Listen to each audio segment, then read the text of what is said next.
Good evening, ladies, gentlemen, and all variations thereof, and welcome back to the Monday stream.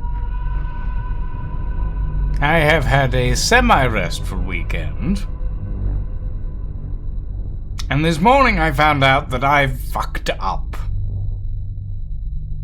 Well, not fucked up, but I've made myself more work than I realized I had. And I've done more work than I realized I needed to do, and as such, I've made myself even more work than I originally realized I needed to do. This is in relation to the Blender project, by the way. I didn't realize that Fmodel, the program that I use to export all the various bits and pieces for the Pacific Drive station wagon, actually has a mesh export functionality. Admittedly, the mesh export functionality is relatively new, so I wasn't to know that it had that. But because I didn't know that, what I was doing was taking the Unreal asset, exporting it through Fmodel, and then unpacking it through a different program. What that was doing was causing the material layers in each mesh to scramble themselves. So some material layers were correctly named, but others were just marked as dummy material and weren't actually functional. So I went back today and I redid the export of all the files. Hi, Cyborg. Welcome in. Welcome in. Welcome in, Dragon Reaper. Welcome in, Groll. Thank you for the check-in, everybody. I am an attractive devil. You are entirely correct. Thank you for noticing. But yes, essentially, I went back today and I re-extracted a bunch of the files properly this time. And they all have the correct materials on them, in the correct shadings, and all of that sort of thing. So now, I have to go through all the items that I've already edited, reapply the correct materials to them, and make sure that everything's functional. So I have made myself a lot more work than I actually originally needed to do, annoyingly. So, the Blender project's gonna take longer than expected. Again. Yeah. But admittedly, that's on me for not doing my research properly. However, today, we are not here to talk about the Blender project, as much as I may have to do more work on it than I expected. Today, we are here for Hell Is Us. Today might be the last Hell Is Us stream. Might being the operative word. We have a couple of good deeds to finish off. We failed one. I'm kind of annoyed by that. But we have a couple of good deeds that we need to finish off. Mostly, as far as I'm aware, in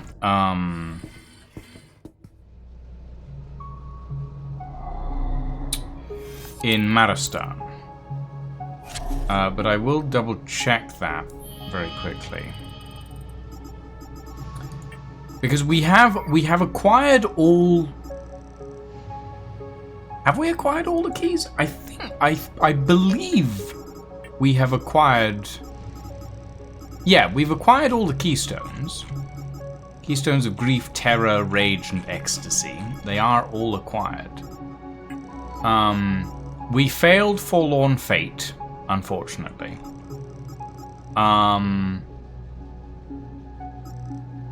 there are 3 more that need to be done. Power to the People, The Depths of Hell, and Mementos. Mementos requires something from the Auriga Museum, but it also requires me to complete Power to the People first. The Depths of Hell requires me to find a key to get into the catacombs to rescue the screaming people in the barn. Which is essentially what I was missing last time, is I still haven't found that key. So we are going to go to Maristan.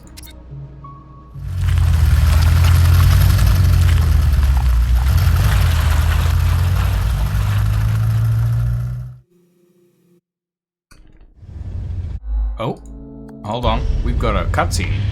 That's what I was worried about. Remy, I'm ready to make my move. Good. We should rendezvous at Lake. Wait. Lieutenant, you are relieved of command.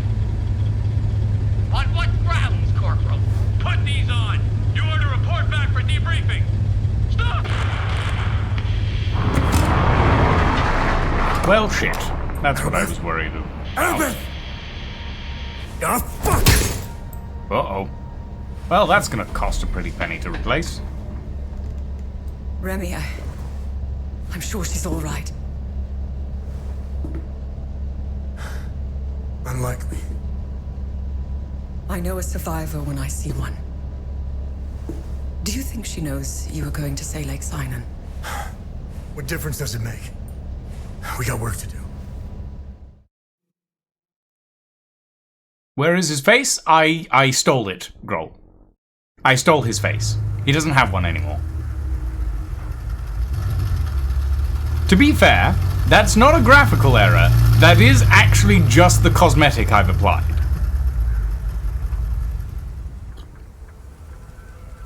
If you look at this particular outfit, you can see that it's essentially designed to look like the hazes. And I know I keep calling them hollows, but they are actually called hazes. They're called haze. But I call them hollows because realistically they look like hollows. But yes, no, this particular outfit is designed to essentially entirely hide the face. And maybe I should change that, actually. Arabeth Latam, yes. Loadout, visuals, hat off, outfit, Poncho Omsif. There we go. It's not my favorite outfit, but realistically, there's only 3 outfits in the whole game, so there's not really much I can do there. Okay.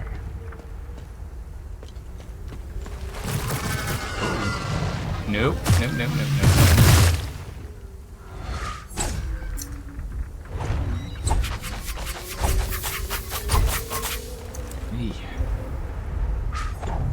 Ah, is this a fuse? I think that is a fuse box. Hold on.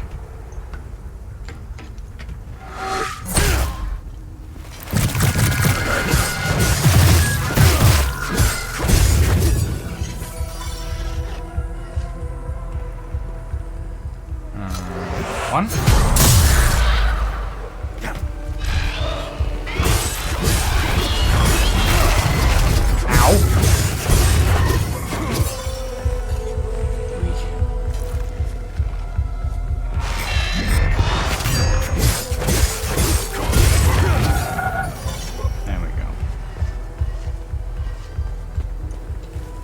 Drinks tea sassily.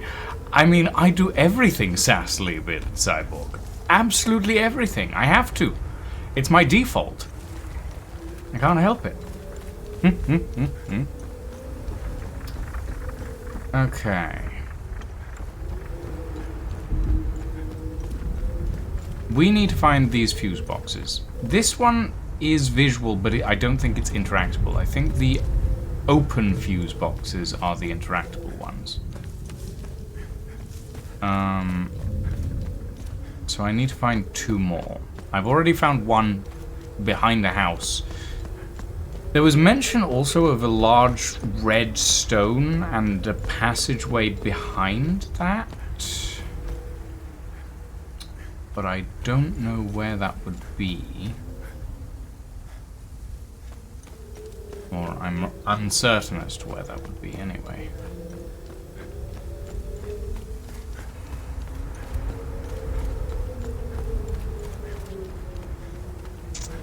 Yeah.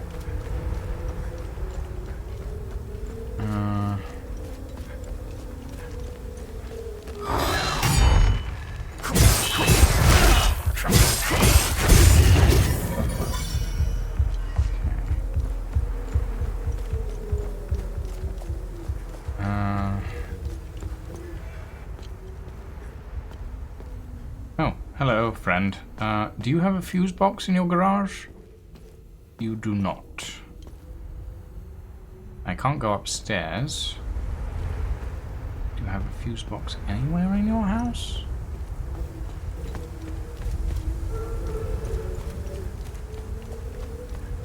I don't think so.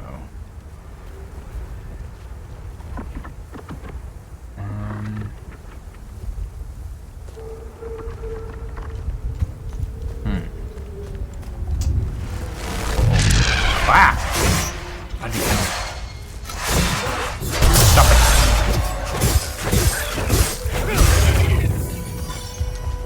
Right.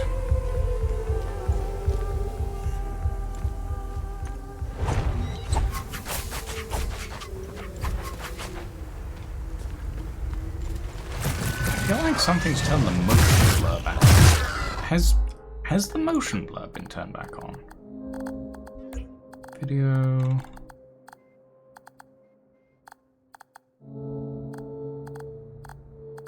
Bloody hell. Too many settings.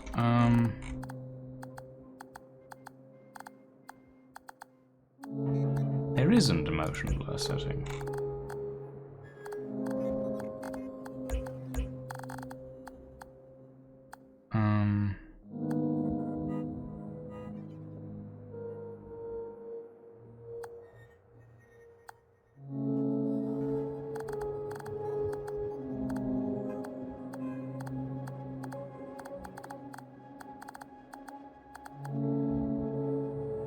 Motion intensity?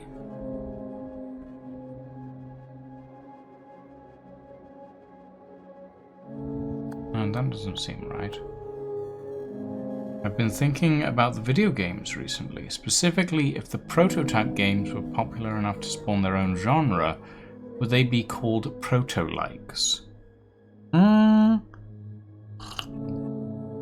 I think in order for a video game to spawn its own genre and be named after it, it needs to have a set of mechanics that are distinct.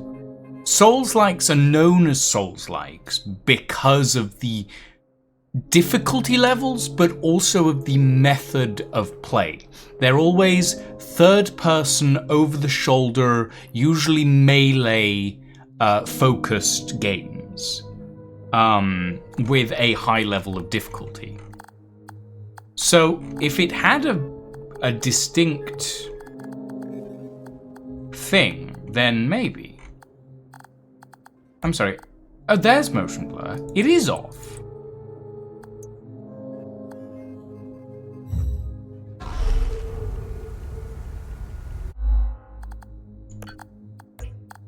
I do like that they actually have motion blur under the accessibility settings. Okay, that's better. For some reason it kind of turned itself back on, and I don't know why. Right. Fuse boxes. And the house with the red stone. This is what the fuse boxes look like. This is the one I interacted with before, and that one's fixed. So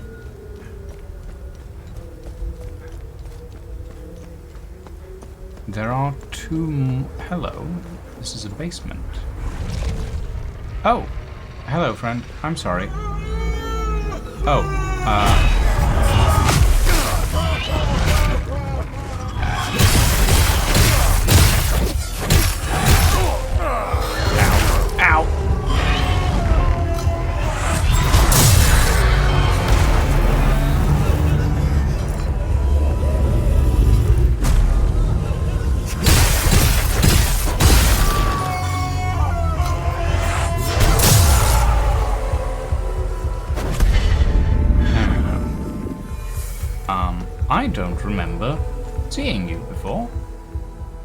town has a lot of spirit.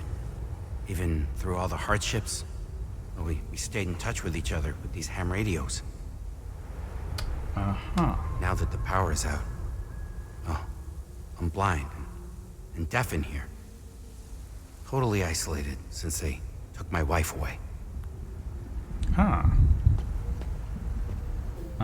Okay. So, I assume that the...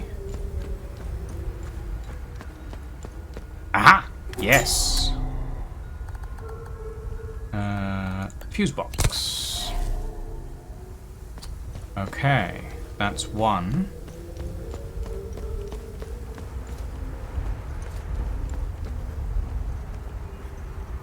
Hi, would you like to read the highly acclaimed classic horror novel, The Metamorphoses by Franz Kafka? You know, Nev, I've never actually read it. But it's a philosophical text, isn't it? It's not technically fiction. Oh look, they have their whole body, no missing parts. Well, you know, sometimes you need to lose a face. Oh, power's back. Right, we have one more to find. And I believe it's... Oh. Well.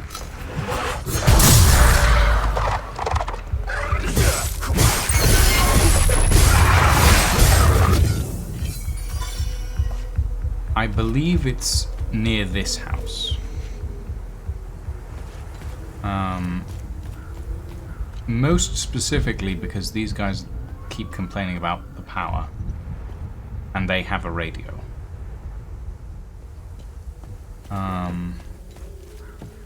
But at the same time, I think it might be in that basement, which has a path to it. Actually, I could interact with that radio, couldn't I? Hold on, I'm just gonna check behind here, but I think I've been around here before. Yeah, I have.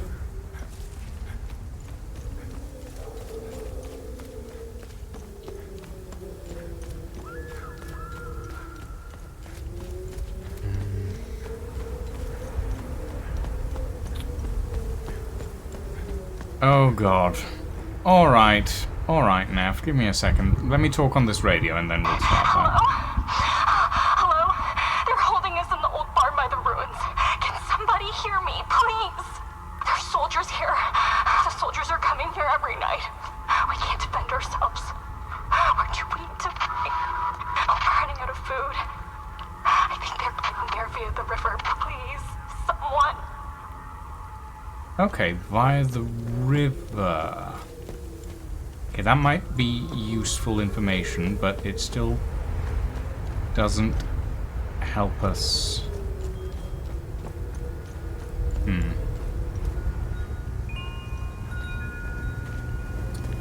Everyone's always going on about the river. Okay, hold on. One morning, when Gregor Samsa woke from troubled dreams, he found himself transformed in his bed into a horrible vermin. He lay on his armor-like back, and if he lifted his head a little, he could see his brown belly, slightly domed and divided by arches into stiff sections. The bedding was hardly able to cover it, and seemed ready to slide off at any moment. His many legs, pitifully thin compared to the size of the rest of him, waved about helplessly as he looked. There you go, Nav. Or you can play the FMV video game Bad Mojo. Same plot. Oh. The whole book is about 125,000 characters, so it would cost 1.25 million channel points to redeem the entire thing. Why do I have the entirety of the Metamorphoses in 2 languages saved on my PC as an unnamed text file? Nobody knows, but apparently I do. Well, I'm glad for you, Nev. I always question whether I should be glad for you in these situations, actually. I'm entirely uncertain.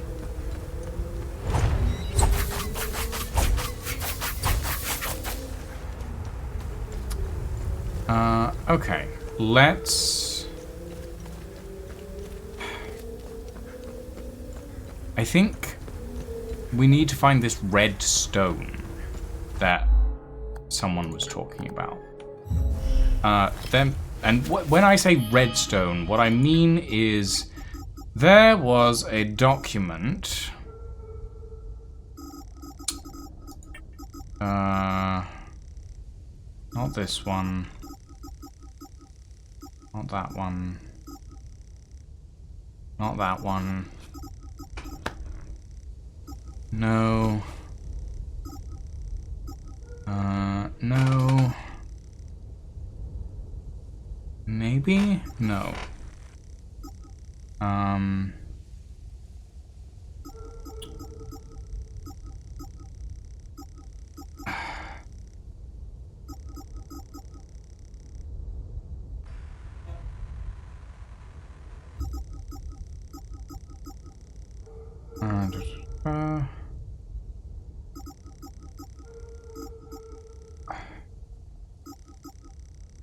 This one? No, that's the Watcher's Vigil thing. No, no.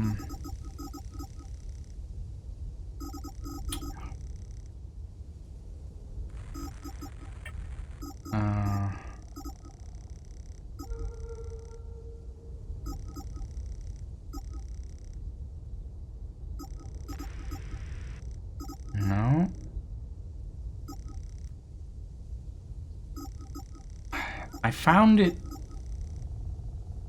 in Maristan.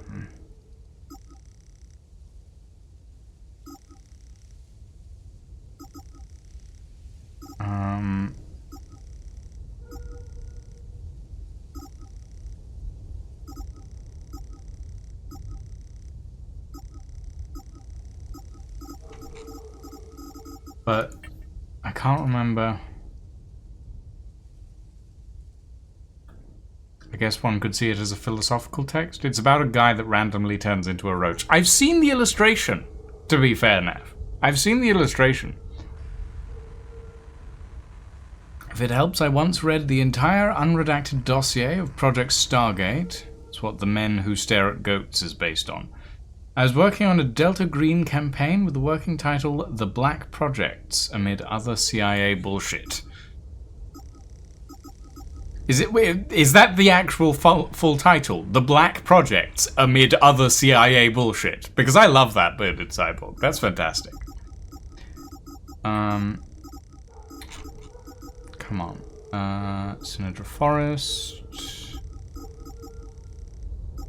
Akasa Marshes. Leith. National Library. Maristan.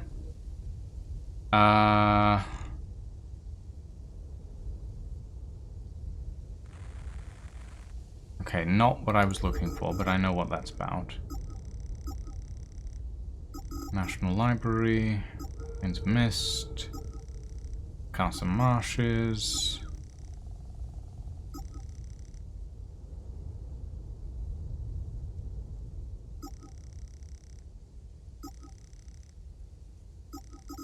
Sign on, Lost Keys, sign on, Auriga Museum. I could have sworn that I had an entry of some sort. Vigil Note. Marcus Spire. Keycode Reminder. All Grooves. Collapsing Time Loops.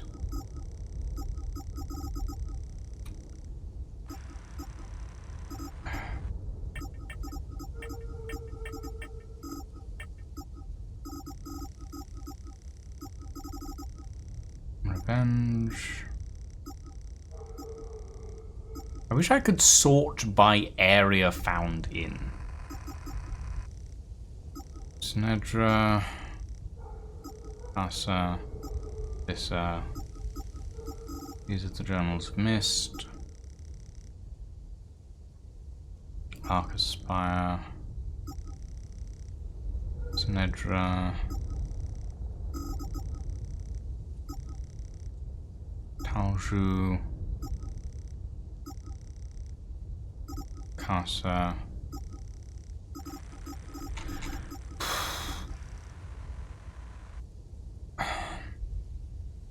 I don't... You're looking for the Four Eyes Gus note. I will take your word for it, but I can't find it. I get that's probably exactly what I'm looking for, but I can't seem to... Carter Page...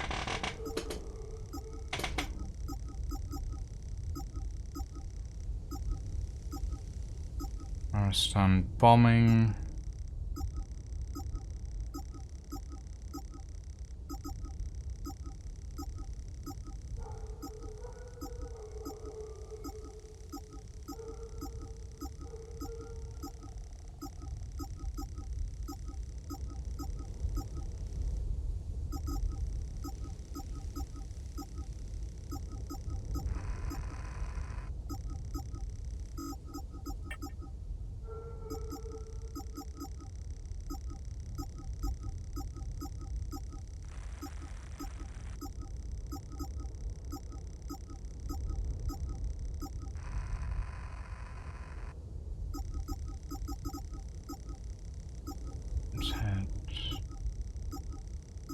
Food.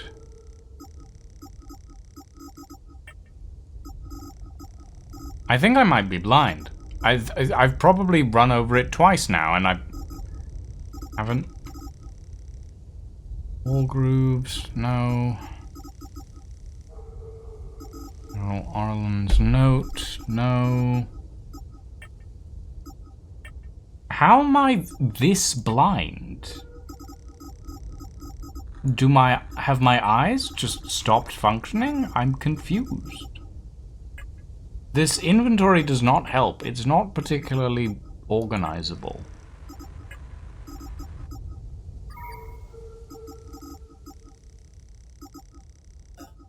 Hold on. Four Eyes Gus note. That's done.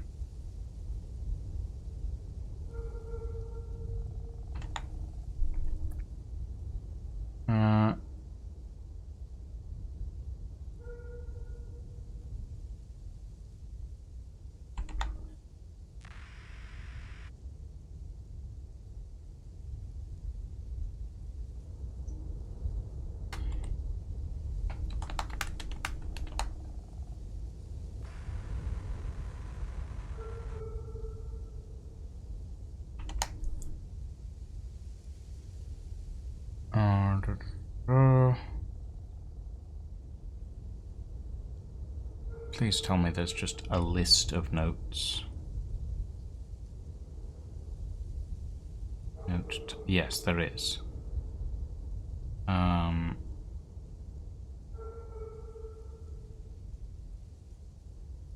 Miscellaneous items. Is it the Carter page? Is that what I'm looking for? I scrolled over it earlier and... Carter page. No, that's not what I'm looking for.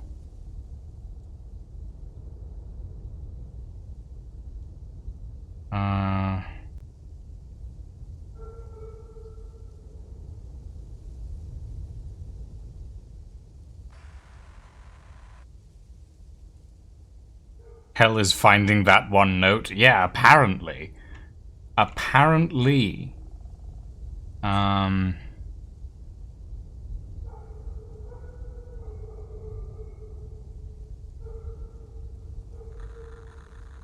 Parchment regret? Maybe?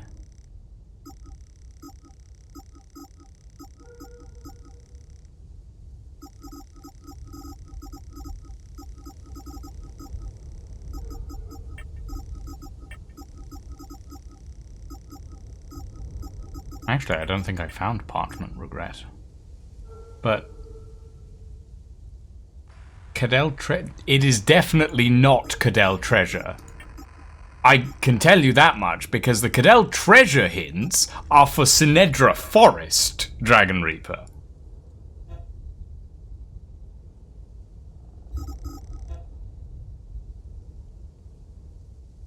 And this was a long time ago.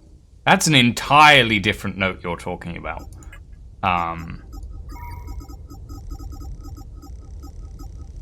No. I'm looking for something that I picked up specifically in Maristan that was talking about a boulder behind a house.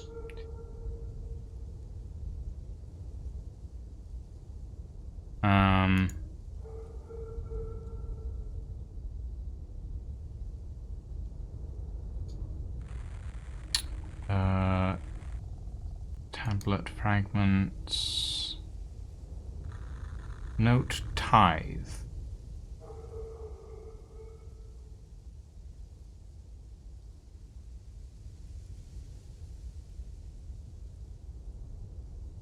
No. Is it the citizens file? No.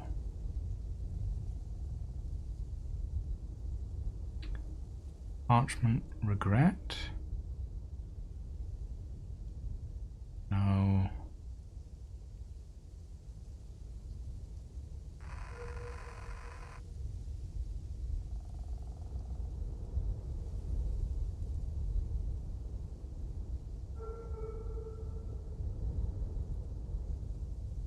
I could have sworn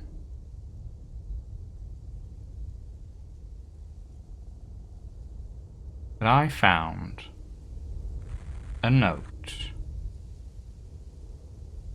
that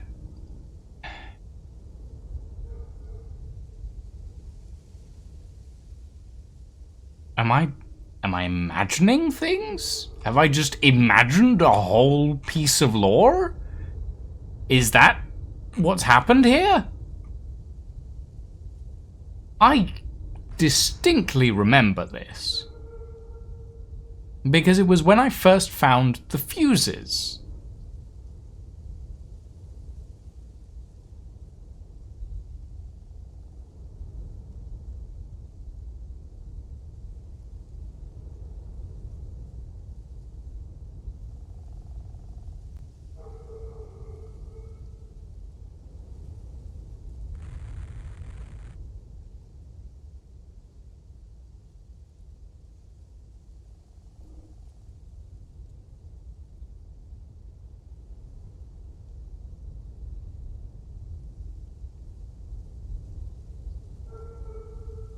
Or it was... Oh,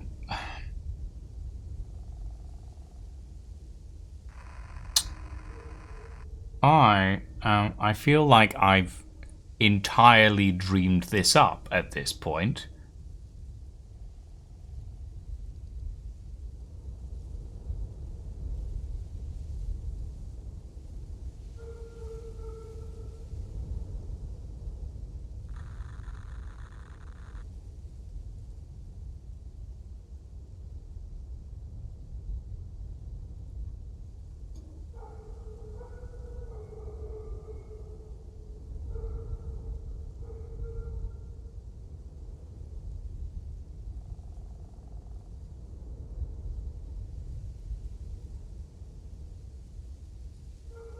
I must have entirely dreamed this up.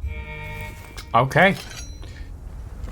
Fair enough, game. I am so out of it that I entirely dreamed up a note. Apparently. Alright, let's see if we can talk to the people in that barn now. And maybe find a way in.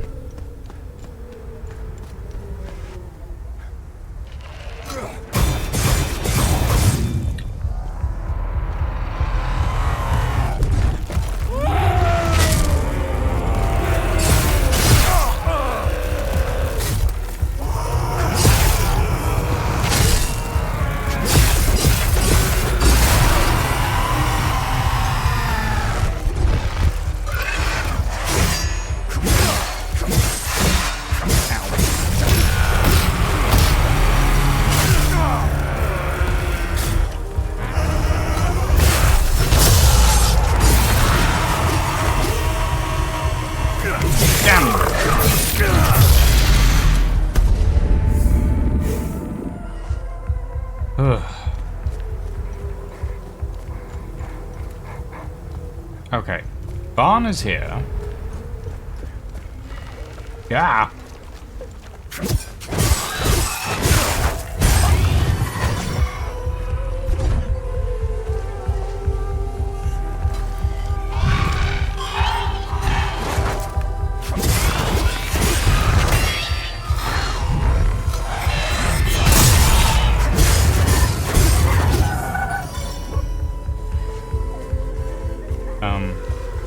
Ready?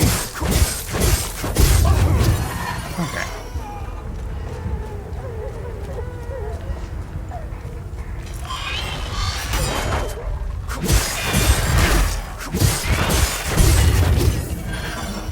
Now, they mentioned something along the river, which tells me that there may be an entrance along the river somewhere.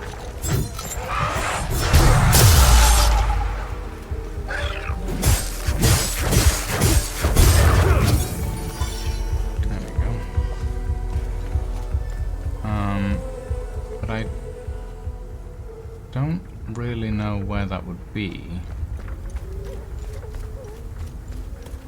But it's very possible they were just saying the barn along the river.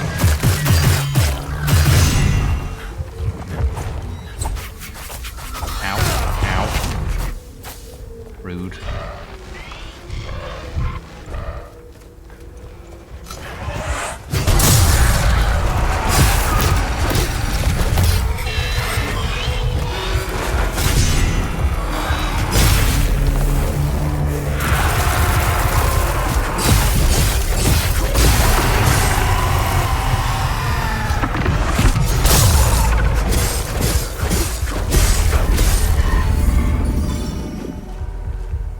Okay.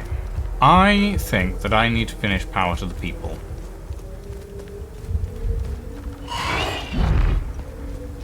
But I'm not actually sure about that.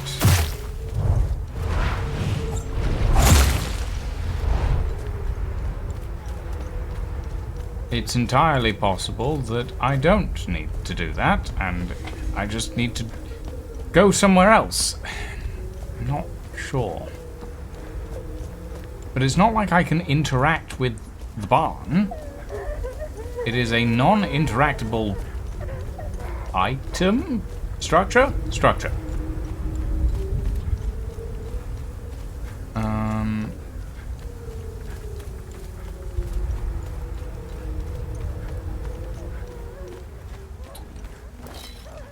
It wasn't a note. It wasn't a note, it was a plaque! That's what it was! I have recalled! My brain was not failing me!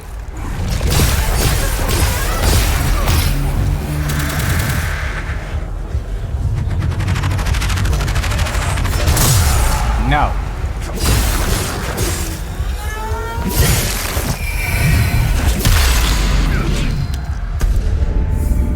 It was specifically a plaque. It was a plaque on a wall. It's not in my inventory because I can't pick up plaques.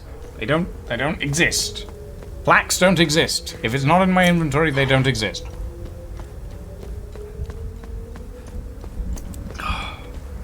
God. I knew I'd seen something. And I knew I'd read something. And I assumed because I'd read it, it was a note. But no, it was not.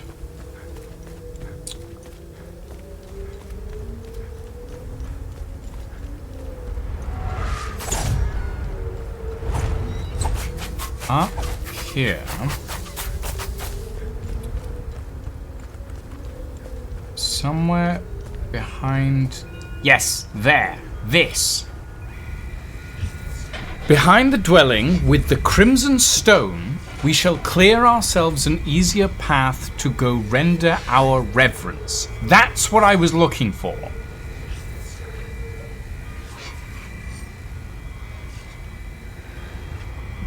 So somewhere is a house with crimson stone where there is a path.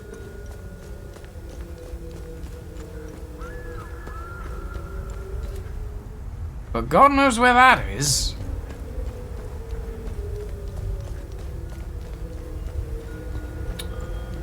Okay,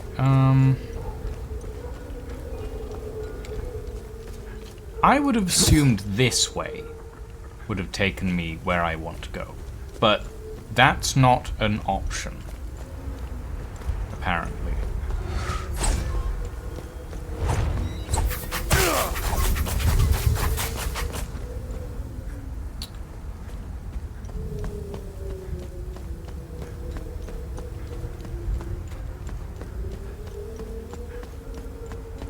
All I want is one single fuse box.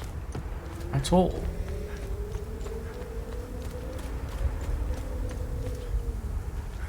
Am I certain it's not like I've checked all these buildings, right?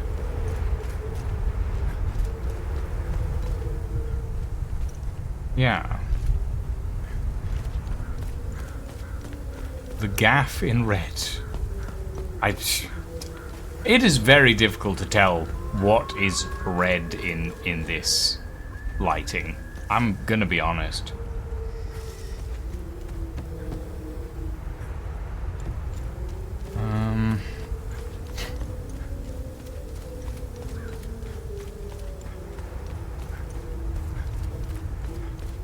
Maybe this building has a fuse box? Somewhere? No. No. No fuse box here.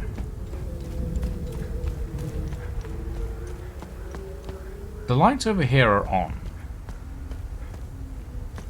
Which makes me think that the fuse box is somewhere over that way. My original assumption that the fuse box is behind that house in the basement is starting to look less and less likely because I don't really understand if there's a way to get there.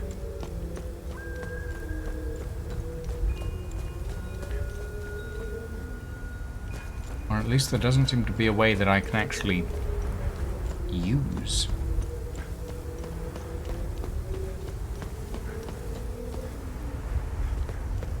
Mind you, if the third fuse box is just randomly in a building over here, and there is a generator over here, but that's not an accessible fuse box.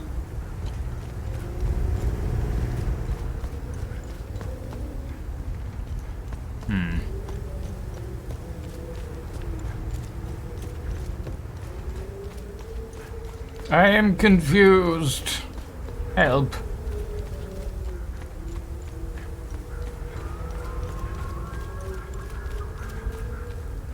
Am I even on? I don't even know if I'm on the right track, to be quite honest. It's very possible that getting around to the back there is not possible, despite the fact that there is a path.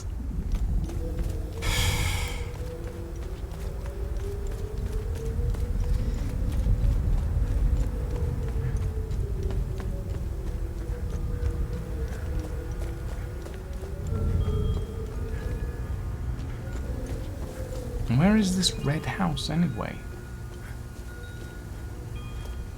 You know, everywhere's sort of a greyish, muted colour. And that's blue. What am I meant to do with blue?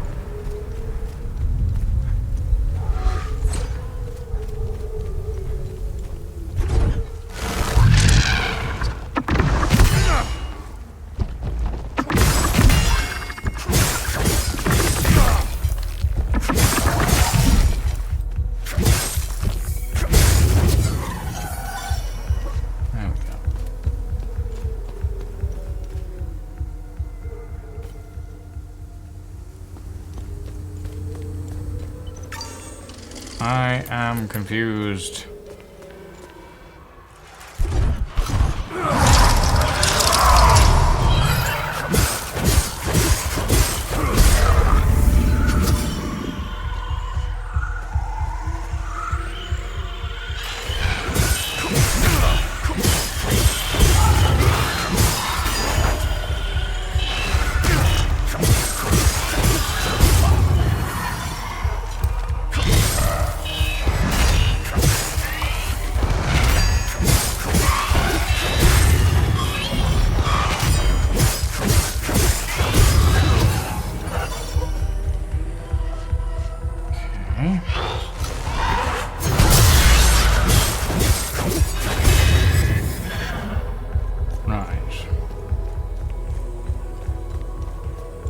does this go? Down there, which is not where I need to go as far as I'm aware.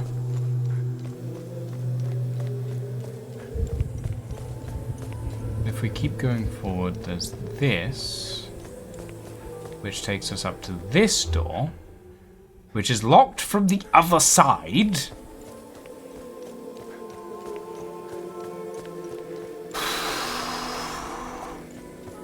You try my patience game.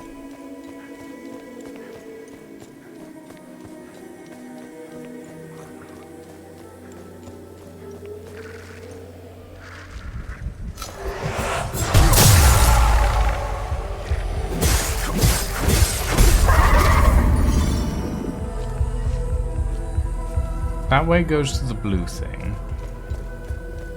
This way goes to the statue. If we climb into the statue,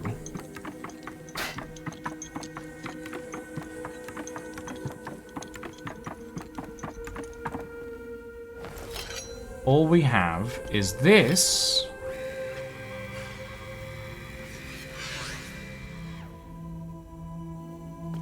And this.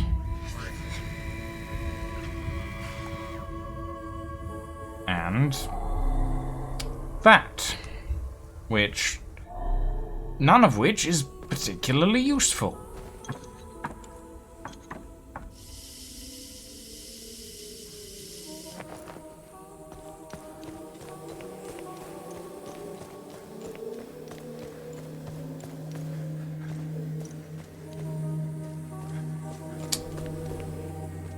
Oh, fuse box. Not one that I'm looking for.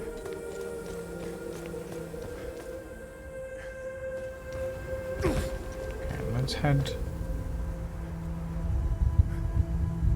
down for the moment.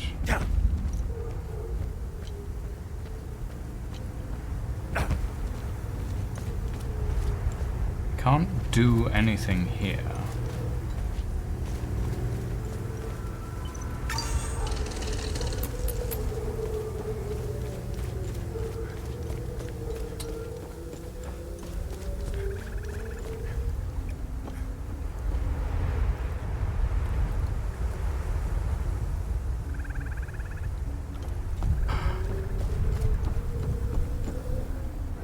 I don't know.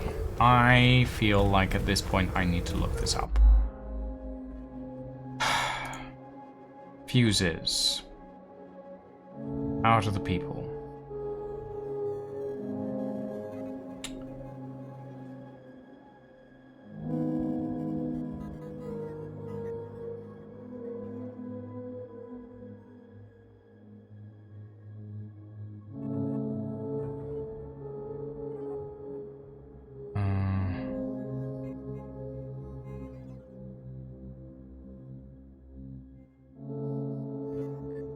Wait, seriously? Am I really that blind? You know what? Considering how, like, long I've been running around looking for this, I probably am. Wait. Fuck off. Ow. No.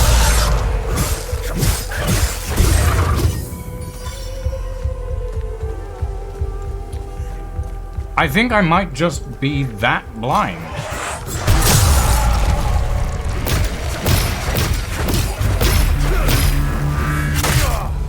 Ow.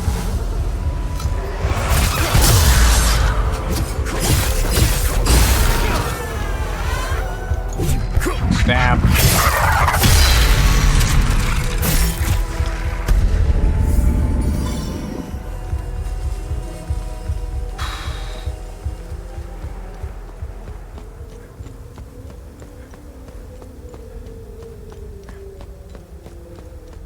If I actually missed this whole time, if I've been in that house multiple times, and every time I've been in there, I've entirely missed this, I'm gonna scream.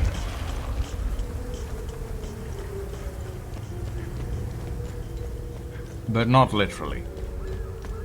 Because that would hurt my throat.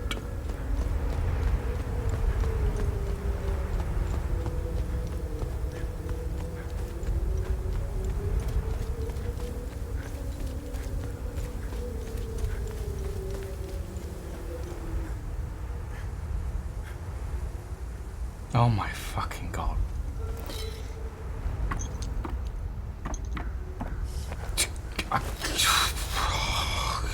Ah.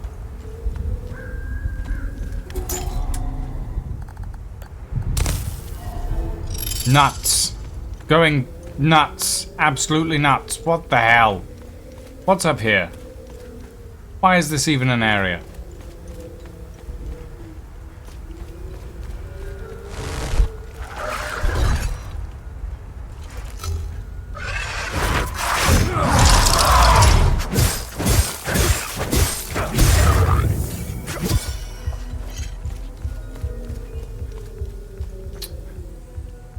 Ah, interesting. Okay, so that's a drop down, so we'll go there in a bit.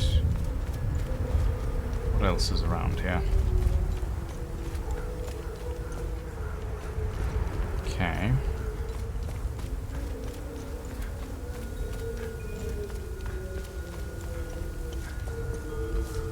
Yeah.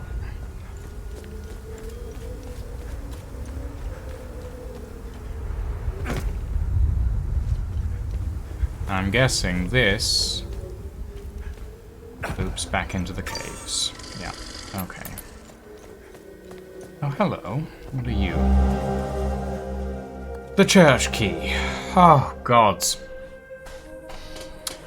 Droz, good shift yesterday. I'm heading back down to the camp so no one gets suspicious. If Sarge finds out, he'll rake us over the coals that we didn't cut him in. I can't believe all this stuff was just lying around the church. Feels like no one had been there for ages. I consider it a tithe for Maristan's continued existence. Oh, and we have got to find what this key opens. Here's hoping a lot more shit. Ill-gotten gains. Mystery discovered. Ooh, hello.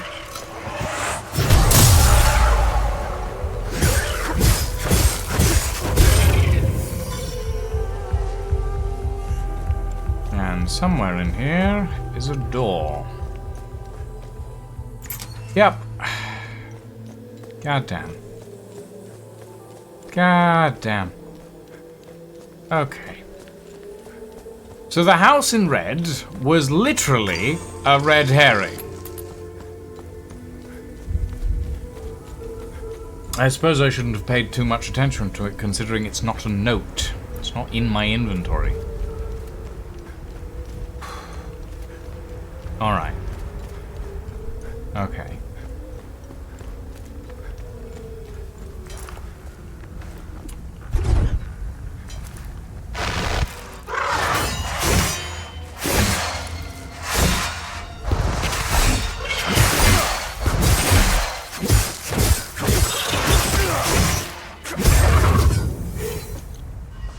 Ouchie.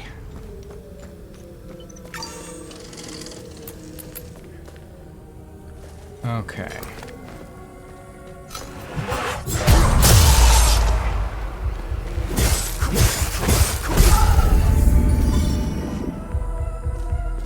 Or it was a red, or it was red at one time, then got changed. Also possibly. Also possible.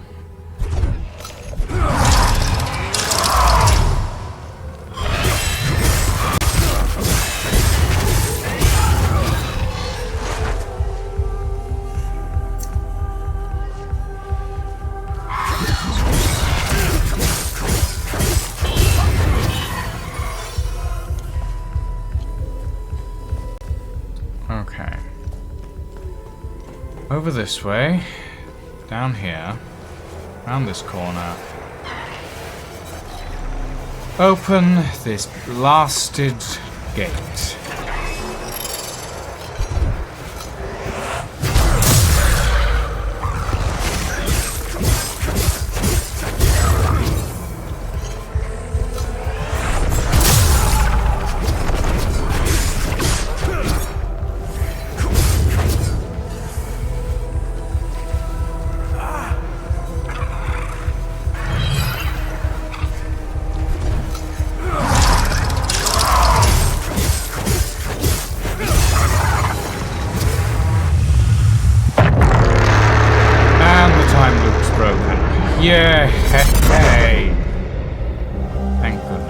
and a wooden horse figurine. Okay. And a bracelet of grief. Depression. Receiving a fatal blow will instead restore your health. Okay. Bit of an interesting one, that. What does this say? They bade me to strike this wall a full 50 times. Explains why it's got a massive hole in it, then.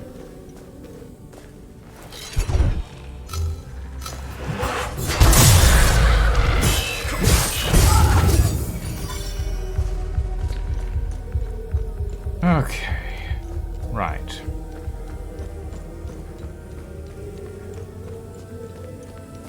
You require Elysium in mint condition, you say, doesn't it? Well. Oh, I shall mint. And then we shall go on a quest. But before we go on a quest, I'm going to make sure I have the things to complete the quest. Exploration, time loops, Maristan. Row signature, yes, we have plenty of row signature amine prisms. And it would be quicker to just travel to the APC. Oh. But welcome in, Deadmeat. I wasn't looking at the stream preview, so I don't know if the division selection card stripe worked today. If it didn't, try resubmitting the division selection, because at this point I think it might have just forgotten, because everyone else's seems to be working.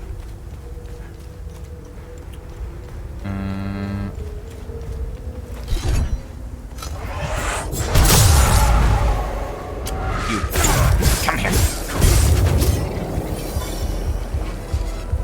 Right, row signature time loop. What the fuck do you think you're doing? I won't do it again. I swear. You're damn right you won't.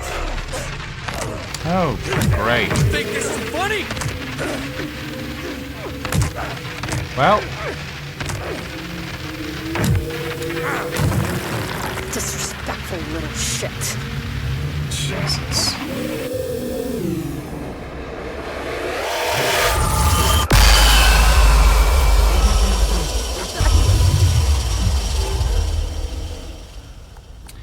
Guardian detector recalibrated. Just red, Deadmeat. Just red. Just the beloved queen. Palamis Tor. Right, yes. Okay. Good grief. Okay. And that just...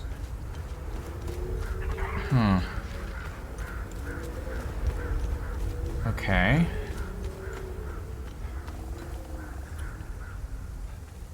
There we go. No, it's not an aneurysm, but it's just my I don't know. Maybe I need to be a little more like. It's difficult with that particular thing because there's a lot of text on it, and at the end of the day, I only have so many characters to work with. Okay. This had literally nothing added, so that doesn't help me free the ladies in the barn.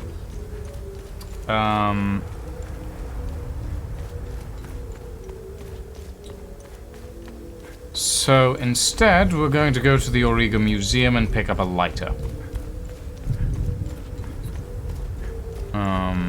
Because this is driving me nuts. And at least I know where the lighter is. And we need to reload this area anyway, so.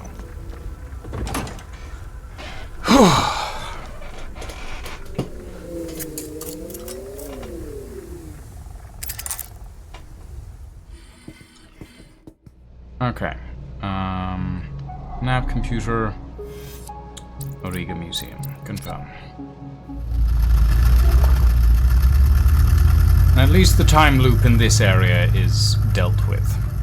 So there's that. Ah. Oof. There's a couple of little things with the division selector and all that that I need to make sure are properly functional.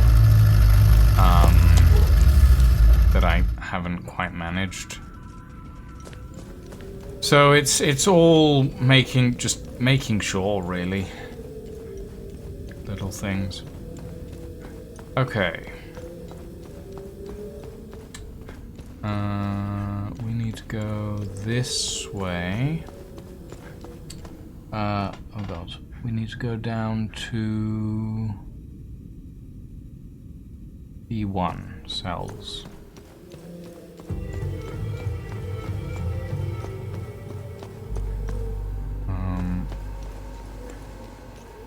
Yeah, through here.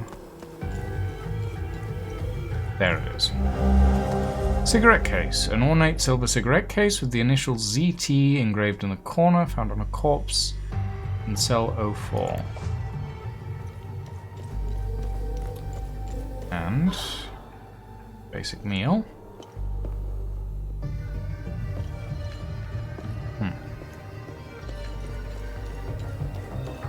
I think that's everything. That's been dealt with already.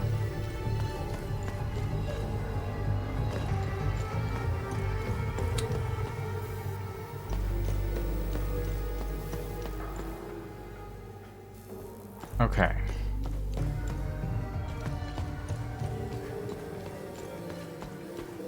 Now, we should be able to go back to Maristan and complete mementos.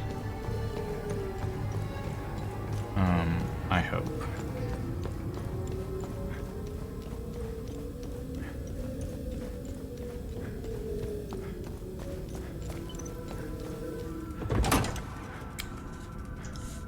And after all that, we should be able to go to the, No. I want to do research. Let me know if you want more information on... No. Research. Find anything? Wooden horse Nice. figurine. I'll have a look in the database. Early in the 8th century, after 300 years of violent religious war, the forces of the Palamist traditionalists and the Sabinian reformists tentatively set aside their differences to focus on a rising danger that threatened them both. The white horse became a symbol of that truce. It represented a hope, a light in the darkness, courage to face the evil ahead. These small wooden figurines were carried by soldiers on the battlefield to signal to their former enemies that they intended to uphold the truce. Interesting. Alright, back to Maristan.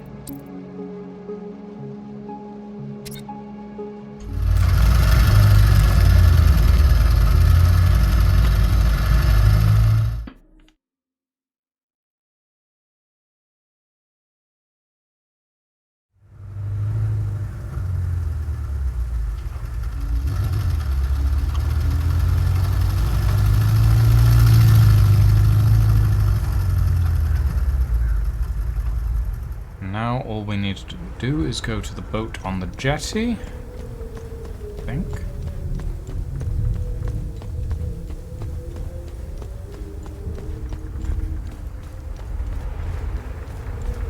Is this one here? Yes. Hello. The rest of the village doesn't seem to like me much, despite what they may think. I still consider every one of them as family. We've been through too much. I would risk my life 10 times over to save those women. I just have to find some gas for the old boat. Well, good news, bud. Oh, great! I'll fill her up right away. I'll head out there in a few hours. The cover of night might help us slip by. Okay, the depths of hell. Good deed accomplished. Cool. One more. And I will double check because it's not. I don't care at this moment. I just want to finish this.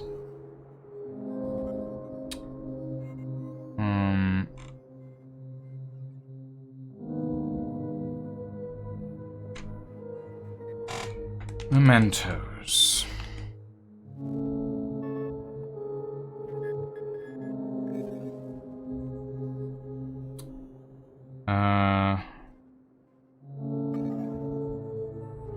Okay.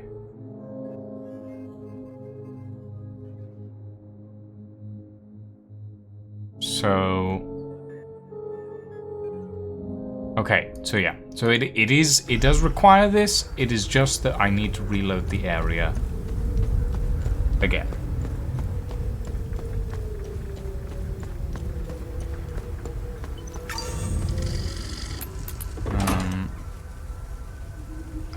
Are there any time loops other than the one in the Auriga Museum? Are there any time loops left?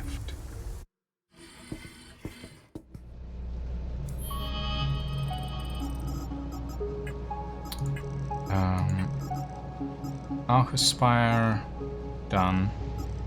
The Patham Abbey is a Theta signature. Do I have any Theta signature prisons? Yes. Okay, so we'll go do that one.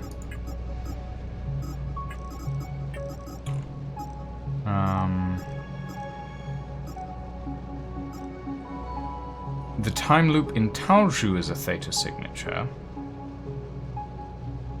And that's active.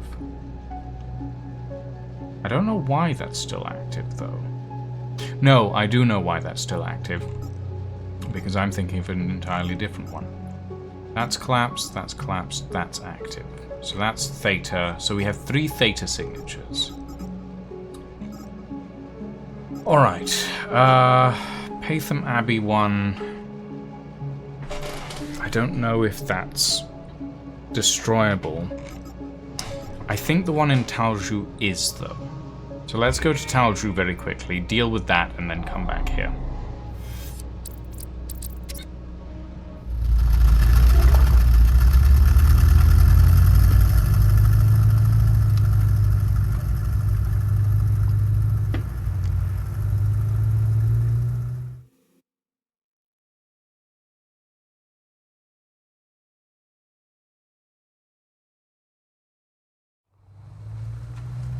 Oh right, yeah, I forgot this place is a literal hellscape.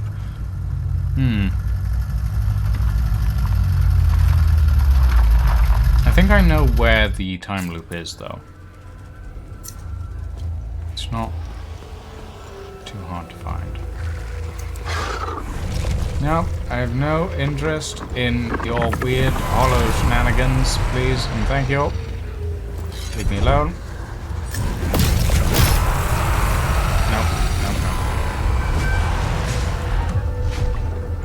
Gonna run past you all.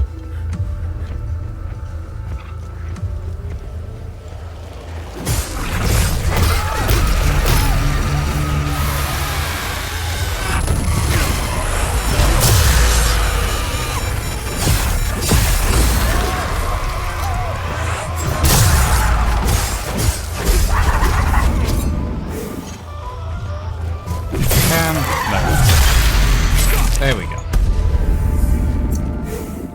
Okay. If my thoughts are correct, that time loop should be stable.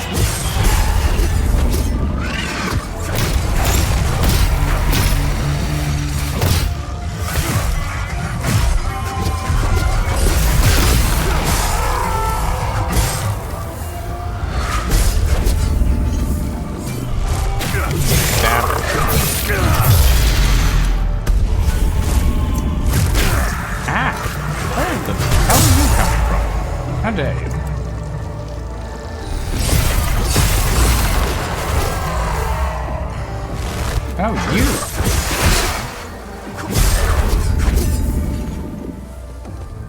Right.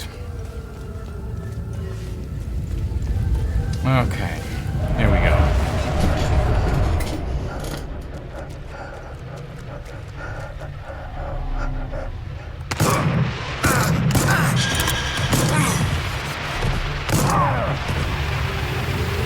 Literal execution.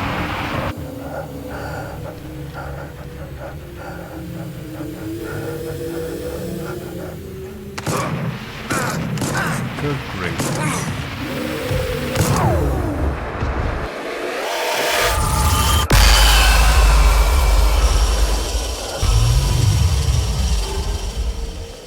Particle detector recalibrated. Time loop neutralized. Oh, literal execution in front of their own grave. That's horrific. Great.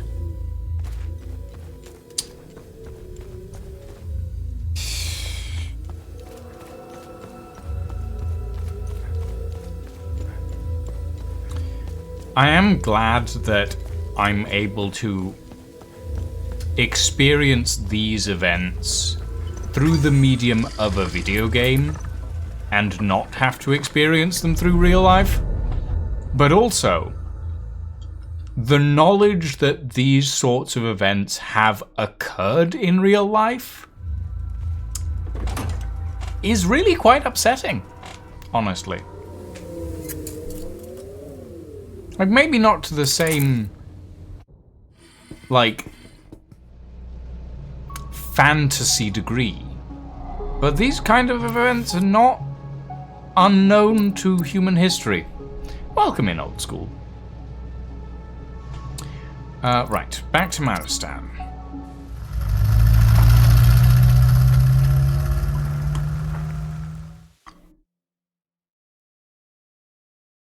Yes. Yes, Dead Meat. There is definitely, like... reality is stranger and more traumatic than fiction. That's definitely true. That being said, like...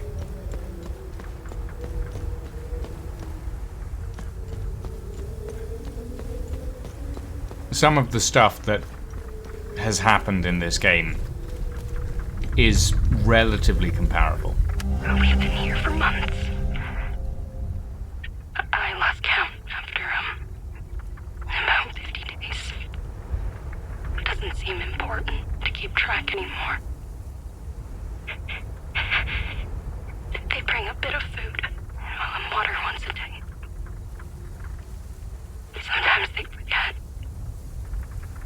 It's so filthy in here. I'll probably die of dysentery if we don't starve first. Their faces change every week. I guess the soldiers are just passing through. They begin to blur together after a while. There's this one that stands out. They call him Sarge. I guess he's the commander or something. He's the worst. He likes pain. His and ours. Bella fought back. Told him to stop. She was so brave. So they dragged her outside. I still remember her screams. We never saw her again. They did it to keep the rest of us in line. And it worked. We don't say anything. You just close your eyes and you wait until it's over.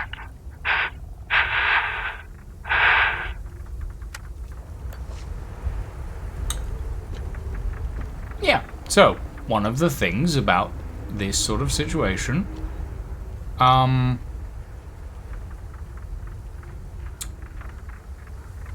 humans, especially particularly abusive people, take war as a time period in which permission is not required. Where they think they can get away with basically anything. It's something that has happened in pretty much every armed conflict. And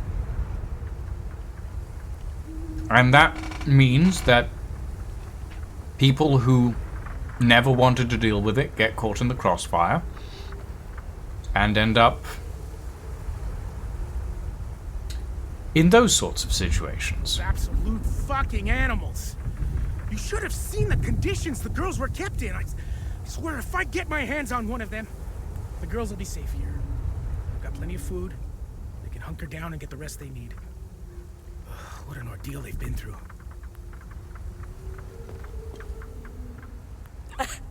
I can't. I've never been so happy to see Koryo in my life. I'm ashamed to think I used to judge him. I thought we were going to die in that barn. No one should have to go through what we did. I'm afraid to close my eyes. You. This No. is for you. No! Ziad! Deep down, I always knew I would never see him again. But part of me still had hope. This is what I hope I'd never have to see. Well, I don't know if that counts as a good deed, to be quite honest. That felt pretty shitty. But, that's the last, as far as I'm aware. Those are the last of the good deeds. We failed one, which still annoys me. And the reason we failed it was because we never found it. Which is understandable, I suppose.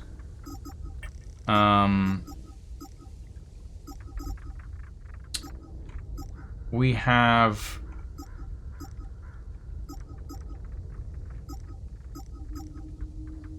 the Patham Abbey time loop that we still need to deal with. And then we can go back to Gilda Sprom and collect. But, yeah. I do get what you mean, Dead Meat. In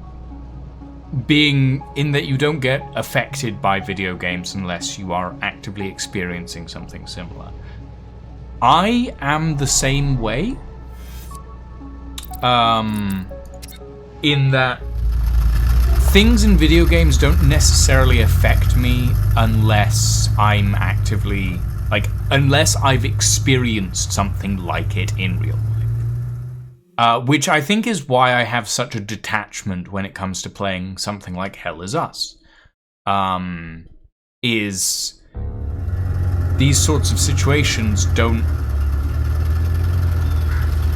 It's not that I don't react to them, it's just that they are very complicated as situations go.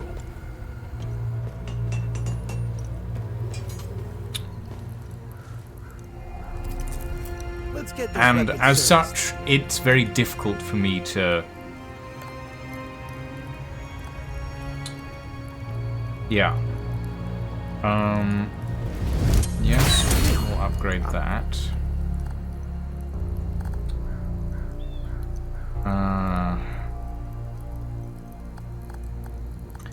I may swap out for Bracelet of Grief.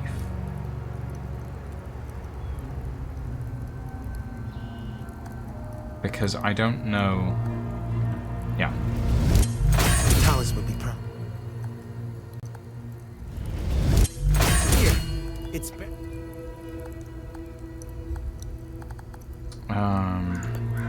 And here's a book. Now I'll be able to make the most potent weapons. And let's upgrade. We will upgrade this. I've outdone myself this time. I do quite like the Sword of Ecstasy. Just its general visuals are very cool. And we'll upgrade. I'm getting good at this.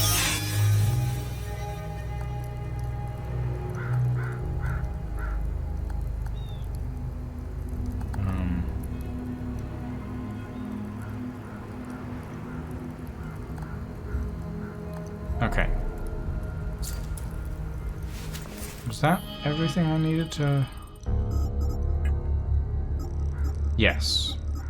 And hopefully that should mean the Sword of Ecstasy can start leveling.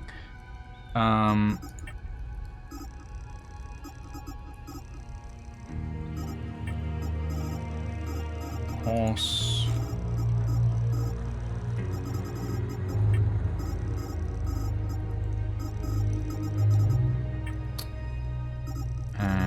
We wanted to switch up our loadout, so this we switch out for this. So that if we take a fatal blow, we will instead regen some health. I don't know if Relentless Assault is worth it. Equip 2 grade 5 weapons and 2 grade 4 defensives. Nice. Increased limbic energy but reduced damage. Increased melee damage but reduced limbic energy.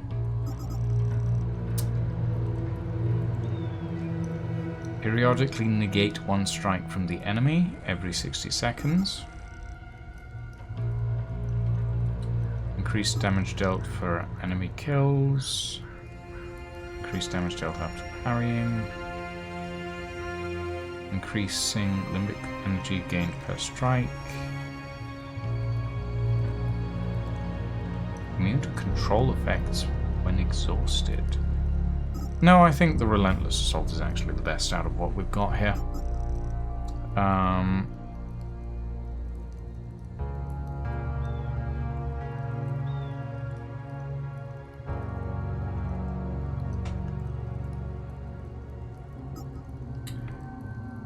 Okay.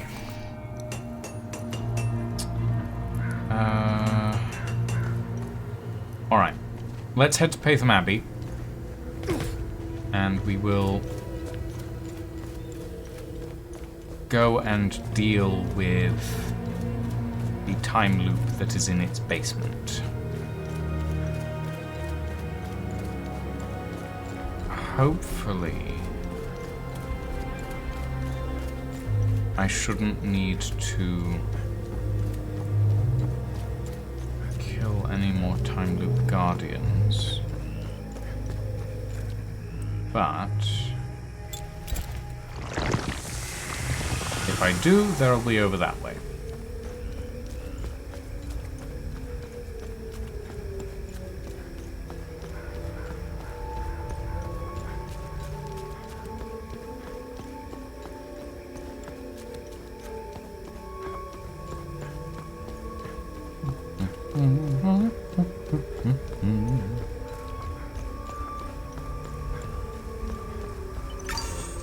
I am sad that I couldn't figure out the F-model stuff while I was early in playing this.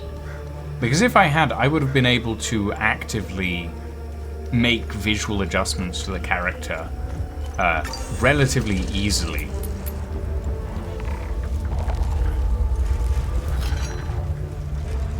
Nope, don't want to deal with it. Just gonna keep moving. That I'm gonna have to deal with.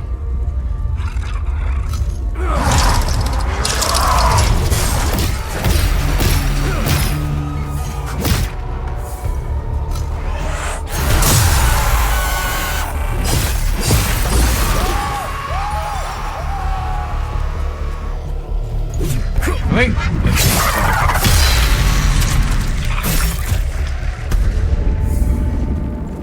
Although, I will say, now that I understand how the game modifications for... or how unpacking all of this stuff works and doing game modifications for Unreal I am a lot more confident in my abilities. Okay. Climb this ladder.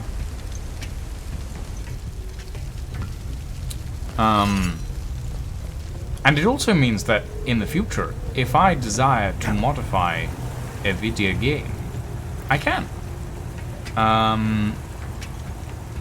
It's just understanding how file overrides work for Unreal titles.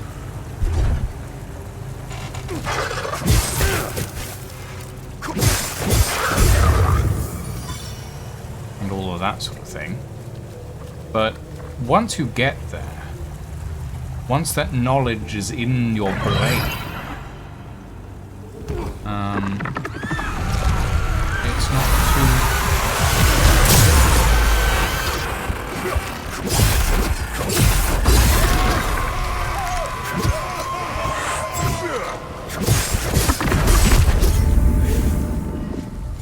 Ah, you see, now that's what I was worried about. Alright.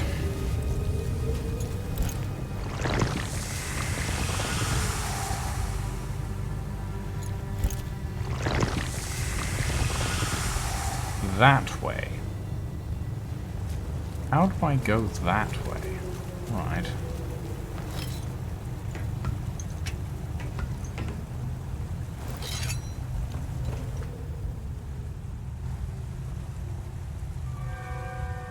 Hold on, I need to look at a screenshot. I'm relatively certain I took a screenshot. Yes, I did. Okay. This side. Is that all of them? Was that all of them? I think that might have been all of them.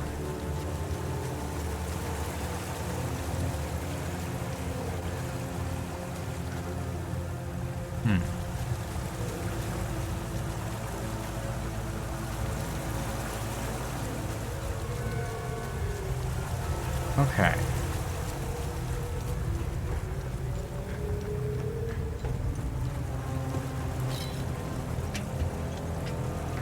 So, we need to figure out where this last time loop guardian is.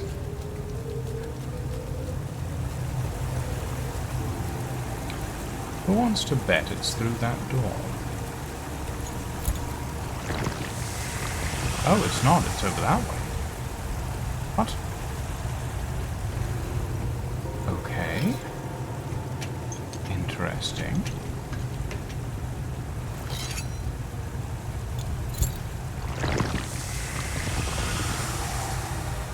Like, actively that direction. Oh. And I've just fallen into the hole that I was just in.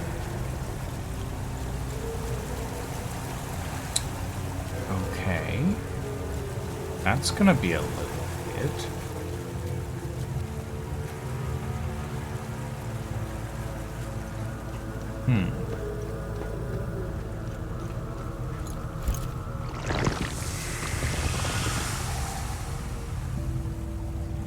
There's no, like, door down here, is there?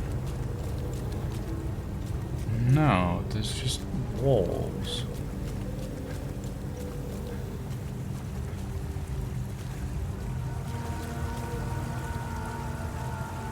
Huh.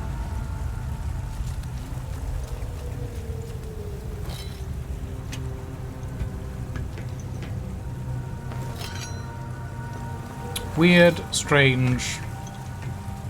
Alright. We must go higher. Indeed, we must get high. Yo, dude. I can't do a high voice.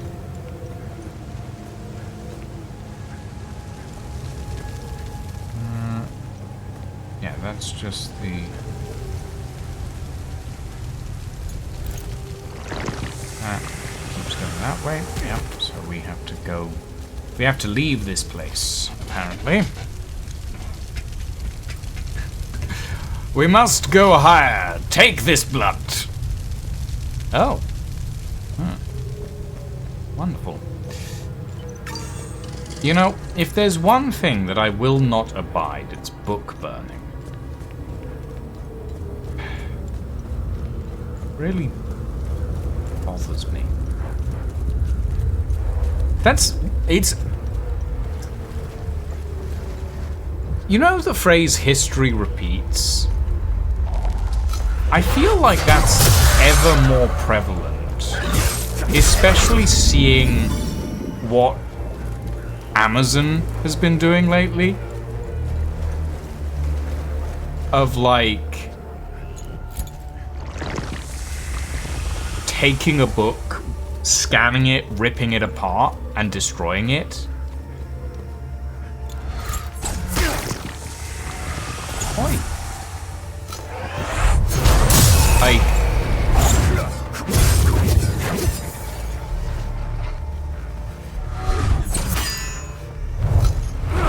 Stop it, come here.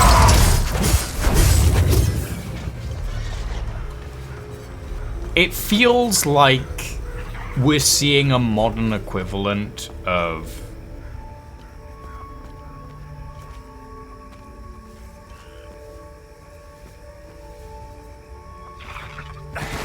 Yeah, doesn't make it any better though, to be fair.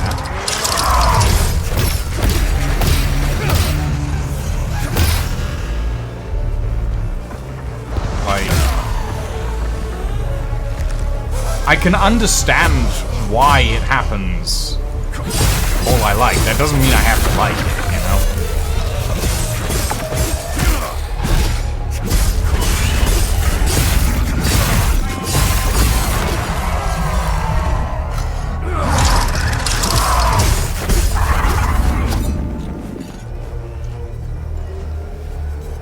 Nope. Hold on. Stab.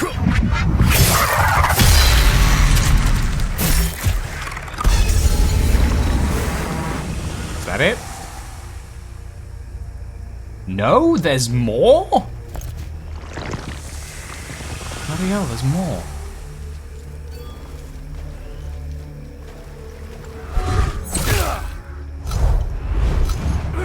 Come here.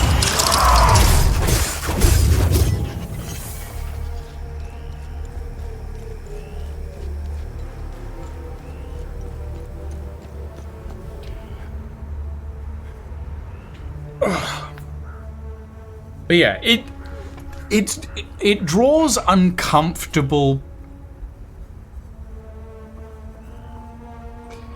I mean, you say that, old school, but we're already at that point. I can apply for a mortgage today, and I'll get denied because of my credit score. And I should know, because I did apply for a mortgage, and I got denied because of my credit score.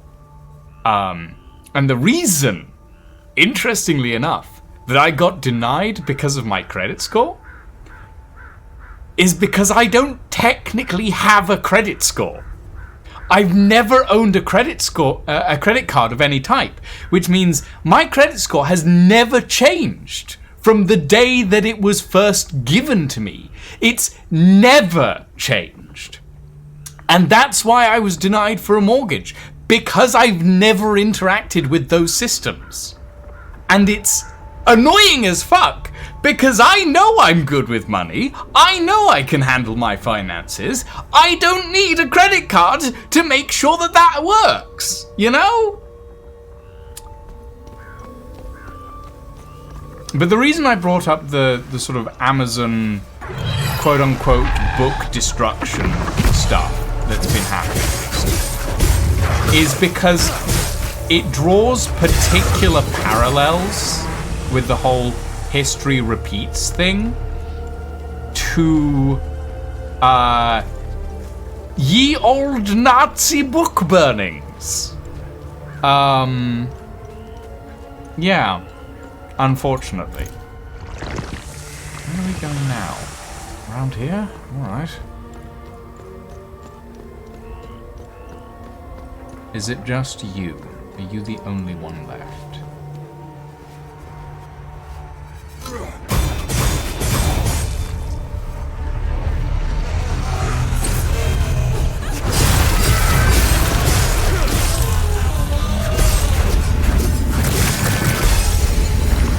please tell me you're the last one. Yeah, yes.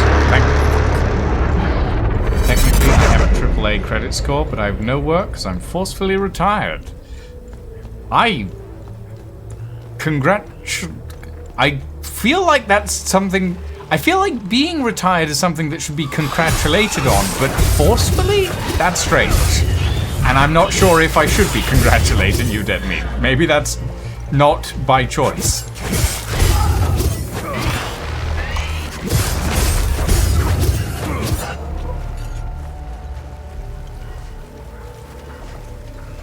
There's nothing wrong with taking on new ideas and using them to advance our civilization, as long as it benefits everyone. But we don't all think like that, especially the elite. Yes, no, the elite are have one very specific thought pattern. It's money, money, money, money, money, money, money, money. And that's kind of all that's in their head at this point. Money! Due to mental health issues, Swedish state forcefully retired you from private, public, and state employment. Do you at least get paid for that? I would hope.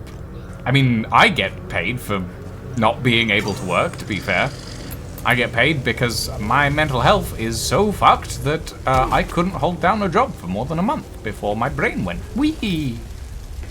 You're on state pension. Okay, I mean, that's not awful. It's not amazing, admittedly, but it's not awful.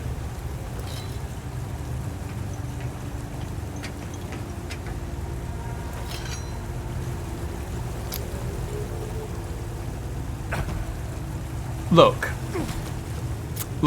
to be fair, if you're on a state pension, at least you are, like, technically speaking, guaranteed that income. I'm on universal credit. I have a review tomorrow. Yay!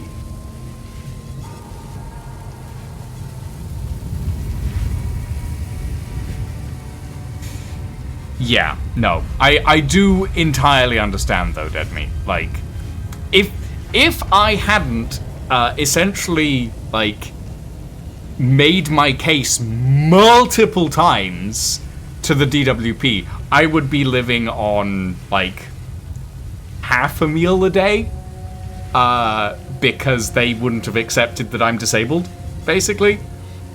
The fact that they know I'm disabled is the reason why I'm able to put aside a very, very small amount every month in savings, basically.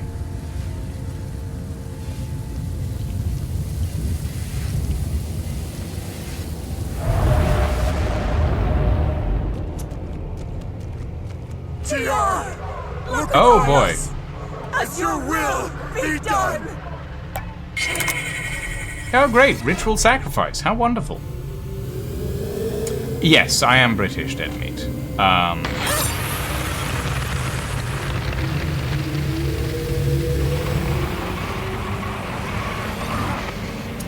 yeah, the DWP is,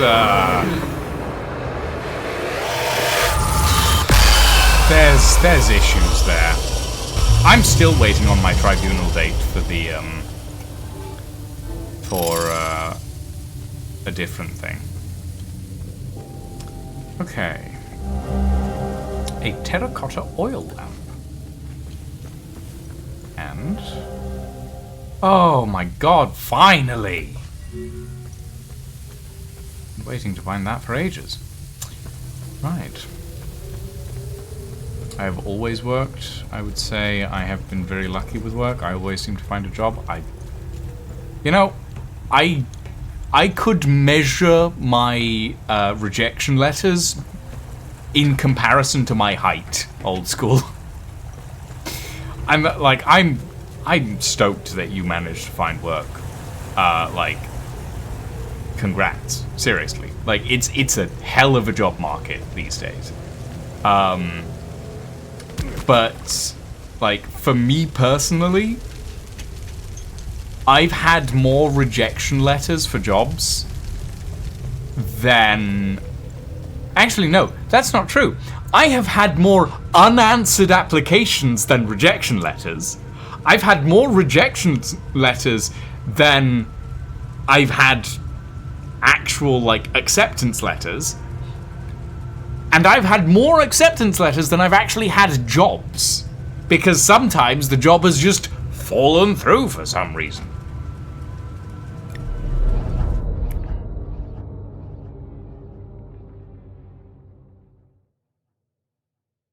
Yeah. No, I understand that one particularly well, Dead Meat. Honestly, at times I am shocked. I go for an interview and get the job 7 out of 10 times. I mean, honestly, congrats. If you have that charisma, put it to good use. Like, I know that I do not have the charisma to maintain full-time employment, that's for sure. We need to go up, I think. This way? This way.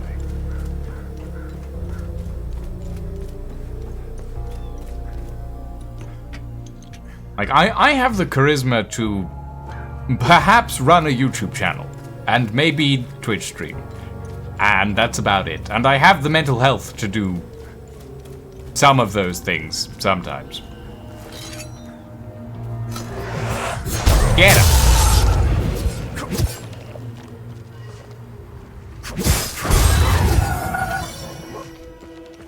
Okay. Oh, hello. Are you coming to join the party? Too bad. Right. 4-leaf clover. In the thing. Hello. He who shall remain nameless, the hand of Sethris, vanquisher of evil and protector of Jova. The year of the calamity, 772. The finger of death had all but enveloped Jova. When all seemed lost, a champion rises to deliver us from catastrophe. Single-handedly he lays low the demon horde, as if possessed by Sethris himself. Blessed be these lands of golden clover, safe now and forever. May the spirit of our guardian watch over us, an unwavering bulwark against the darkness. The principality of Jova lies in your debt forevermore, brave knight. May you rest in eternal glory, bathed in his gaze. The Bloodseeker. Revel in victory over your foe, restoring health and limbic energy. Ah. Interesting. That sounds useful. And slightly better than this. Yes, I will take that.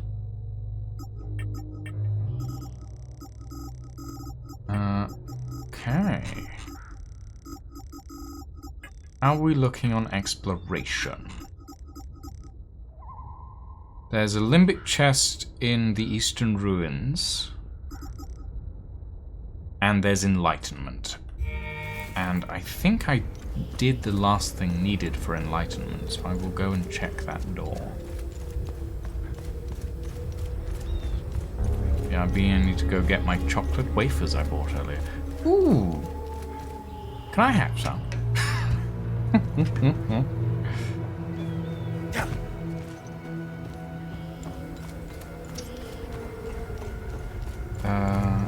I think... no, this way.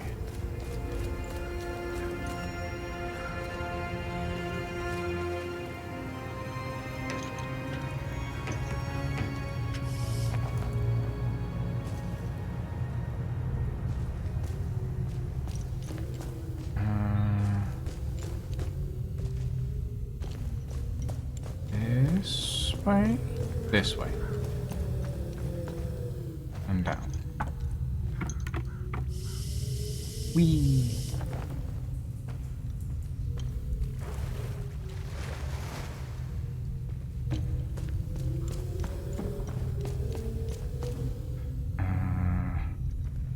No, hold on.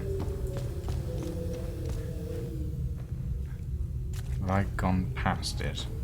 Or have I not gone far enough?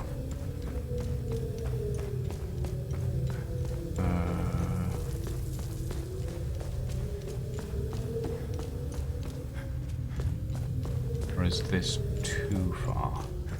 No, this is... No, this is too far. Hold on.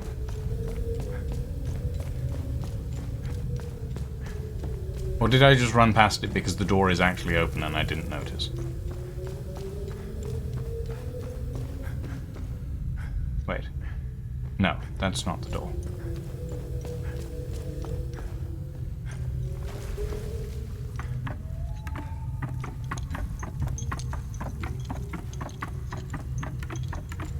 I read an old story regarding tea breaks. Apparently, not sure if it's 100% true though. When women started to work more, employers noticed a drop-off of work after a certain amount of hours compared to men. They added a tea break and the production was better.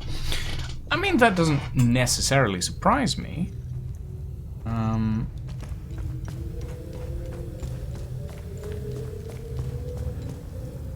Wait, no. That's the way in. Oh, there's the...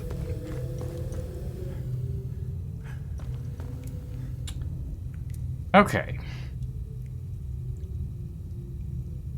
I'm relatively certain I found all of these symbols. Oh, God. Puzzles, puzzles, puzzles. Swedish chocolate wafers called kexchoklad, or cracker chocolates, if you go brute English on them. Basically, it's 3 to 4 wafer layers with chocolate covering and nougat, or chocolate, between each layer. Ooh. After the war, they needed more women to work, which makes sense that they noticed it. All about production. Yes, but you also have to think about the fact that men were conditioned at that time period to not think in the same manner that women did about the amount of hours that they worked. They were conditioned to think about doing the most amount of hours because otherwise they'd get fired, essentially. Whereas women in that time period knew that they needed to take breaks at specific times, unlike men who were conditioned to work. So the fact that employers would have noticed that decline, fair enough. However, I will also state that there was probably a strike involved.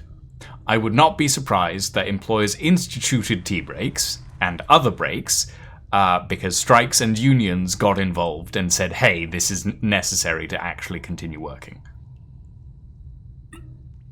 The tea break story is a nice one, I will say.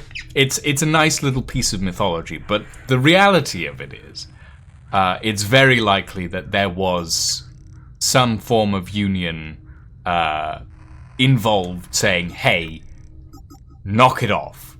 Like, that's the reason we have workplace safety regulations these days, is because unions came in and said, hey, you need to stop doing that. That's really bad. So yeah.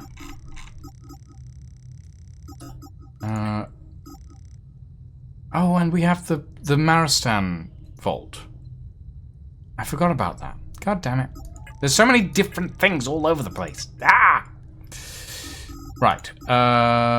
Which one was it? Was it this one? No, it was the other one. Was it this one? Symbol research. Okay. All of this is, of course, pretty theoretical.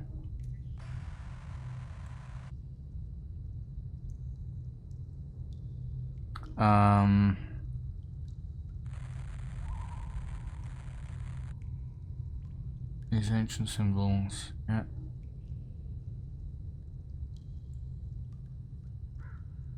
Okay. So I originally thought that these sets of symbols had to be activated in a certain method. Being like one on each side, the eye in the middle being... But I think I might be wrong. It might just be pull all the torches and see what happens. But I thought I'd done that. So maybe not. This one is the eye at the top. The eye is at the top, right? Yes, the eye at the top. And I think this is correct. The others, I was like, this top, this to the side. If you have a hint, Old School, that you would like to share about that particular puzzle, I would gladly hear it. Especially if it's sequence-based. If I have to do all of them in a specific sequence. Basically on point about the door. Okay. So it's possible that I've just got them the wrong way around. Is the images on it. Okay. So I believe we found all of these. I think. Because there's one under Patham Abbey, and that's the circle. There's one in the ruins, there's one under the hill. That's 4. Counting the eye down below. And there's the snake in the research camp. The way they are laid out should match the book somewhat. The book. And now I'm curious. Solid light bulb, dotted U shape, dotted cartwheel, solid dotted V shape, solid eye. Okay.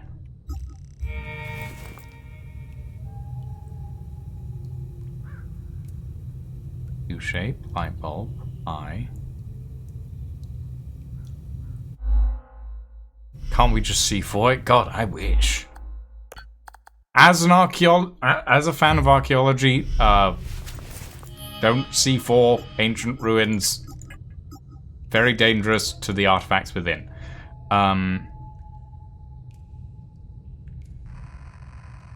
The order in which the symbols are activated appears to be irrelevant.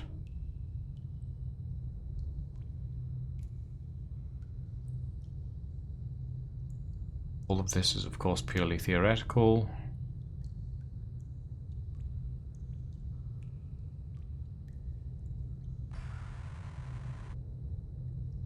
So if we say left side page stuff on the left, right side page stuff on the right, solid eye is centered. Okay, alright. I think that should work. It's very possible that I've just got all of these symbols the opposite way round to what they actually need to be. And it wouldn't surprise me if that's what I've done.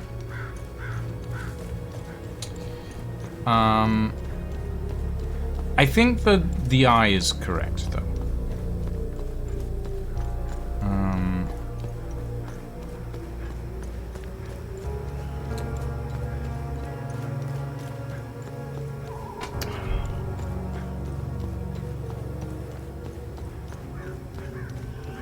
Okay, let's start over here.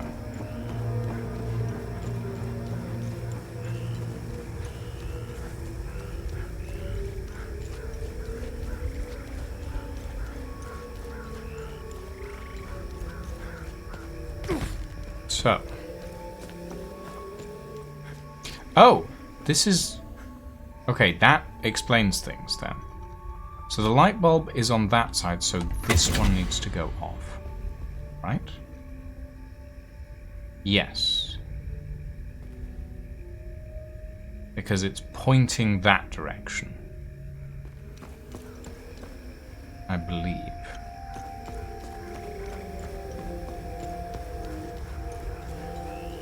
Okay.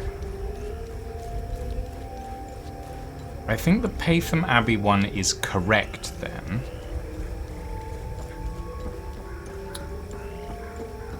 Which means we need to go take a look at the one under the hill and the one in the research camp. So let's head to the research camp first, and then we can head to the one under the hill.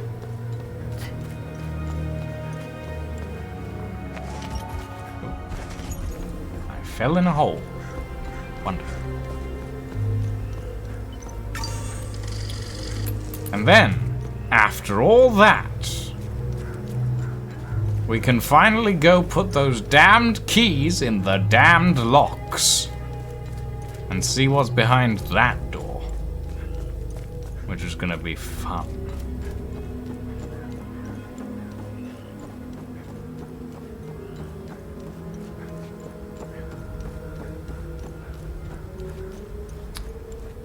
Okay. Oh, but before that, we'll go to Maristan and open up that Vault of Forbidden Knowledge, because that might have stuff in it. And we do like some stuff.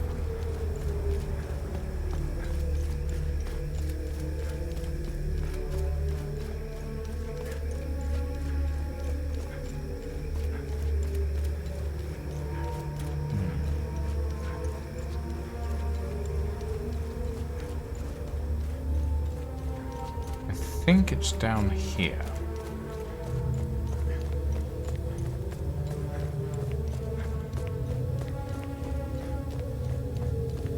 Yes. Okay, so the V is on the correct side. Okay. I believe, anyway. I would like to believe. Whether or not it actually is, well, we'll find out.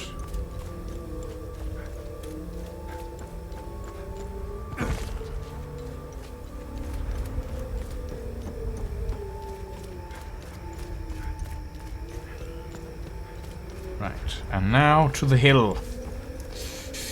Over the hills and far away. Down, down we go. Or across, rather. Swampy marshland.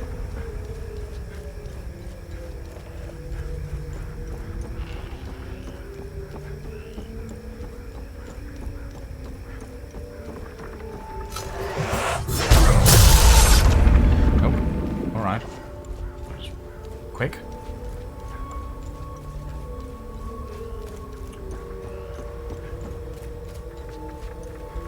Because they are tier 1s.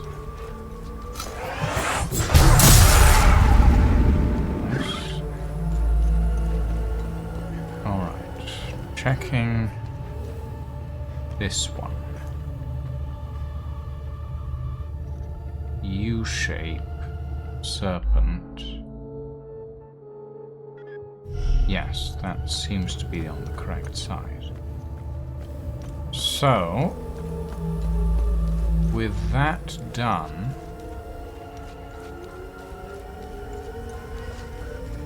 hold on. That thing's alive.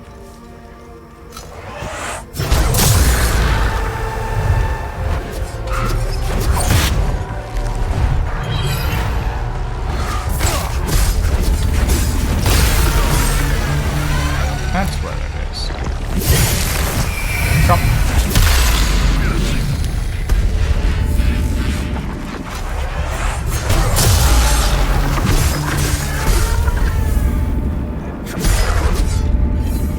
There we are. Do I actually have the things needed for this? Oh shit, I do. Open up. Sesame. Glyph lingering pain in heart. Cool.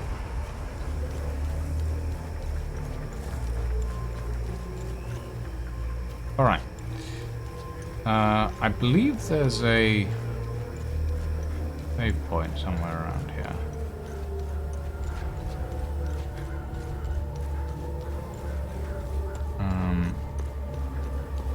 Yes, there.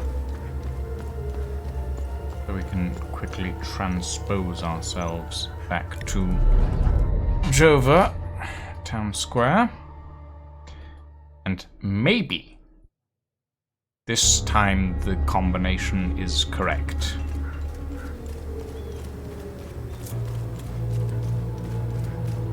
Maybe.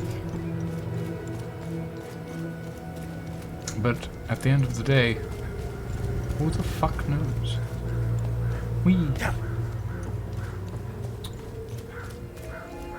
Alright. Into here. Round this corner. This door is not open. The fuck? Do they all need to be triggered? Is it all of them in the... Ah!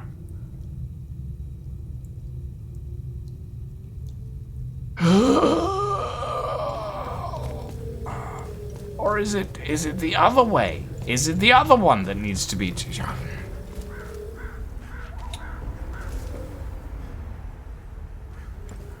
I'm gonna go nuts.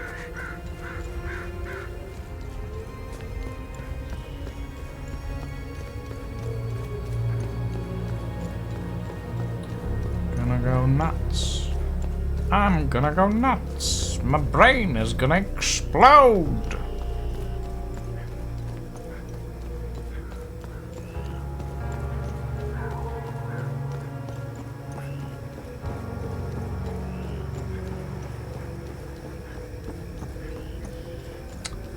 Okay. Maybe it's the other one. It's the other side. Maybe it's not this one. Maybe it's this.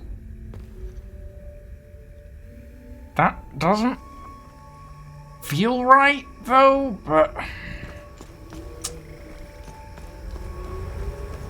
we'll try it.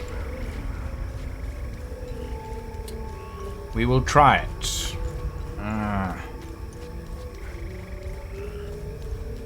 So much running. So much running. No. Why? Okay.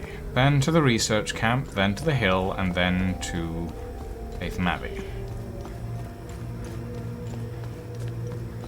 And the one in the basement should, realistically, stay the same, unless it needs to be turned off for some bloody reason. But I don't see why that would be the case.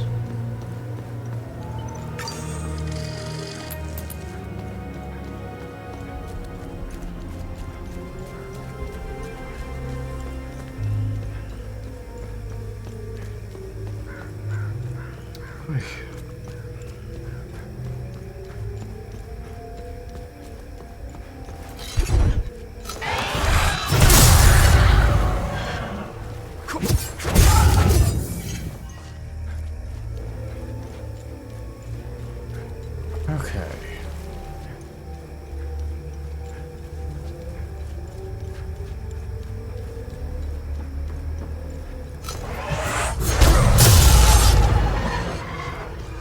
Thank you. I don't want you shooting at me anymore. I will appreciate it if you keep your bullets to yourselves. There we go.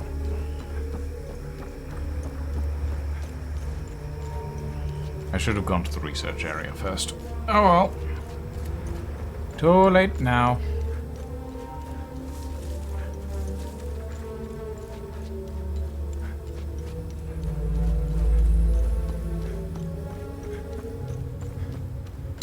Right, you off, you on.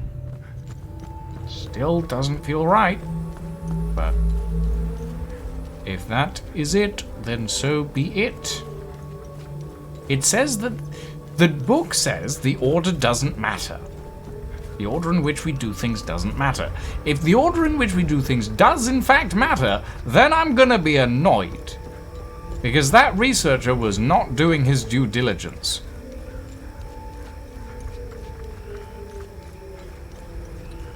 In theory, he said. If the order matters, I'm gonna be mad. If the order matters, I'm gonna be mad. It drove you mad. Oh, great! So the order does matter. Oh, wonderful. Fuck my life. Okay. We're gonna go ahead as if the order doesn't matter for the moment, and if it does matter, I will scream. Yeah. This door we still haven't opened. Interestingly. I don't think we have anyway. Right, turn you on. Turn you off. What does this say? All sconces are set. My duty is complete. None save our sacred sodality shall ever tread past our protected door.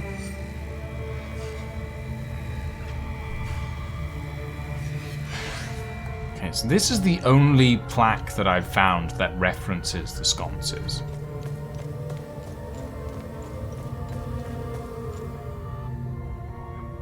I just realized. That might mean that there is an order, because those are the last ones.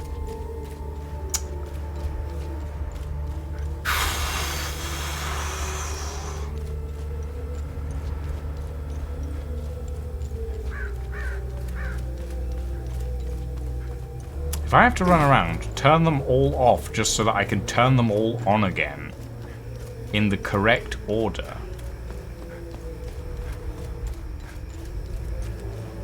Right, to the Abbey. And swap that one around.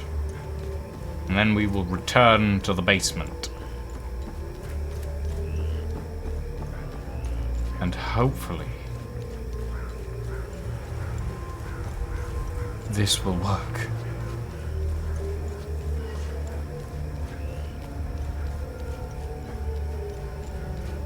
Hopefully.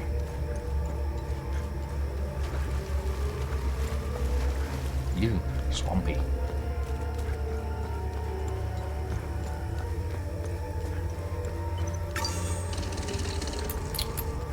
Okay.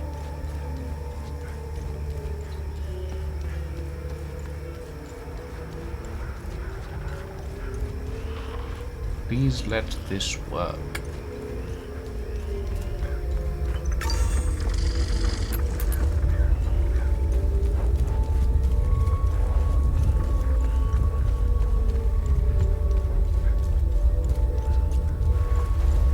Don't get me wrong, Hell Is Us is a good game, but this level of running around is just a little too much.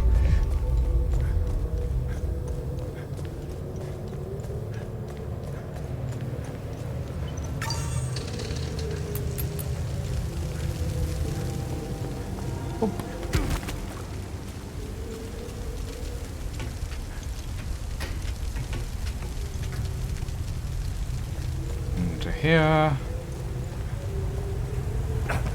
Up this ladder.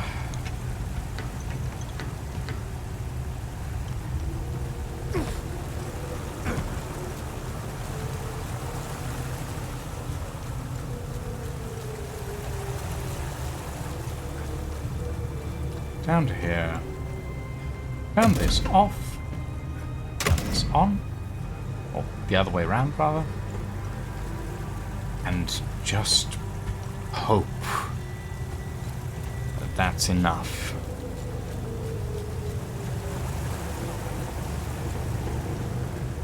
And if it's not, scream to the heavens above.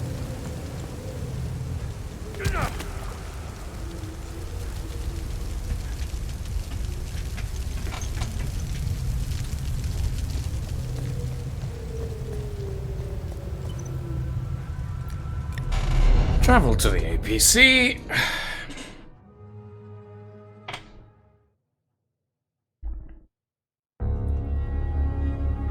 Sincerely hope that transitioning areas like that does not reset all the switches, because if it does, that's going to make me even more annoyed. Hopefully it shouldn't. Realistically, it shouldn't. And let's go check the door.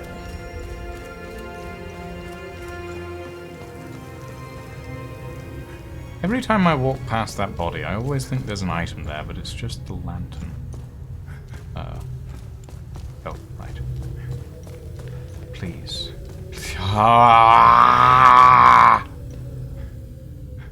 You know what? I'm fed up. I'm fed up. What the fuck is the solution? Where is it? Casa Marshes.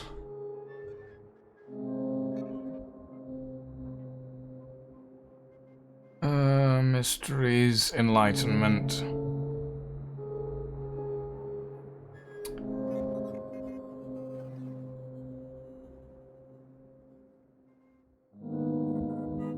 To solve the mystery, you have to travel to various locations in Akasa Marshes where you can interact with the sconces or light mechanisms. The sconces will come in pairs. These gives the hints on which mechanisms should be interacted with. The order in which you interact with the sconce is irrelevant.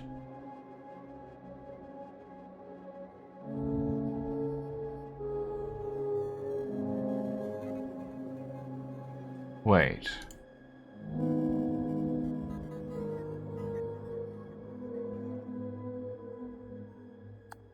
Hold on. The closest one is downstairs, isn't it? No, the order is irrelevant, old school. The guide says the order is irrelevant, and I just had a particularly insidious thought, which, if correct, I am going to be very annoyed about. Because if it is correct, then it means I need to be very specific.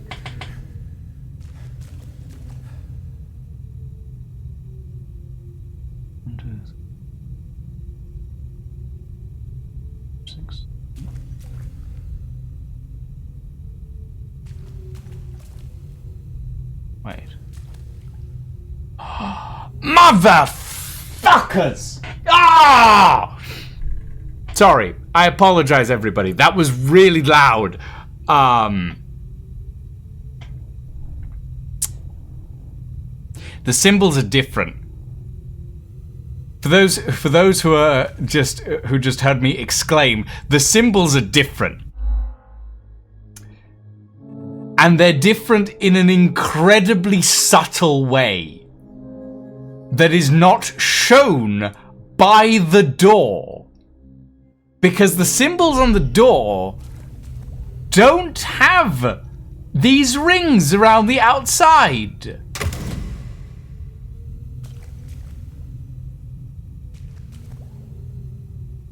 Okay. So the question is, which ones are the correct symbols? And how do you tell them apart?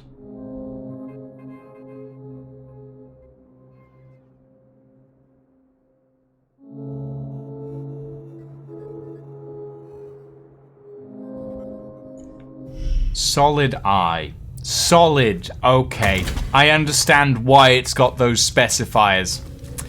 Solid eye. Solid circle around the outside. Ah! Oh my god. Okay. Well played, game. Well played in making me take note of the details. But bloody hell. I did not because the symbols on the door don't have those outlines. They're just flat. I was like, oh no, it's just an order, or it's the side that the symbol is on. No, it's neither of those things. It's horrific. Okay. At least I have an understanding of what it is now. At least I understand.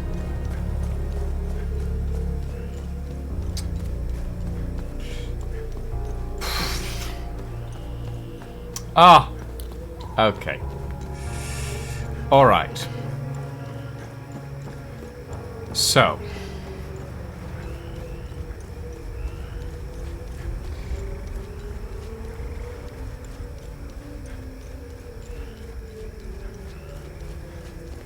Let's see. What are you set to? And do I need to change you? You're solid light bulb. So you're correct. Solid light bulb is correct. Because I was looking at that, And I discounted the first section originally because... Redo it to be sure? Actually, that's fair. That's fair. Just in case. Before I have to run all the way back across the world to deal with it. Yeah, no, that's fair. Okay. Solid light bulb.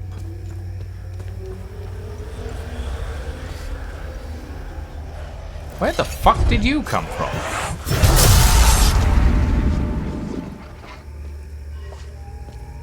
Weird. Can we throw the person who made that door in a frozen river? Okay, to be fair, the puzzle itself is really well designed.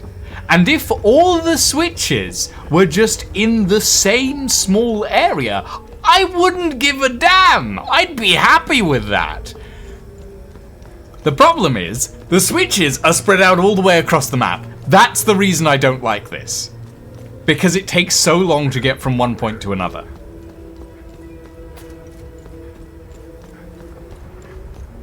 Hold on. There we go. Yeah. It is, I believe Akasa Marshes is the biggest map in the game.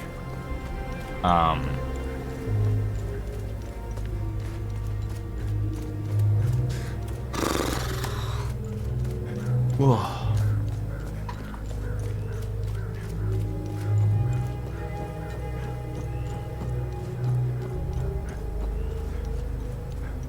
Actually, it is one of the biggest maps in the game. I believe it is rivaled by the internal area of Lake Sinon, because that area is massive as well.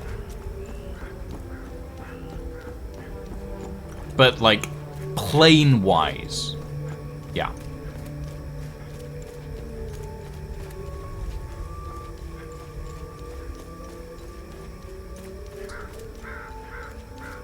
Okay.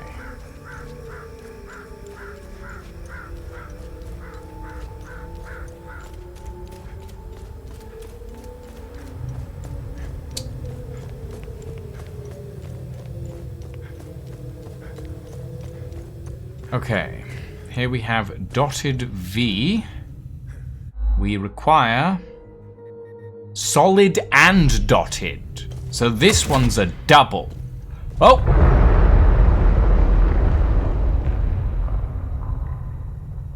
You know, I don't think we need to go check the others. I think we're good.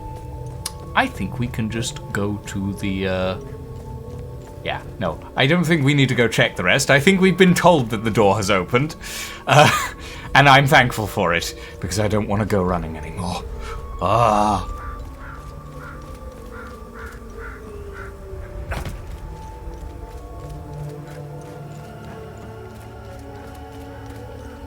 Oh, I need to go around the concrete barriers. 3 miles away, but you can hear the door opening. Yes, it's just, you know, every time they open the door, they have to trigger a small earthquake to let everybody else who is at all the other sconces know that the door is now open. Because otherwise, nobody knows. It's like, is it open yet? I don't know. We don't have mobile phones in this day. We need a small earthquake.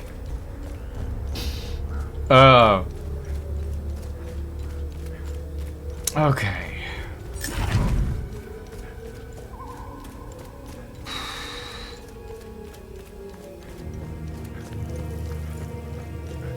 Right. What do you have for me, and was this even worth it? Okay, 3 items. A polearm of ecstasy. Alright. You know, a grade 3 polearm of ecstasy. Alright. The Crucible of Fire. A reckless rage grips you, increasing melee damage dealt and taken. And grade 3 Twin Axes of Grief. I mean, I would have preferred more defensive items and some lore, but alright. I'll take Enlightenment in its shoddiest form. Okay. That's that done. What have we got left?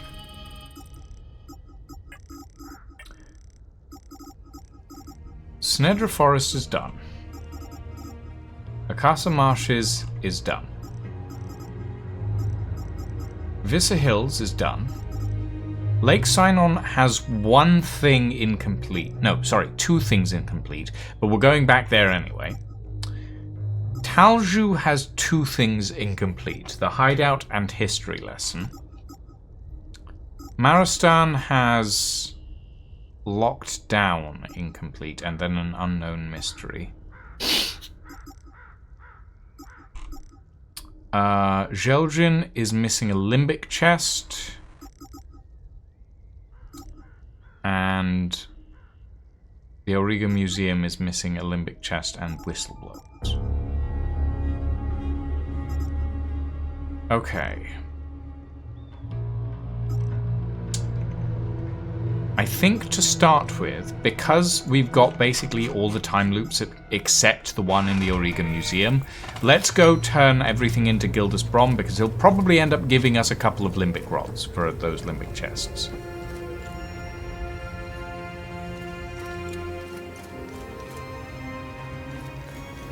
I just died at Sinon on Merciless Death Penalty mode. Gutted. Gotta do about 20 minutes all over again. Oh, goddamn. The fact, however, old school, that you are playing on Merciless Death Penalty mode, I applaud. I could not do that. Like, that is impressive. Oh, and there's the chest in, there's the box in the APC as well that we haven't opened yet. There's this one. We have an APC code. Well, we have a sheet of you can change the enemy health and damage as well, but you're not doing that yet. That's fair.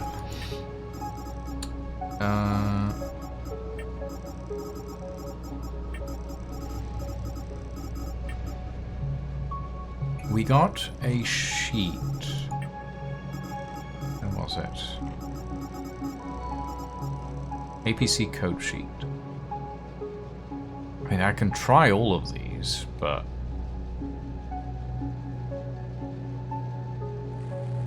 might as well.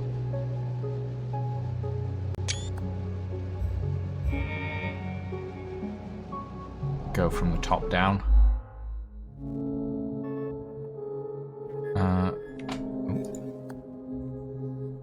Hold on. Put that to the side there. Okay. 968981.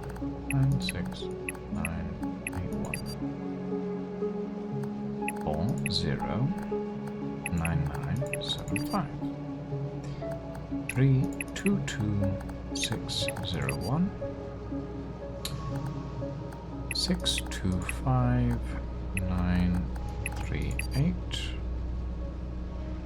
854030.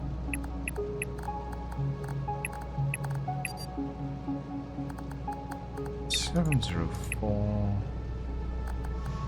783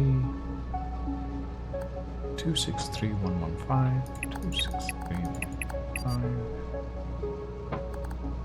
005356 949476 756508 631304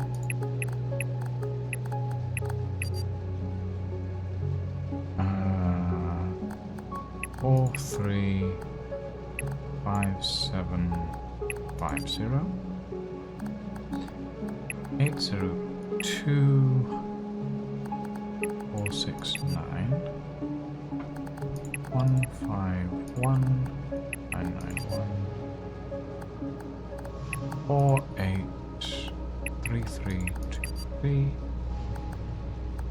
27 3291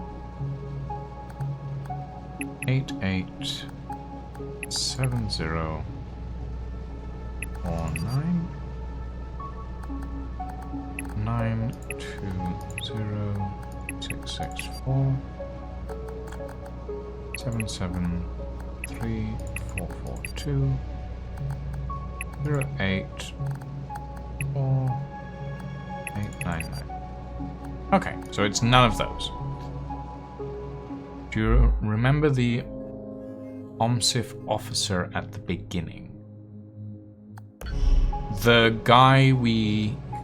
The lady we stole the outfit from, or the guy we, like, patched up and then got crushed by rocks?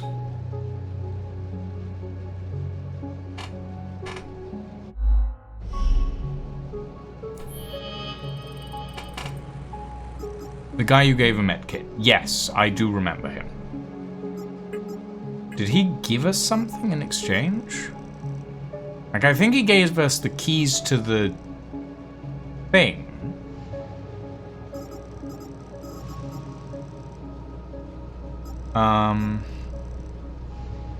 Check his notes. Call an OMSIF sergeant. Secure storage access code 301.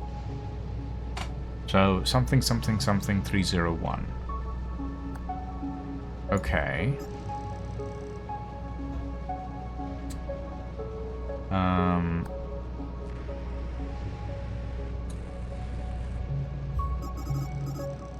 Interest. And this one, 199301. Okay, I see. Thank you, old school. 199301. Oh, a drone bypass. Limbic capacitor. Mark of the Griffin. Find your health increased well beyond natural measure. Hmm. That's neat. Okay. Alright. Where did we want to go? What did we need to do? We have a couple of things to do in Lake Sinon. We need to go back there anyway. There's a couple of mysteries in Talju. Honestly, now... Oh, right, we were going to Vissa Hills. That's where we were going. I entirely forgot. We are going to Vissa Hills to talk to Gildas Brom to get our final rewards for doing all the shit. Other than that one down in... That one time loop that's down in the other thing, which we can't access yet, as far as I'm aware.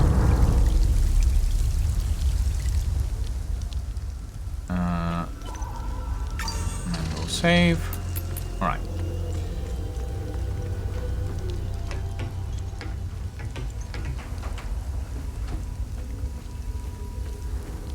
To the Watcher's Nest. To eternity. And I do still have the mine key, which tells me that there's at least one more door in Vissa Hills that we have not opened yet. And I don't know where that would be.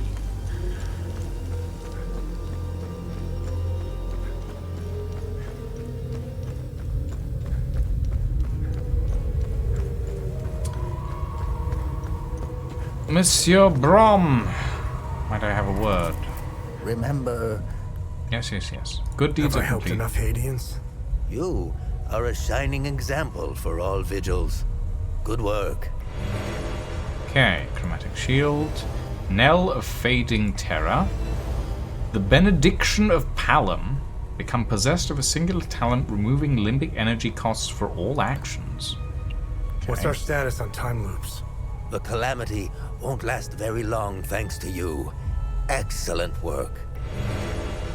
Waves of Grief enhanced, Waves of Wrath enhanced. The Omen of Oblivion. A sense of finality seizes you, increasing the damage and power of combo kappa attacks.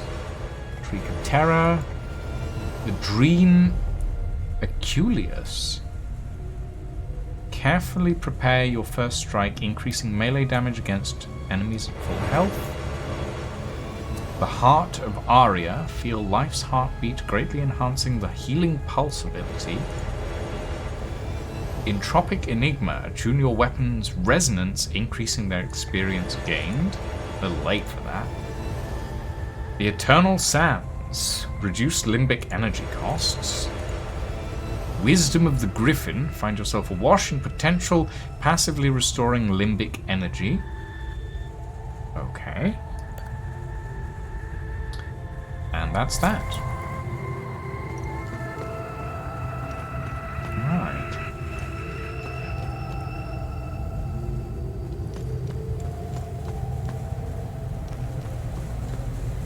What is that noise? Oh, it's the AC unit. I see. Particularly loud. All right.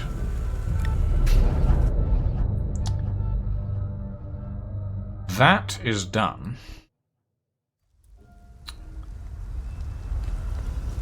Which means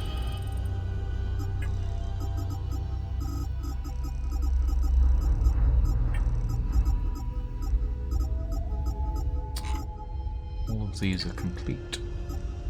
So, Tenedra Forest and Akasa Marshes are complete. Bissa Hills is done.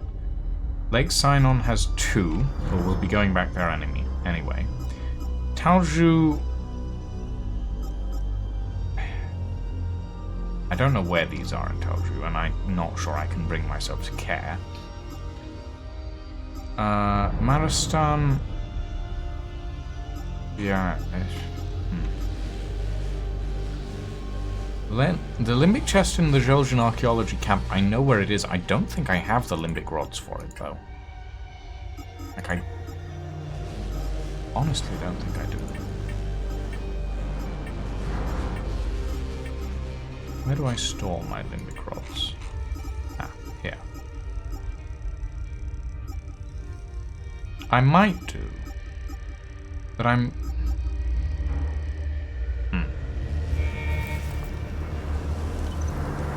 Okay.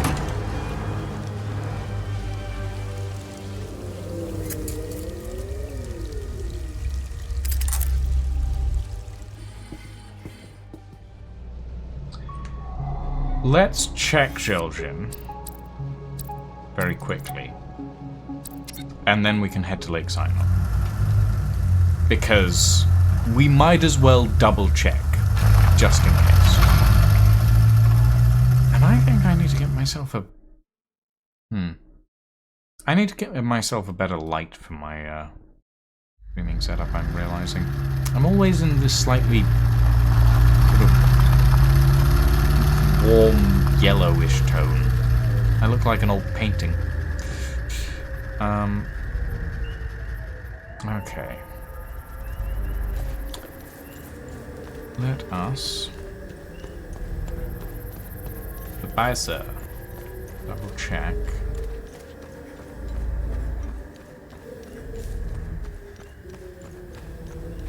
The archaeology camp.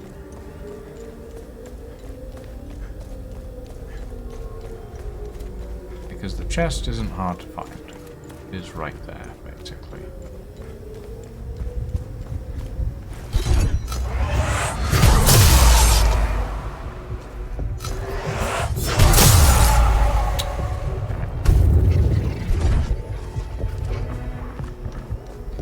Ah, well.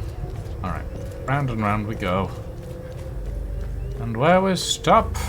Well, that's for the fates to decide.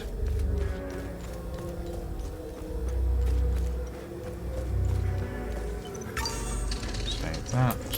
Right. This. This is reds. And I only have one red. I'm missing a limbic rod.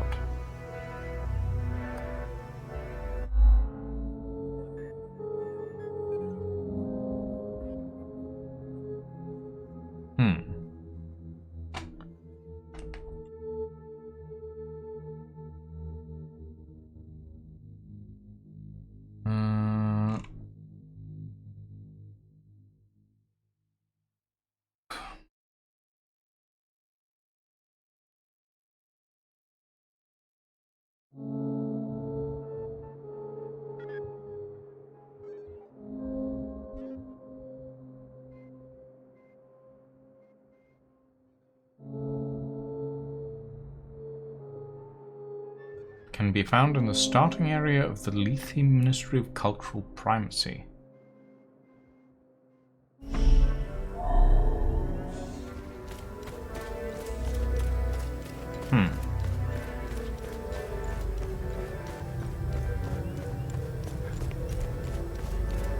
Okay.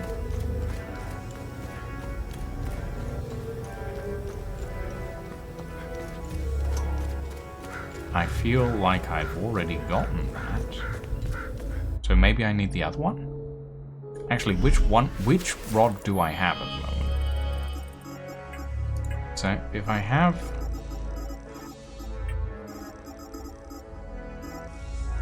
I have X, so I need V. But yeah, in the Lethe Ministry of Cultural Primacy, there is apparently a white micro-truck that has it inside.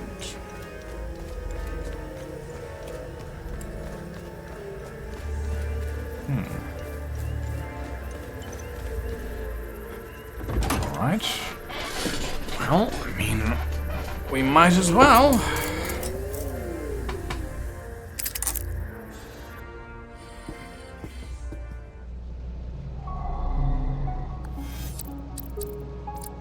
It's not like we've got anything better to do other than stopping the end of the world. Oh, we can take a side quest. It's not like the end of the world is anything major.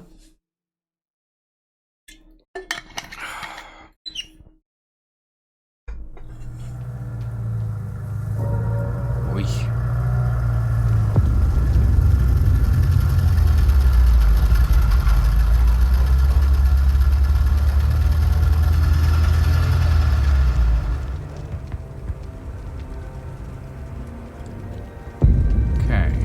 White micro truck. Is it this one? It is.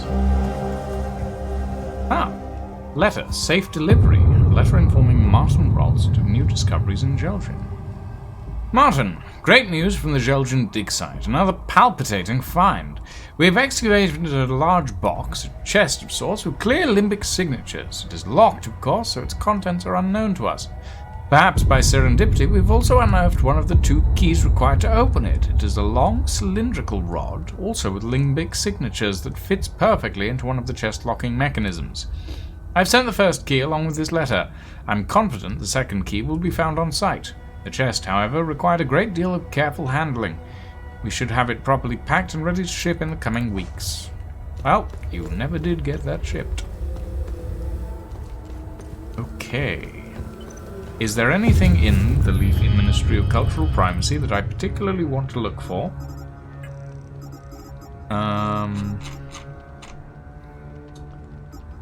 Nope, we've found all the mysteries here already.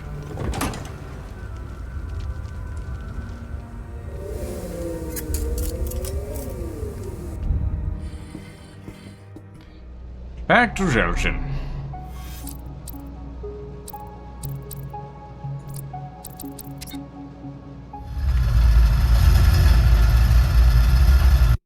Gonna quickly speed through these bits and pieces.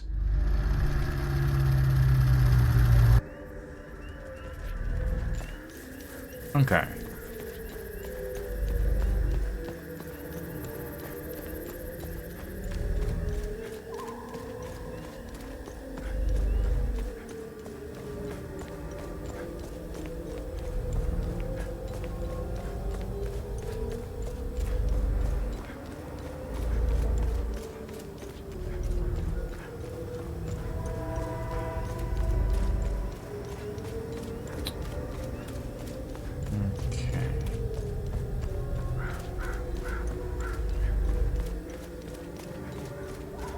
Right.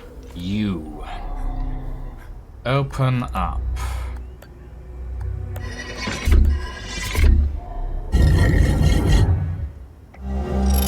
An amine prism theta. Well, that's useful, I suppose. I don't know how many more theta things there are. Okay. Geljan is done.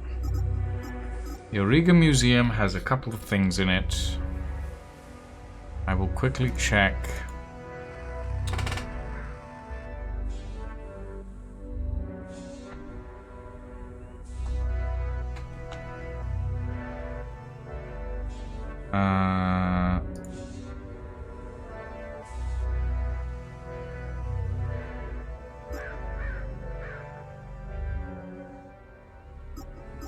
Wait, that's in the Limbic Forge.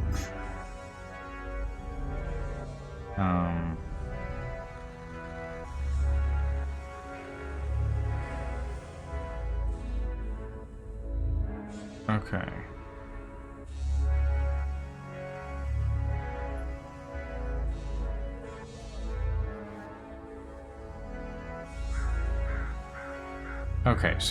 Okay, so it starts in the Auriga Museum, but it is actually solved in Lakeside. So Whistleblowers is the only thing that I haven't completed in the Auriga Museum. And I think I have all the things needed to complete that at this point.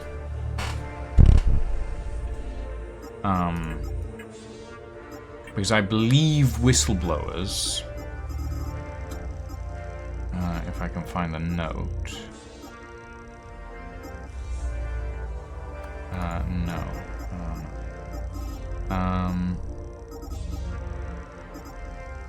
Project Maxim.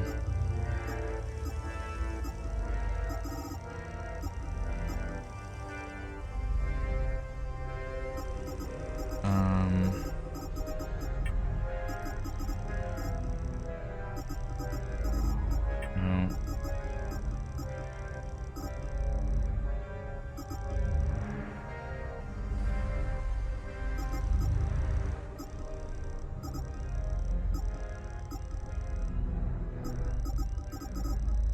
I'm not sure if it would have been on OMSIF letterhead.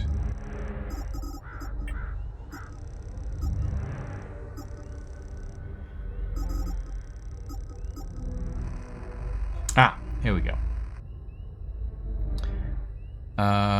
Change the password to the OMSIF team numbers currently deployed to Lethe, Sinedra, and Akasa in that order. Okay, so for that we have Sinedra was Epsilon 11. Akasa was Epsilon 08.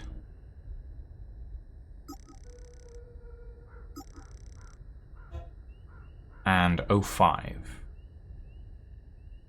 Lethe.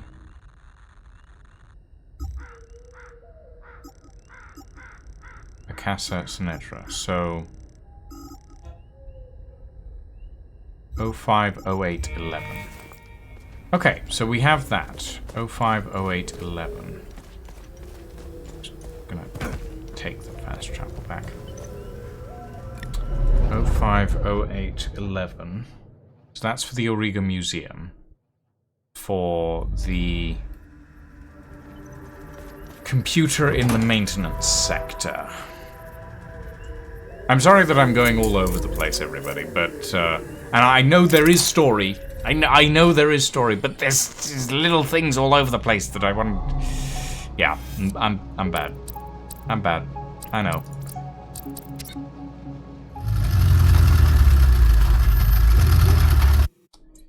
Uh, 05, 08, 11.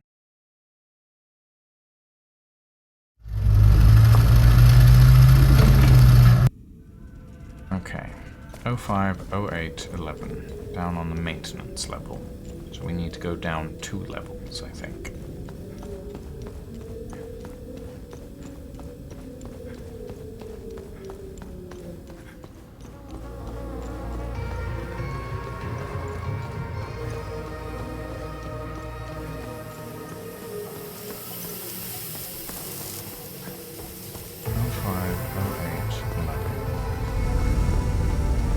This computer? No, it is not this computer, it is another computer.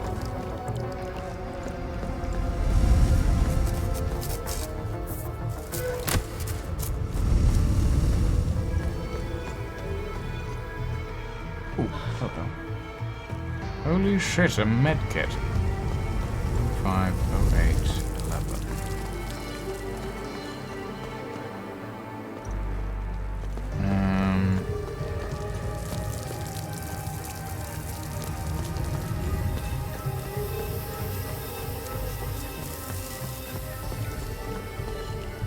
Nothing in here.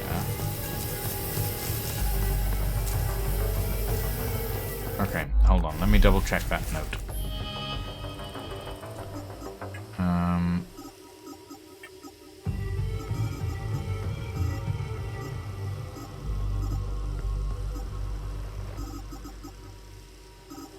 Oh, God, which one was it? There we go. In the maintenance supply room on B2.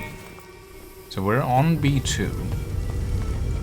Maintenance supply room.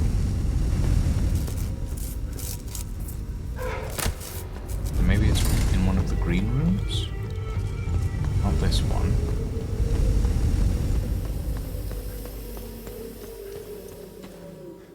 Not this one either.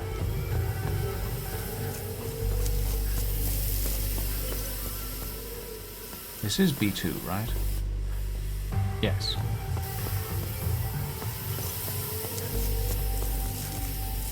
Maintenance supply room on B2.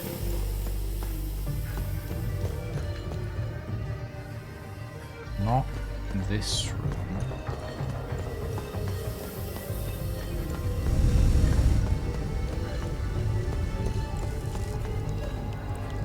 Not this one.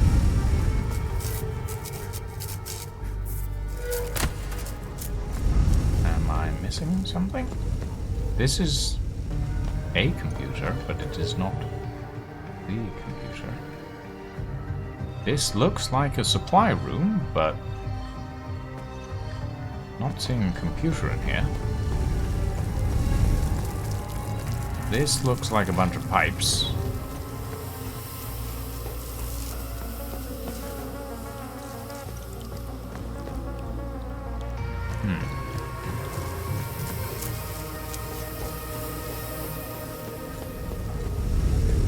Does this particular computer have a secret to it? Can I twiddle the dials?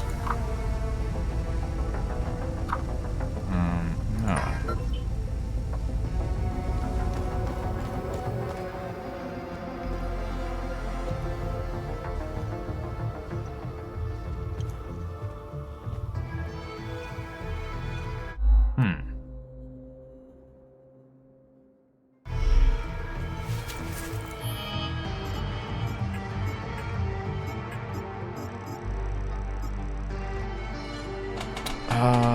I've taken some extra precautions. I've moved the computer to our spot in the maintenance supply room on B2.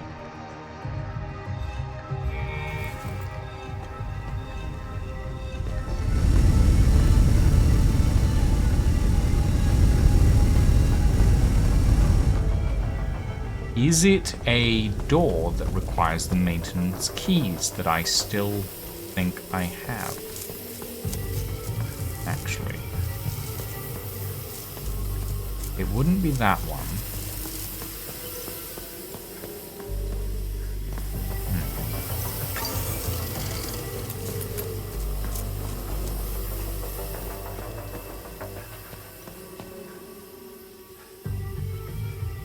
Can't tell what that says.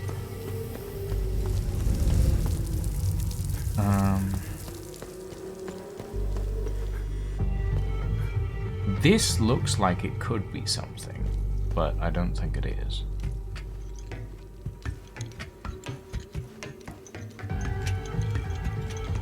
But this takes us up to level B1.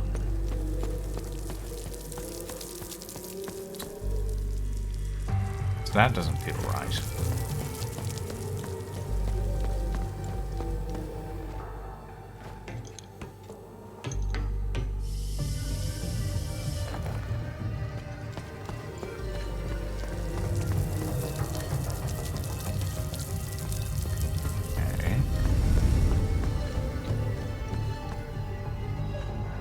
This feels like a supply room, but That ain't it, apparently. Do any of the others have doors in them? This one does, but the door isn't reachable.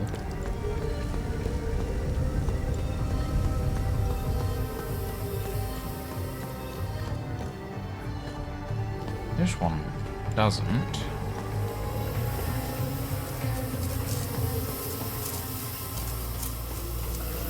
And I'm lost.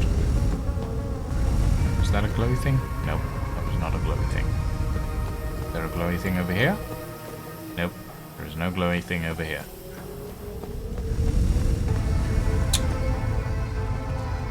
Okay. Hold on. This one's weirding me out.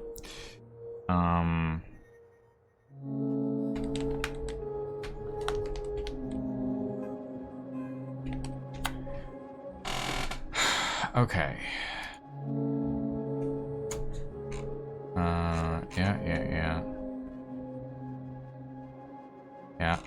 Yeah. Go red door.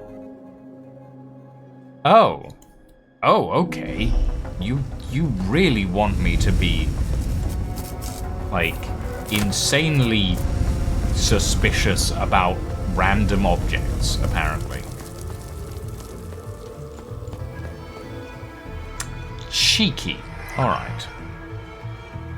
05, 08, 11.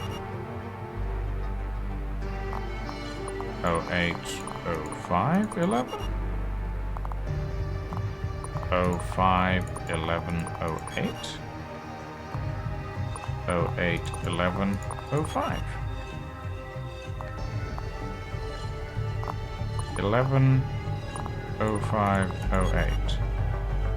What? Did I get something wrong?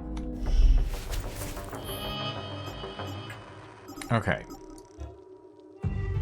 Lethe Snedra Akasa.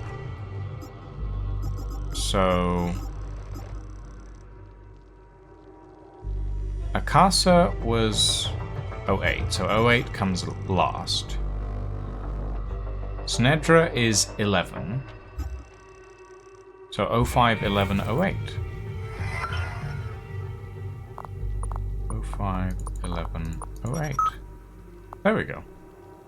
Apparently it was the one combination I didn't try. Enough. I can't do this anymore. I'm losing myself. What am I becoming? Where did we go astray? Or was it all a lie from the beginning? When the Council first approached me, their promise was to build a better world. I believed in that promise. I gave years of my life to pursue it. I was convinced the research would lead to breakthroughs in physics, engineering, genetics. I thought we would be helping people, curing diseases, improving infrastructure, developing new crops. Perhaps I was too naive in my wide-eyed youth. There are several of us of like mind, disillusioned by what we have witnessed. We can't exactly resign from our posts. We know too much for them to let us walk out of here. No, we are trapped here. Our only hope is to release the information contained herein out into the world, and hope someone can hold them accountable. Personnel files, observation notes, test results, future research plans, experimental tech schematics, and most importantly, a list of civilian casualties. Everything is here on this terminal. The people of this country don't deserve this. It's inhumane. They've been through enough. Mabden. When I began my work here, I was especially overjoyed at the prospect of working alongside the esteemed Dr. Mabden. His reputation for excellence is known the world over. Over the years, my admiration turned to revulsion. Let me state this in no uncertain terms. Dr. Mabden is a psychopath. I have never met a man so scornful of morality. I've seen him watch innocent Hadeans burned alive and not bat an eye. He watched as a limbic entity eviscerated prisoner after prisoner simply to determine if it would eventually tire. He had pregnant women injected with a limbic serum to study its effects on human embryo development in utero. His obsession goes way beyond the bounds of scientific inquiry. He takes a twisted, sadistic pleasure in conducting his experiments. He must be stopped. They aim to weaponize anything limbic, extracting every little iota of data they can. It's becoming increasingly clear that they intend to use this research for warfare outside of Hadia. There is no benevolence here, just self-serving profit and power. Well, somehow that doesn't surprise me. Okay. What have we got left? Lake Sign-On. Lake Sign-On. Taoju. And the Vault in Maristan, which I entirely forgot about until just now.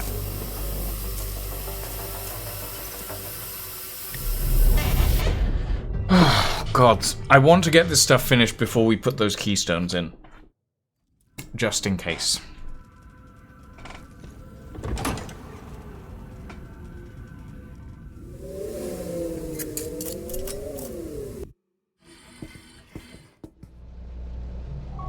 Okay. Let's go to Maristan. Open up the Vault of Forbidden Knowledge there. Or Hidden Knowledge. Forbidden? Ancient? Whatever. Forgotten? Vault of Forgotten Knowledge? I don't remember what they're called. And then we'll head over to... thing. If I recall correctly, the Vault of Knowledge is over behind the castle.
Very far underground at this point.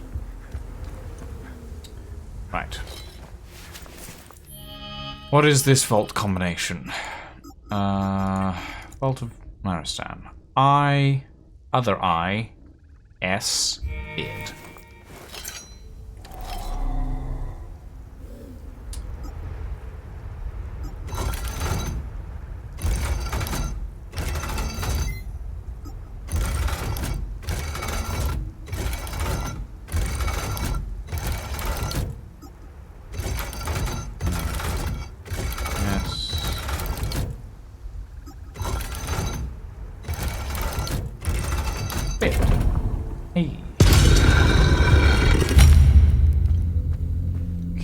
start with? We have an Amine Prism Row. Okay. Arisen of Valor. Become unfettered by the exertion of combat, removing stamina costs for all actions. Holy shit. But it's an active relic, not a passive. Okay, anyway. Waves of Grief Elite. Painting Queen Revetta. A faded painting depicting Queen Hava Revetta, Wrath of Palom, found in a vault of forbidden knowledge in Maristan. Glyph, Masochistic Delight Elite. Frightful Ambush Elite. Tome, The Ascendance of Hellion Lodges and the Birth of Limbic Aesthetics, Part 3. I am not going to read that. There's already a lot of things. Scholar Jish, 14th of his name, Regret. All we sought was an end to spite, hatred, and madness, an end to constant spilling of blood. Long did we wander until wearied were our steps, then labored we with sweat and sorrow, and found we the greatest thing of all gazing upon us, the eye. And in our folly we cast doom upon us all. And now an age has passed, and the echoes of truth grow dim. An age has passed, and yet no wisdom dawns. Still the blight we wrought knows no end. Still we grasp not the means to sunder the curse of our own making. And Glyph, Rage Spike, Elite. Cool. Okay. Is that...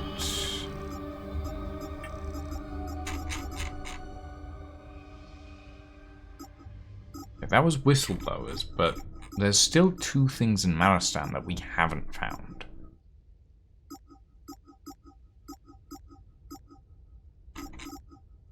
Do I want to completionist this thing? No. No, I don't. I think at this point we're good to head to Lake Sinon.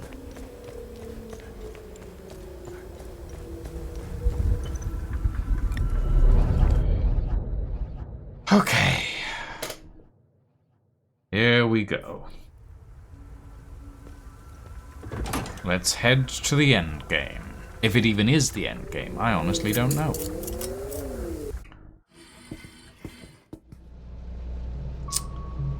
Do I have anything to research? Find something interesting? Yes. Terracotta oil. Nice find. Let's run it through the database. Terracotta oil lamps like this played an important part in the religious rites of early Sethricism. Haslin youths would be given this lamp along with a supply of food and water. Oh boy. Along with the supply of food and water, and were expected to navigate the labyrinthine passages beneath Mount Obek alone, a sort of pilgrimage or rite of passage that retraced the steps of their holy saint, Palom. If the youth found their way to the Eye of God, they were considered to be under the guiding gaze of Sethris, and could rejoin society as a consecrated acolyte. The lamp not only provided illumination, but also was also considered to hold a piece of the golden star Sirius, Sethris' final resting place to ward against the evils of Tiar, the serpent god. I'm done writing my piece on the Hasolins, the ancient Hadeans. How long is this? Oh boy. Okay. Here we go. The first Hadeans and the birth of Sethrism. Some would have you believe a great mystery is about the setting, atmosphere, suspense, red herrings, and the lot. Granted, they have their place, but I think it's much simpler than all of that. A great mystery must have simple questions beating at its heart. Who, where, when, and more importantly, why? When my partner brought back fascinating Haslin artifacts, the game crashed. Apparently. Hell Is Us has crashed. We're sorry your game has crashed. Please let us know where you were and what you were doing in the game. Reading the news. Send and close. That is the first time I've actually had the game crash on me, I think.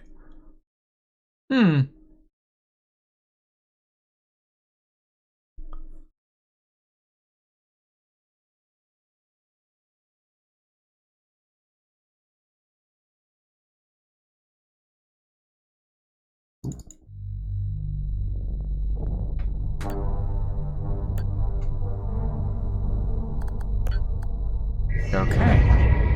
Unexpected. Will that have saved? I don't know.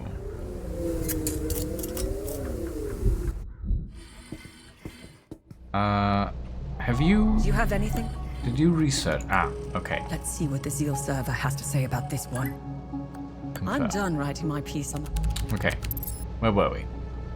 When my partner brought back fascinating Haslin artifacts, it immediately caused me to ask these simple questions. Who were they, and could their history parallel modern Hadia somehow?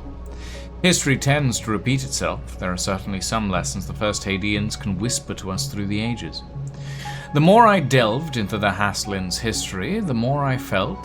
Hassalins. The more I felt it was a story worth telling. A large group of hunter-gatherers crossed into an undisturbed valley known today as Hadia. They adopted a sedentary lifestyle and developed a new belief system that would send them on a path of never-ending conflict. Suffice to say, I was hooked. The Great Crossing. A large and brave group of hunter-gatherers known as the Hassalins crossed the treacherous peaks that surrounded Hadia. The date of their arrival is largely debated amongst Hadian scholars. Some stand firm at 9000 BC, while others suggest a much earlier date, around 11,700 BC. Recent discoveries in the mountains of northern Hadia support the latter date. Why would a large group of hunter-gatherers risk a perilous journey through some of Earth's most dangerous mountain ranges? I should know. I made the journey across, but with modern equipment and an expert guide. The Hassalins faced winds that could attain 160 miles per hour, sub-zero temperatures, and thin air. Some experts say it was due to a famine, while others suggest that the moths need to leave me alone. While others suggest that Hassalins were escaping a natural disaster of epic proportions, Younger Dryas impact theory. Whatever the reason, the risk paid off. The Hassalins arrived in an untapped valley. They gazed upon rolling green hills, lush forests, fertile black earth, prairies, rivers, and lakes teeming with game and fish. The Hassalins had found paradise on Earth. The 8 tribes of Hassalins settled the region and abandoned their roaming, hunting, and foraging traditions around 7000 BC.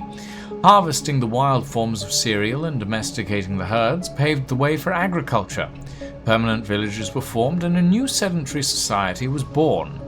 Though through this significant transformation, one tradition remained intact: shamanism. Shamans were highly respected and regarded as individuals who could interact with the spirit world through altered states of consciousness. They had the power to heal the sick, communicate with spirits, and escort souls to the afterlife. Essentially, it was a belief system centered on supernatural phenomena. Early Hassalin society relied on the shaman to guide their newfound way of life. However, a mysterious shift in tradition swept across the Hadian Valley, suddenly leaving behind the shamanistic tradition. What caused the 8 Hassalin tribes to adopt a monotheistic belief system? The legend of the Eye of God. This mysterious and abrupt change from shamanism to a monotheistic belief system remains a mystery. What caused this sudden change from a deeply rooted tradition to a new faith? This new mythical narrative is complex. The benevolent god, Sethris, created humanity and all earthly creatures. He was the first into being, the uncreated, the divine, and the light. With him, another came to be, the great two-headed serpent, Tiar.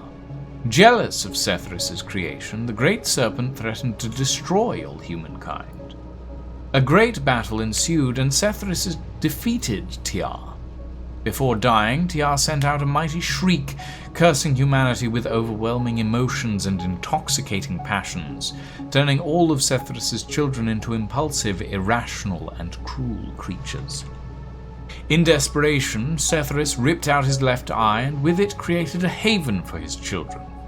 It was to be a place where humanity could come and find refuge and protection from the curse of TR. Humanity could always come to the Eye of God and cleanse themselves of all sinful emotions.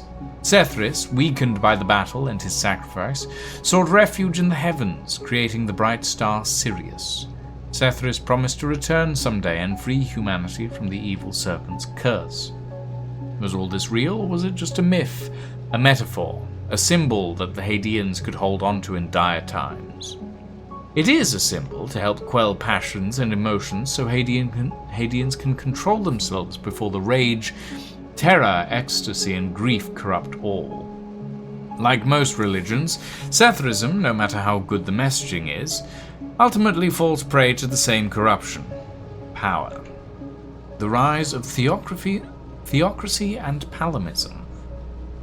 Real or not, the Eye of God sent shockwaves through the entire Hadean Valley. At first, the story of a benevolent god, Sethris, was passed on from generation to generation through oral tradition, a custom kept from shamanism. Nearly 1,000 years passed, during which a writing system evolved from primitive pictograms and runes to an official alphabet. With the advent of a written alphabet, several holy passages and interpretations of this new narrative were etched on clay tablets and later inked on parchments. During this period, around 2200 BC, there was a schism between the 8 tribes of Hasarlans. Different interpretations and traditions began within each tribe, none more so than the 8th tribe, which outright refused Sethrism and opted to worship TR. They were exiled, and their footprint can still be seen to this day in the Vissa Hills in the form of a grand serpent mound. To avoid such rifts between the remaining tribes, priests of each tribe assembled to amalgamate all holy interpretations into one sacred book. This group of priests was known as the Illigad Conclave, named after the valley where the meeting occurred.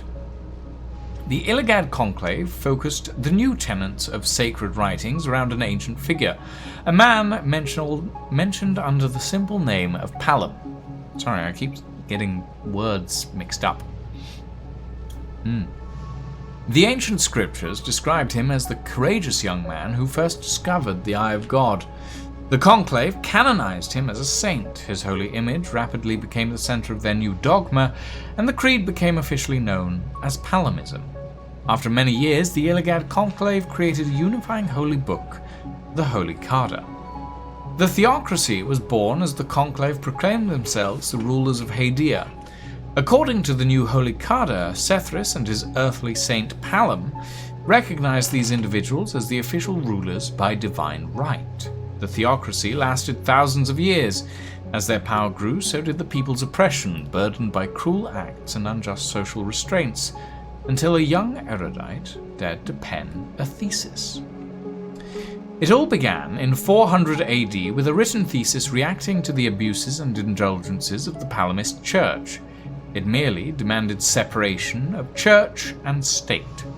The work sparked a comprehensive and durable Reformation movement despite very few copies. This new wave of change grabbed the attention of influential individuals, which only solidified the trend. Reformed churches spread throughout the land, and the new religious denomination was eventually called Sabinianism, after the thesis's author Sabin Gao. Unbeknownst to the Sabinian reformists, the Illigad Conclave had secretly mobilized a holy army and sent it into reformist territories, massacring the innocent and burning every town and city. Upon hearing the news, a beloved Sabinian nobleman, Conde Colig, raised the first ever Sabinian reformist army. The two armies finally met in the Vissa Hills. Outnumbered 5-1, Conde Colig proved a cunning strategist and inflicted heavy losses on the Holy Army, winning the 3-day battle. The joy of victory was short-lived, as Conde famously said after the fight, "The choice between war and peace does not exist. Truth be told, it's a choice between war and endless war, and I'm afraid we have chosen the latter." Conde Colig couldn't have been more right. On a scale never before seen, cruelty and wickedness deeply scarred the population on both sides of the conflict. Extreme acts of barbarity and savagery were commonplace, and Palamist traditionalists and Sabinian reformists were trapped in a never-ending cycle of destruction. The war raged across the land for 200 years, with little repose. Several attempts at peace failed or were very short-lived. Deeply rooted hatred and the thirst for shedding the other side's blood seemed inconsolable. Sadly, this holy war was only the beginning. What are we missing, then? Oh, no, wrong computer. What do we need in regards to research? The Conspiracy, the Civil War, and the Order of the Eye.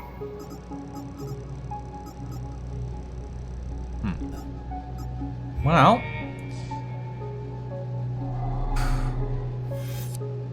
time for some Lake Scion, I think.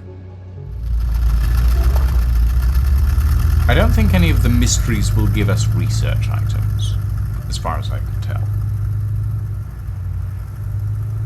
We usually get research items from, like, limbic chests and stuff. Ah! Bloody hell, sir! You are terrifying to look at. Ah! I wouldn't say I like interruptions. I never understood why people need breaks. I was surprised to find out your mother worked for us. She had quite a reputation. My employers came across her by chance. People with nothing to lose are the best candidates for covert operations. What caught their eye was that this prisoner seemed to know a great deal about Hadia. Things that aren't common knowledge. Foe guards, limbic weapons, the Order of the Eye. Ah! Why did you look at me when you said that? What's your fucking point? We didn't know about the Vigil's existence until your mother was recruited. She gave us an extensive list of names. In exchange, we trained her and assigned her some men. And one by one, the Vigil began to disappear. Have car accidents. Die of heart attacks. Very efficient. But then, she started to show signs of slowing down. Especially when it came time to take care of Vitalis. Careful. So my employers presented your mother with falsified phone records. It implicated Vitalis as the one who called the police the night she attempted to smuggle you out. You fucking scumbags! I told you I know how to bring out the worst in people. Oh, if you weren't bound to that chair, you'd lunge across the table and choke the life out of me. It would be much worse than that. Revenge is a much more potent manipulator. Control is knowing which buttons to press. Pretending not to care about anything is the illusion of control. Look at you, just like her. Compromised by your emotions. God, I love his design, though. He's so creepy. Fun's over. Let's continue. So creepy! Ah, fantastic! When he appeared on the screen, that was actually a jump scare for me. I was like, why the fuck am I looking at you? What the hell?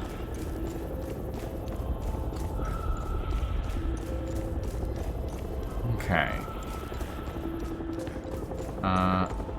The limbic chest in the reservoir, I believe, is just at the bottom of this.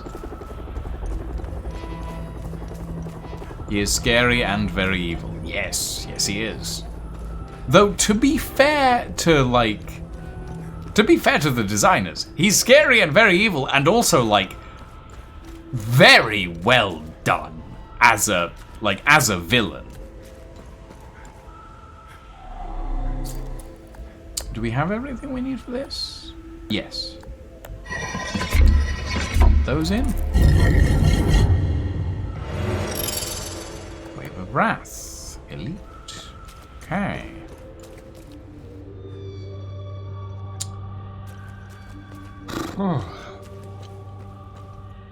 Yeah, he is a great villain. The whole scenario with him is just really good. I do like the way that this story is told, because it very specifically puts you in the position of you do survive the events of the game. You have to. But also, you survive just to end up in that chair. Hey Madeline, thank you for the check-in, thank you for the tea check, and the unshrimp. We shall, in fact, unshrimp. Oh god! Ah! Fuck! Oh! Right, yeah.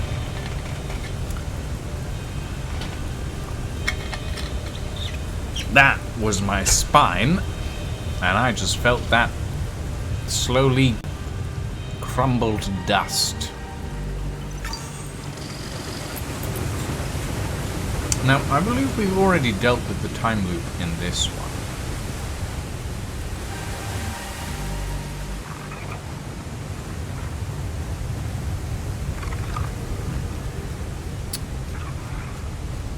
So we should be able to walk into this room.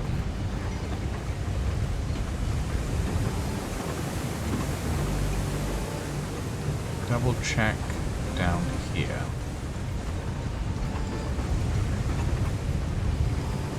Because I do recall there being some stuff down here.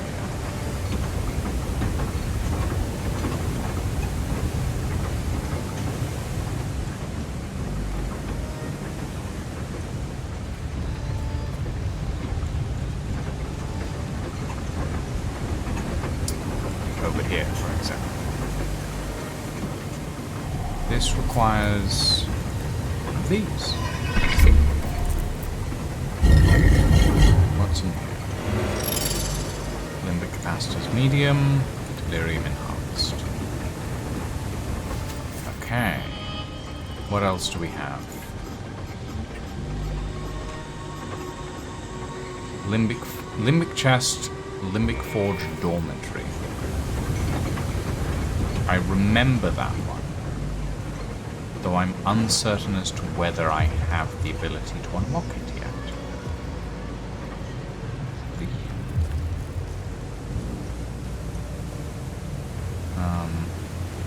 And I think we should be able to access that through here.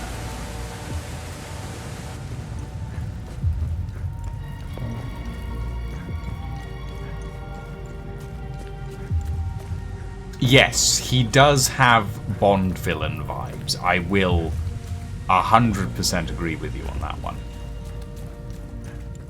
Is it up this way? I think it's up this way.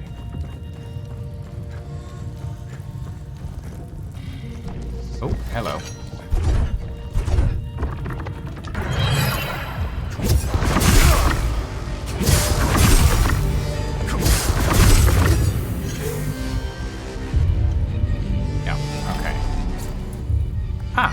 Last one. Cool. Tuning stones and a glyph for void. Cool. Alright. I don't know if that's all the mysteries in this area. But it's the majority of them, and I don't think... I think all the other mysteries are located outside of Lake Sinai.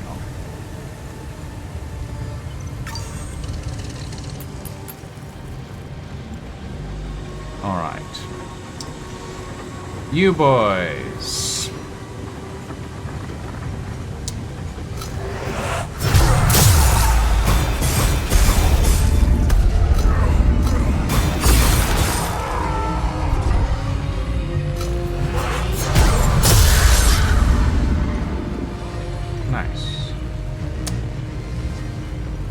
Okay. Let's do this. Now, for some reason, I have a duplicate, or I had a duplicate key of grief in my inventory, but I'm not sure if that's intended. Right. You in here.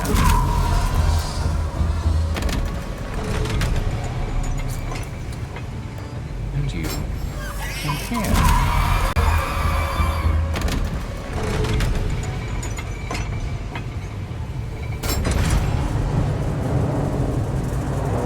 Big old door. Beyond lies the means to safeguard the future. Seek out the previous calamities, for only those who truly understand the past may enter.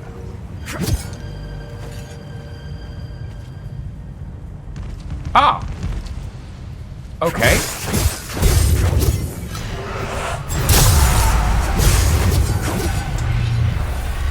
Alright.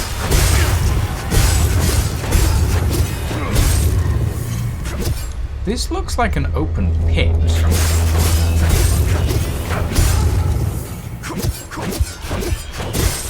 I did notice a lever over there, though. Can't forget.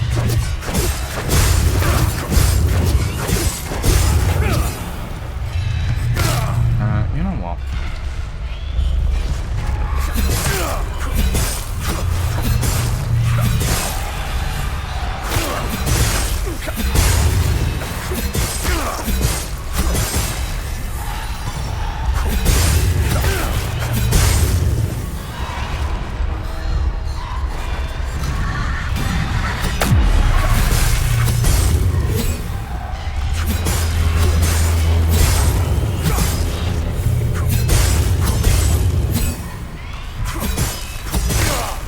Might as well try and level the ecstasy sword. There's a lot of bodies. Oh, all those hazes is what they're taking.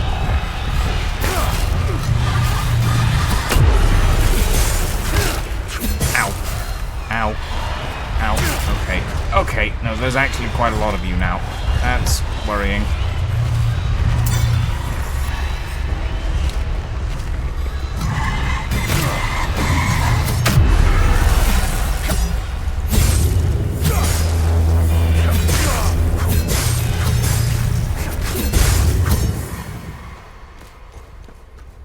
Okay. Oh. I don't think it is an open pit. I think there's a light area. Welcome, Black Sheep. Welcome, welcome. Welcome, Raiders. We are getting very close to the end game of Hell Is Us. Welcome, Raiders. Welcome. My name is Lucian V. Ghost. I do variety streams. And I have a really big glowy sword. Though, admittedly, I usually prefer my big glowy axes. Welcome, everybody. Oh, boy. Well, this looks worrying.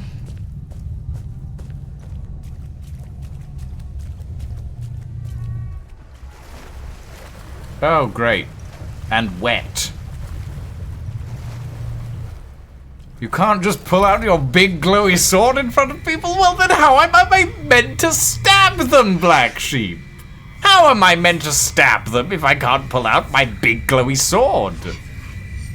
What a rush, as shadow and silence weave the twilight's veil. What a rush. I seek thee, and in thy embrace I shall fade into your arms. What dread stirs in my breast, yet still thou art sovereign above all. Sing this in your head, sing it again and again till you reach the light. According to my calculations, you're headed towards Mount Obek.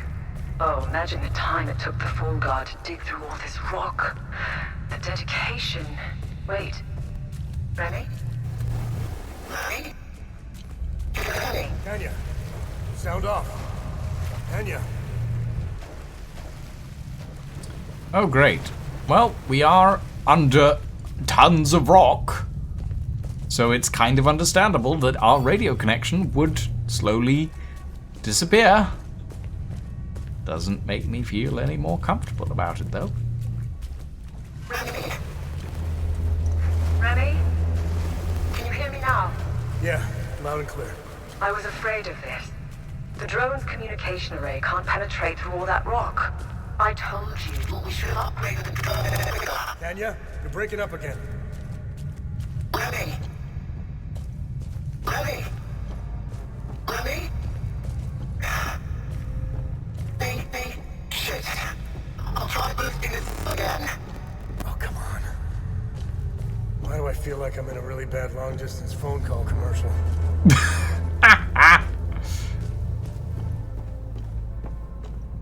This is a natural cavern system.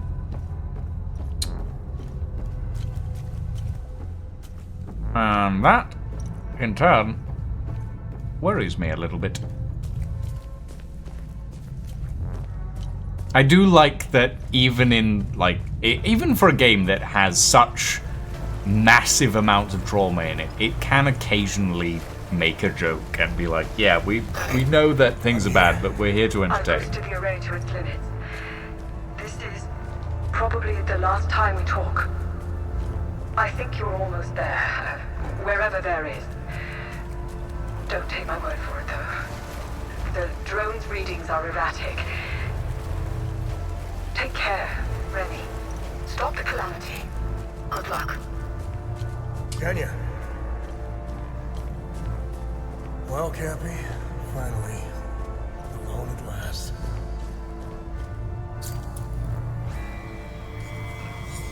Save for our battles against limbic entities, no trial set upon our shoulders by Sethris has weighed heavier than this one. Yet we press on, broken but steadfast.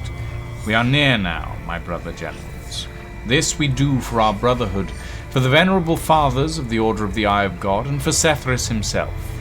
But above all, we do this for our beloved Hadeans, whose fate rests in our hands.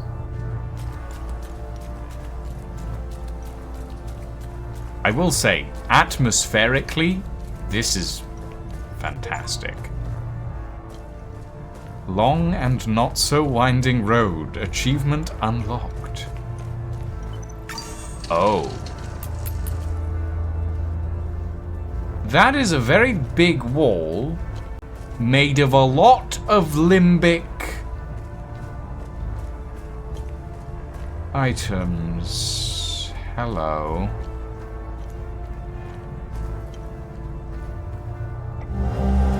Orb. Cobalt. Orb. Gold. Orb. Emerald. Orb. Crimson.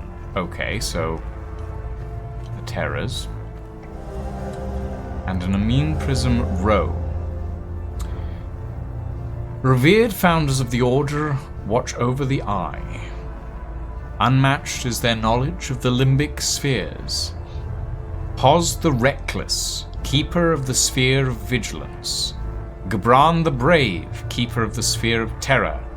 Tekez the Unimpressed, keeper of the sphere of admiration. Drak the Humorless, keeper of the sphere of ecstasy. Zargab the Compassionate, keeper of the sphere of loathing. Jish the Temperate, keeper of the sphere of rage. Belgran the Serene, keeper of the sphere of grief. Faram the Weary, keeper of the sphere of amazement.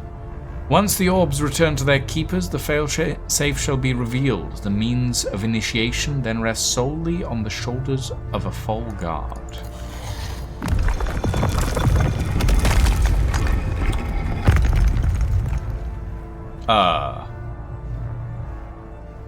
Well, that don't look ancient. For the love of our country, Sethris be with you. We have entered a warehouse. The fuck? What?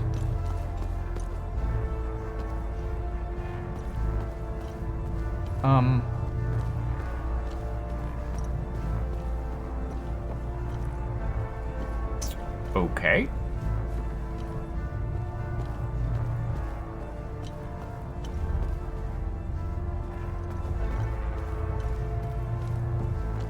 I did not expect this.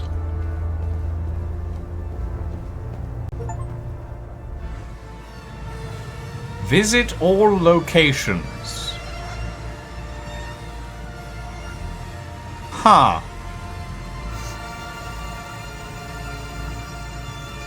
Wow. Okay. I mean, I'm impressed, but also, what the fuck?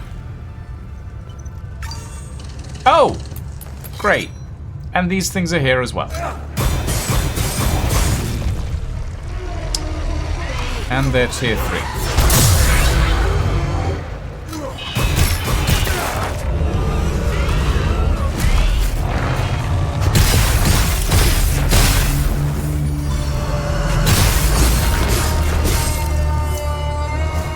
Stab.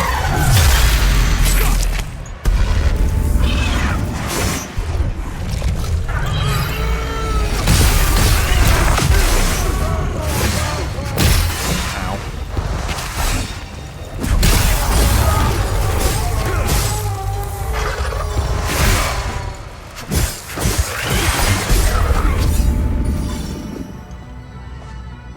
Well, aren't you problematic, hmm?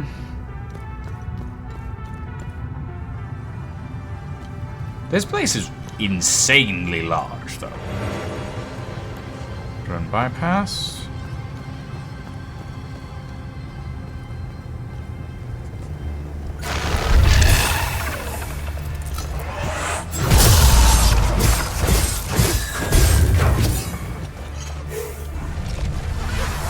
Oh shit. That's an ecstasy.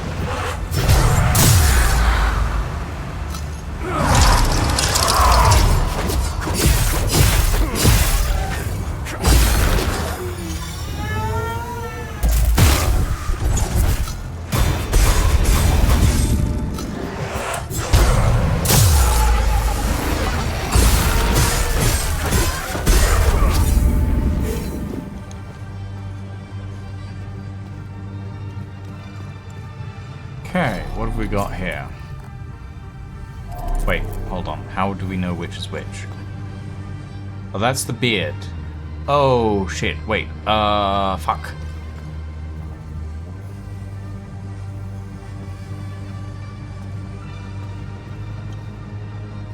Oh, bugger. Hold on. Did we grab the scroll? I'm sure we grabbed the scroll. Sphere of Terror, green.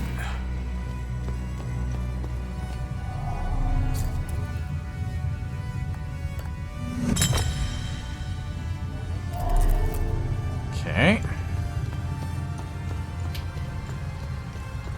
That one is accessible, but we need to find a way to get to it. Alright.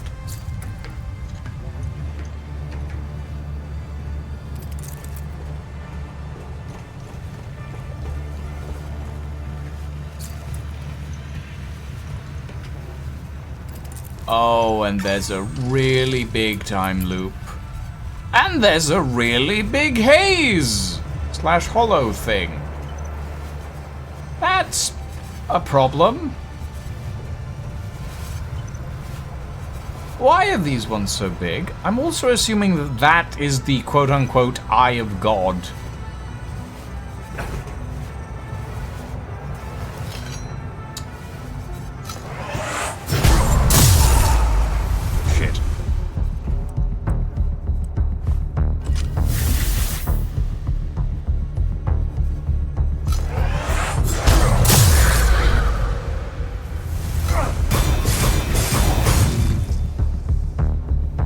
Okay, I mean, he doesn't seem to care as long as I'm up here. So I'm gonna use that to my advantage.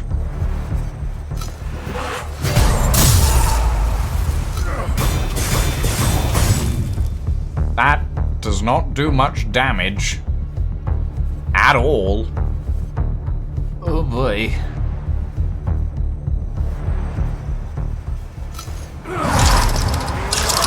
Come here.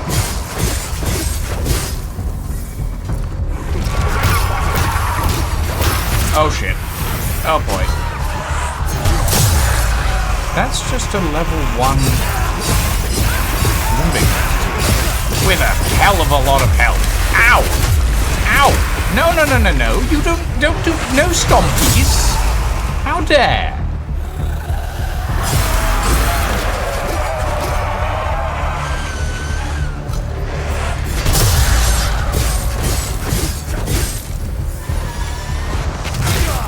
Ooh. Ow. Oh shit. Ow. Ow. Ow. You can use Limbic. Okay. Yep. That's gonna be horrific.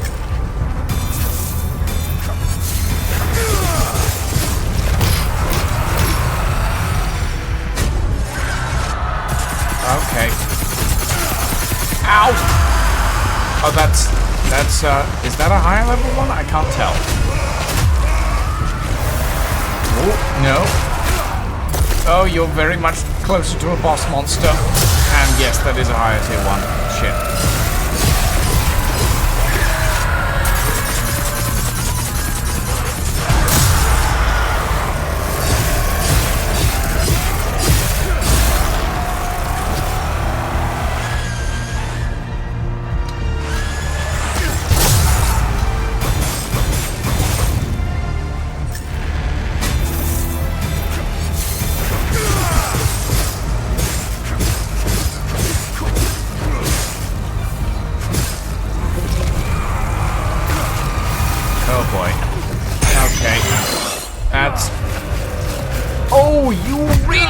What the fuck? Okay. Ow. Ah. Okay, the end of that was just death. That's all that was. That was just death. There was no other option there. Just die.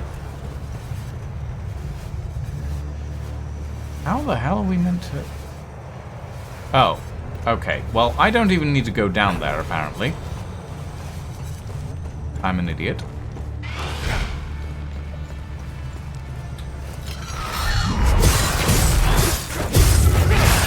Or at least I don't need to go down there yet.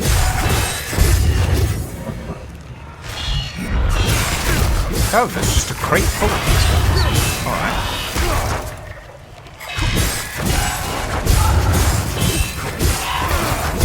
Sorry, I need you to come out of your box. Okay, what's this guy? The weird squiggly tree. Alright. Weird squiggly tree.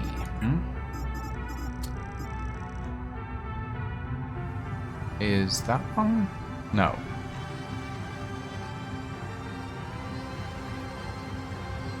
Wait. Oh yeah, the weird squiggly tree is the... Oh.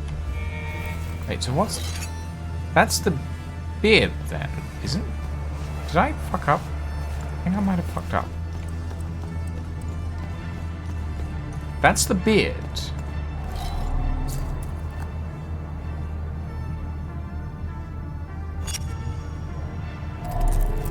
So...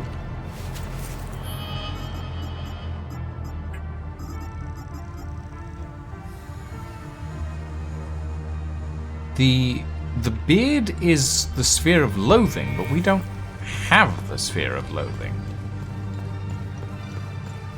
At least not on this side. Okay, so this is the sphere of terror.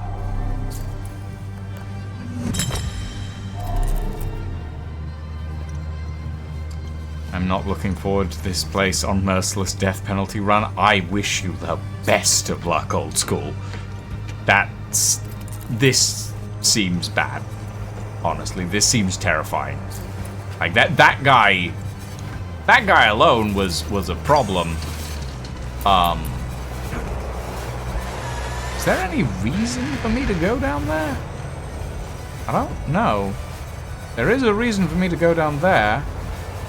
Wait, no, of course, you're a time loop guardian, aren't you? Ah, you bastard! Of course you are.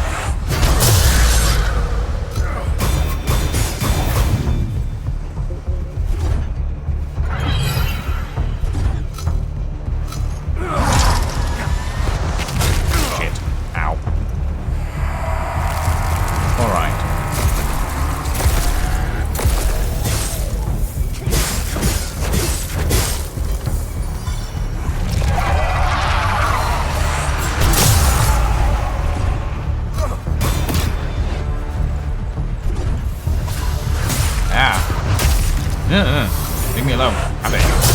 Fuck off.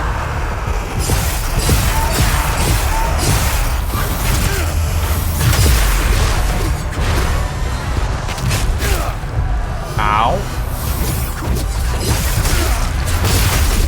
Oh, ow.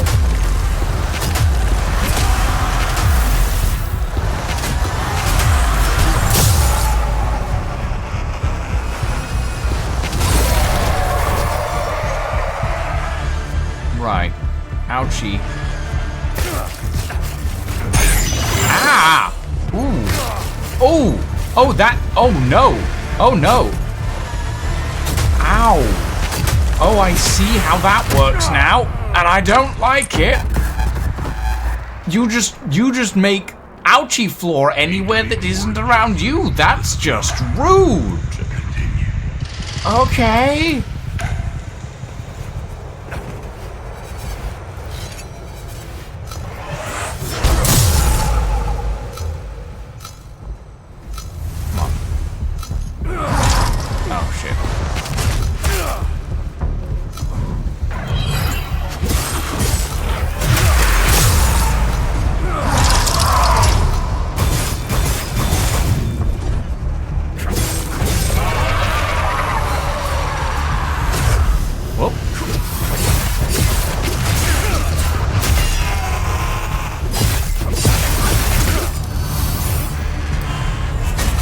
I'd like to not be here, please.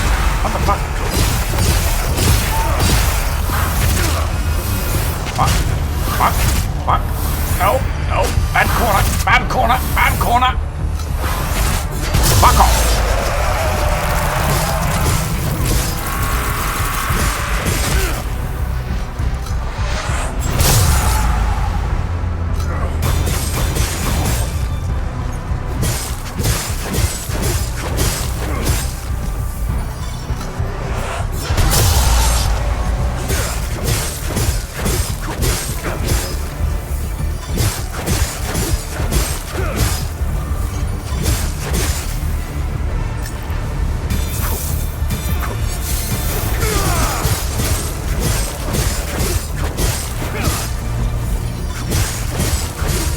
Okay, I think I've got him stuck in an area where he can't really do anything, which I am happy to live with, actually.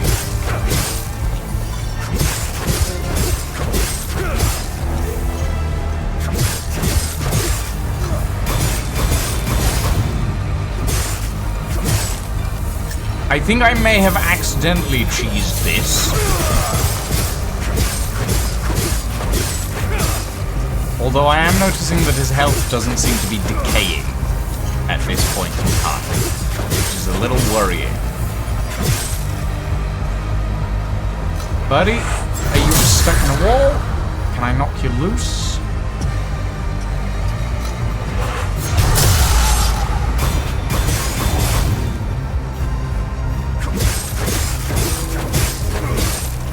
Come on. That's a problem. Are you moving now?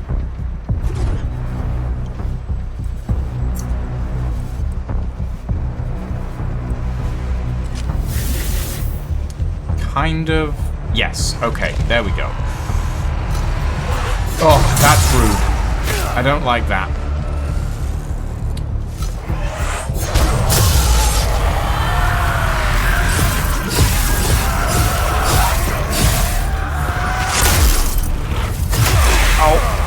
No, I would like to not be here, please.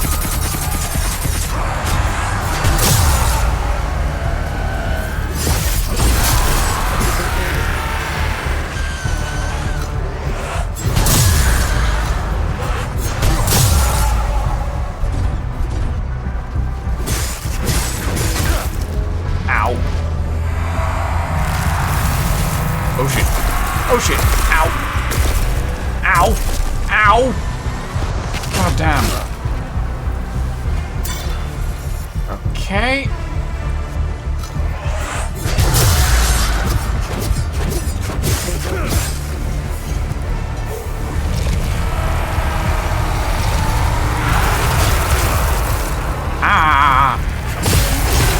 No.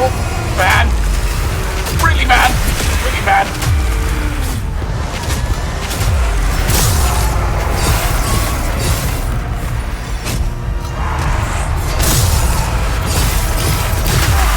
Ow. Ah, okay, yep. You hurt. I get it. I get it.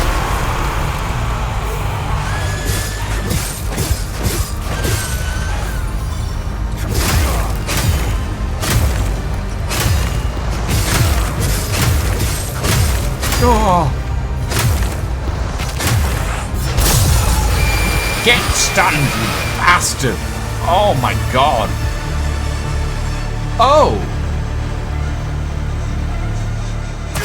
Ah! Ow, ow, ow, ow. What the fuck? What the fuck? What the fuck? What the fuck?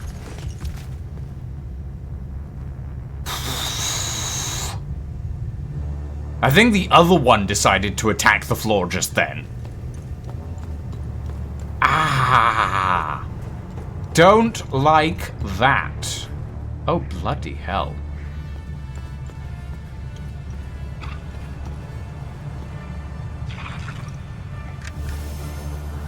(2359), December 31st, 1992. The sphere is beginning to stir. Seismic detectors showing faint activity. Palpable charge in the air. 0.5 ppm ozone concentration. Olfactory confirmation. Radiation levels nominal. Slight increase in gravitic profile. Spectral analysis initiated. Calibrating sensors. Stand by. Electromagnetic shielding activity. What are they doing? The scholars. Why are they gathering on the platform? This is a problem. Engage containment procedure. All hands, evacuate immediately. This man sounds so calm in the face of the apocalypse.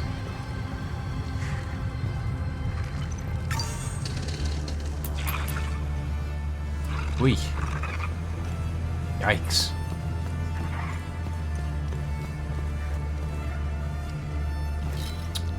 Alright. Down we go.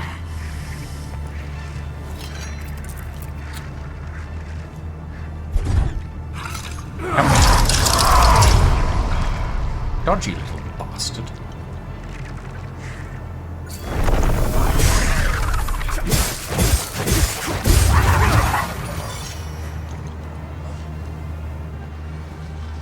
Oh boy. All right.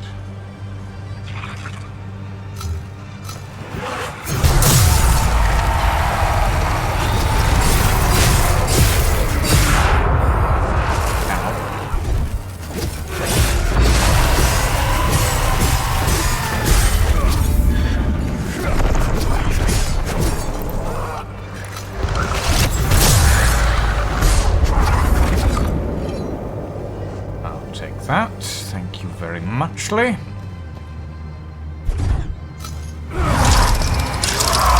No. No running away. I'm dead.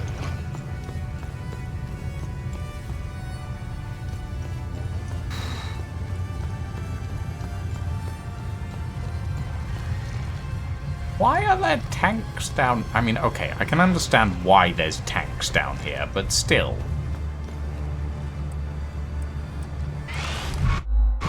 Uh-oh. Oh, hello.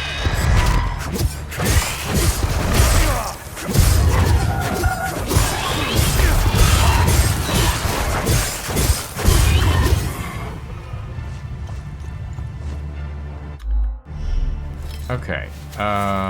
Very quickly, I want to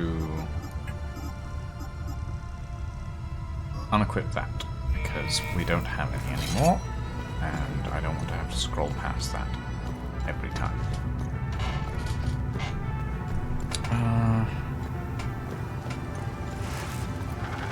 Oh, hello. No, you do not. None of that, thank you.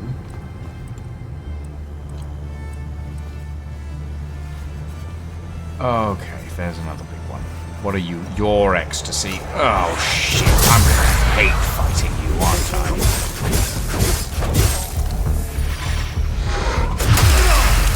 Ow.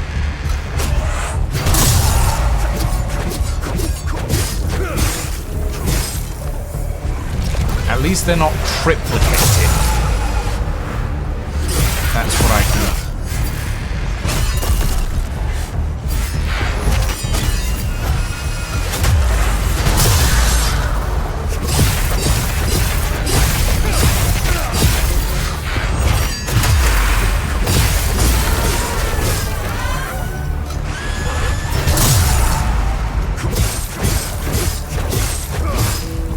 Please, fuck off. Ow. Oh. No.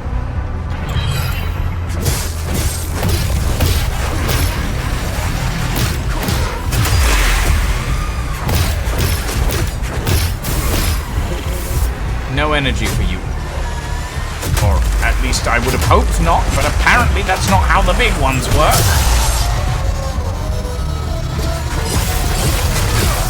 Ow.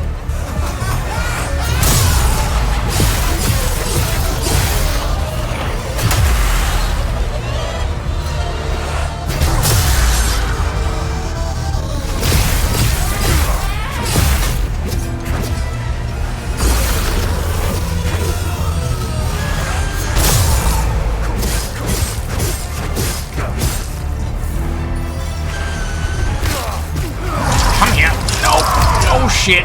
Oh my god. The area doesn't move with him, and I didn't realize that until it was too late.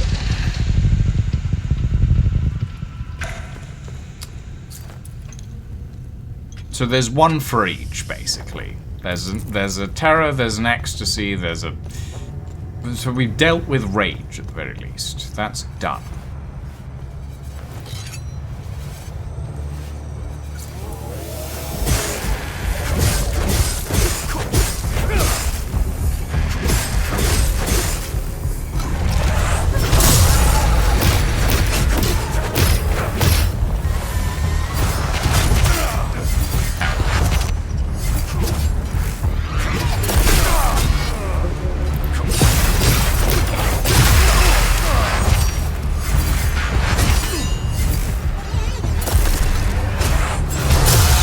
Bitch.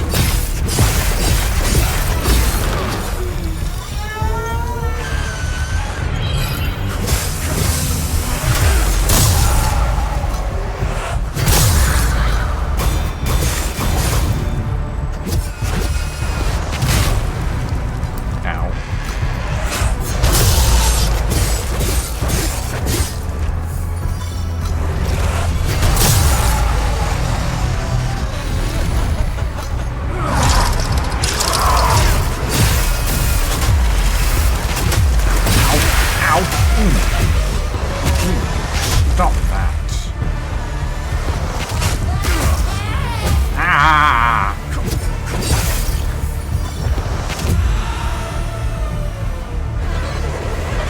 No.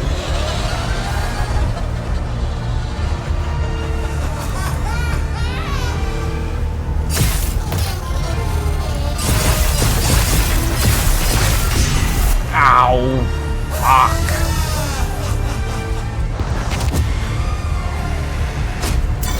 Okay.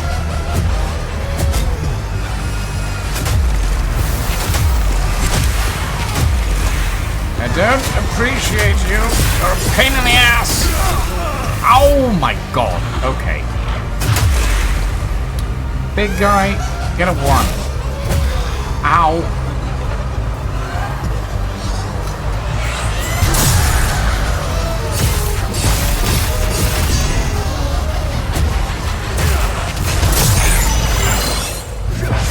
Well, there goes my Death Defiance.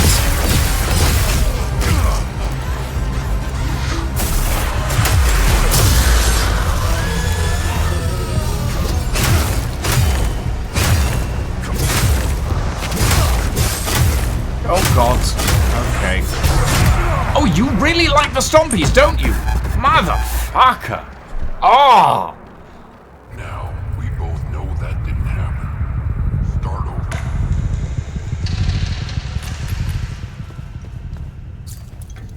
I'm trying to get ecstasy out of the way because I know that it's my worst one. Though admittedly I'm no fan of grief either. And terror's a bit of an issue.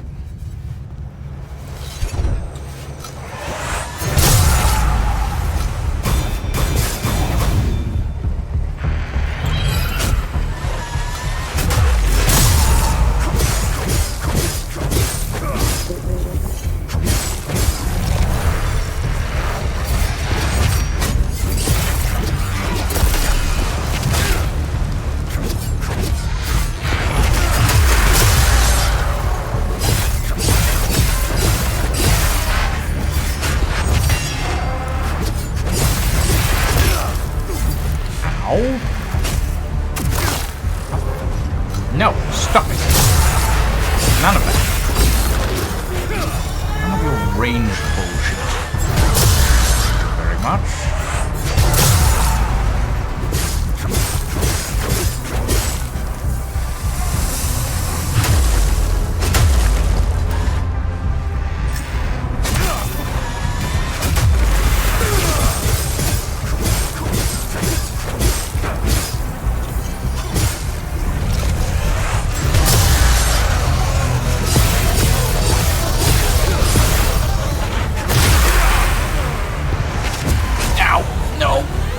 Little bastard stumble.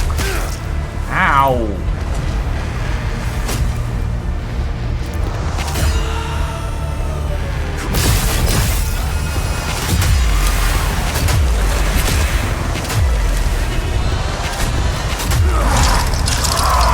Oh.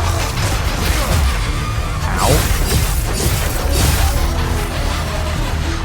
What I'm worried about is the spinny ring of death, admittedly. Because that is going to happen at some point, and it's going to be annoying.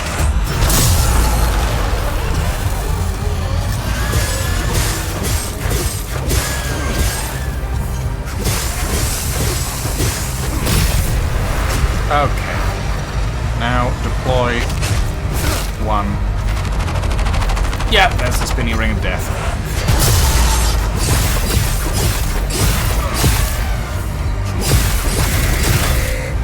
Oh my god, why are you out of your thing already? Ah!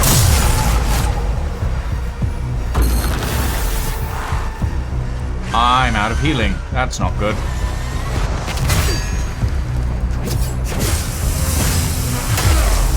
Ow. No!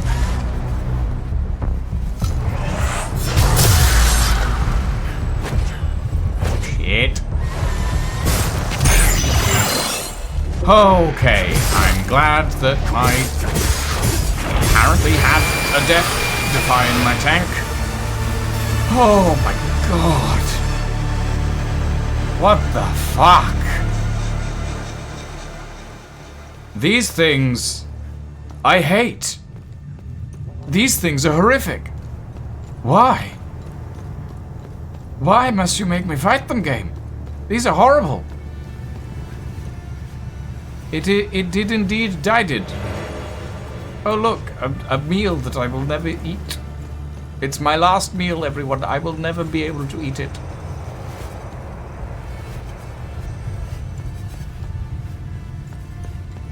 Is this locked from the other side? Okay. Ah! Oh, great.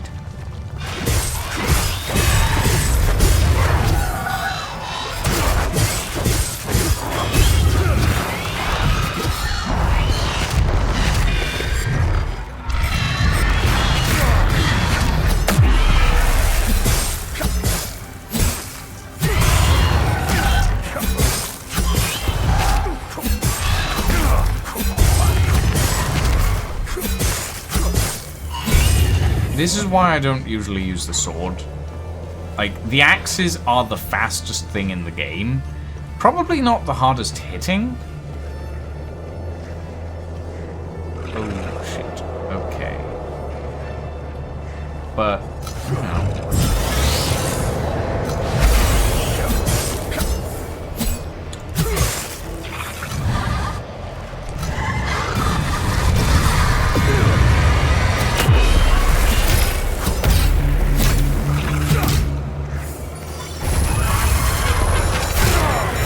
Oh shit. No. Bad. Stop it.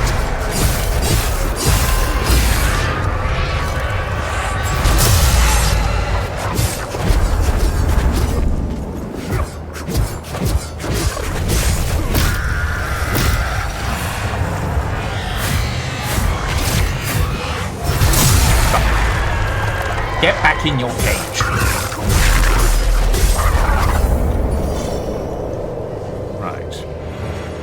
Oh, lovely, a first aid kit.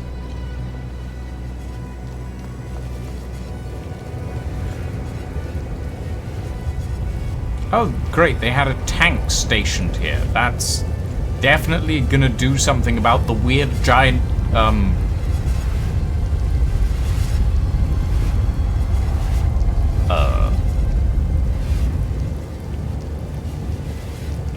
Is it just me? Or does that look a little,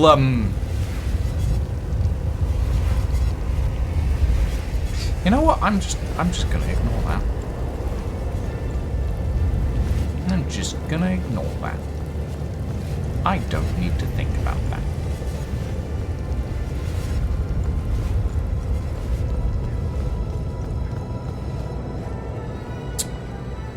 All right.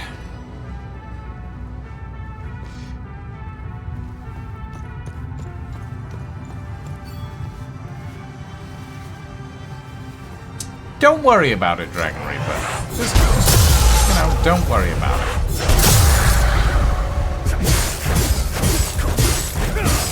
Oh great, you're Terra. Well, that's gonna be interesting. First one's Hickey. Oh god! Okay, no, I just got trapped in a corner.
Okay, you're tier 1, but you get the teleporting bullshit. Alright.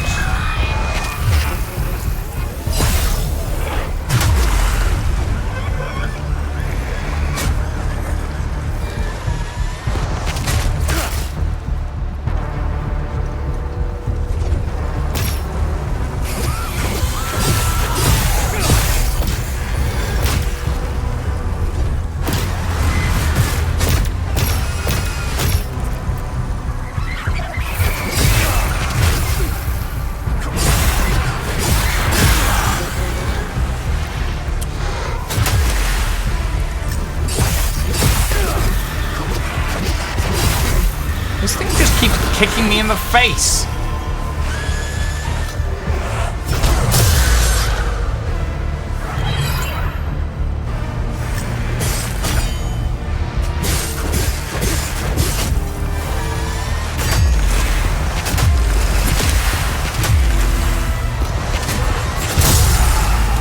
No.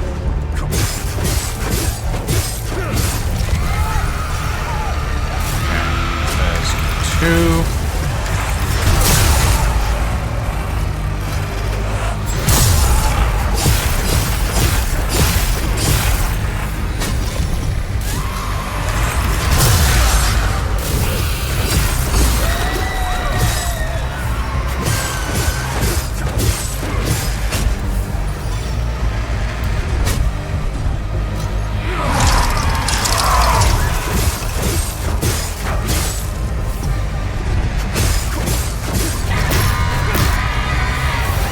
There's teleporting bullshit guy.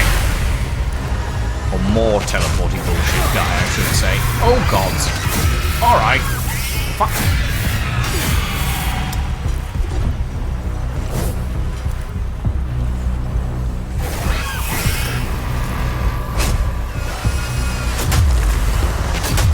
Let me get a heal in, please. Thank you. Yeah.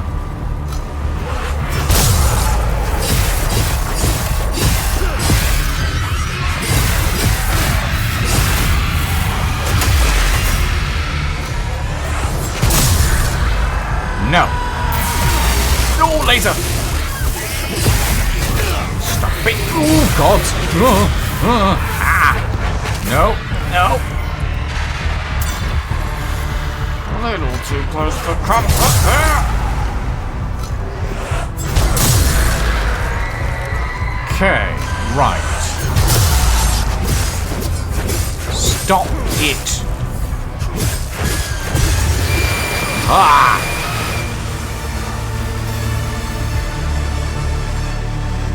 Bloody hell. July 15, 1990.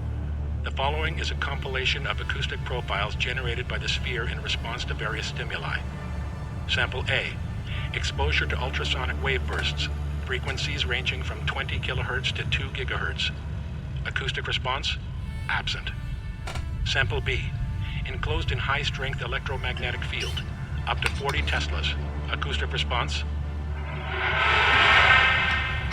Cool. Sample C. Diamond core boring. Diameters ranging from 10 nanometers to 1 meter. Pressure exceeding 1 million psi. Surface unscathed. Acoustic response. Sample D. Alpha and beta ray bombardment over periods of 24 hours. Acoustic response.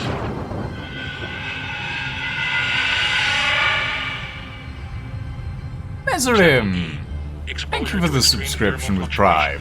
I appreciate it. Reaching near absolute zero and in excess of 3,000 degrees Celsius. Acoustic response.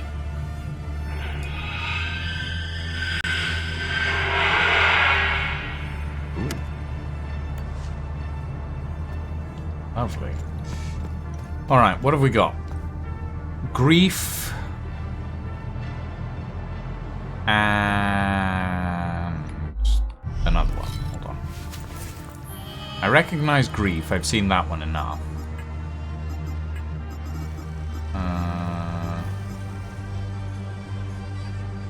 Vigilance. Okay, so not important. Or at least not important for my current work.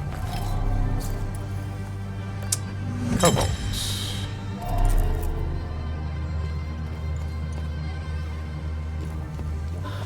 Pick up a drone bypass triple. Head up here. That's rage and ecstasy, maybe?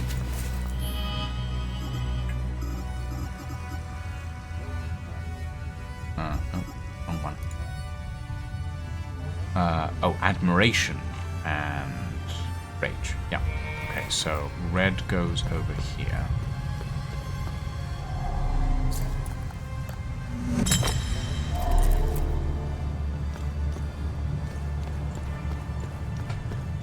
And one more to go.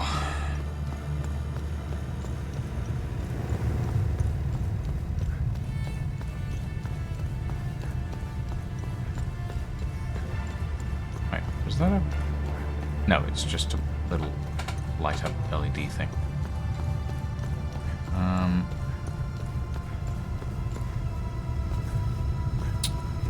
How to get to you? Oh, hello.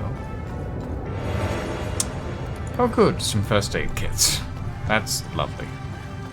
So very helpful at this point in time. Okay, if we head through here... Can I climb it? I can climb this ladder. Why can I climb this ladder? What does going up here do, exactly? Oh, it gives me a nice view of that. Yes.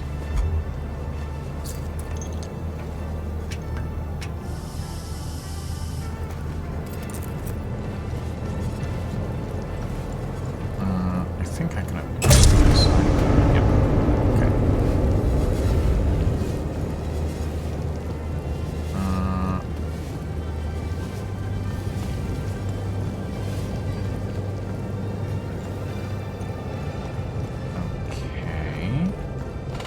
So how do I get over there? I don't know. What I do know, everyone, is that I need to take a quick bio break, so I'll be right back.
Right.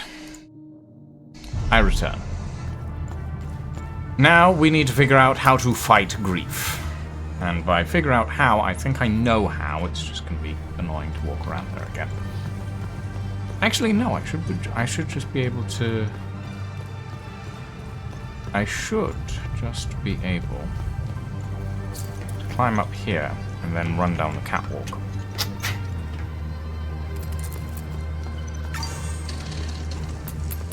Yes. No.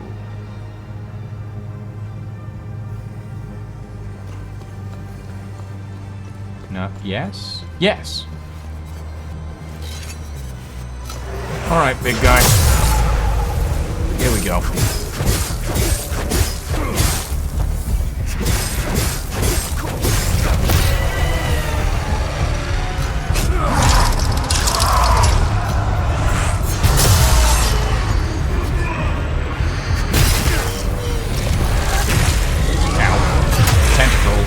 Tentacles.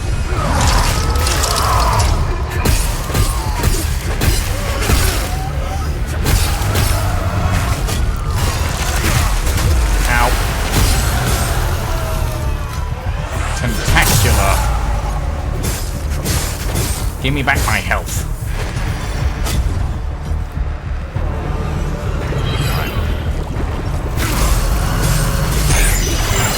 Ah, what the hell?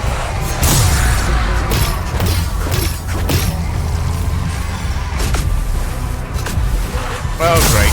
More tentacles.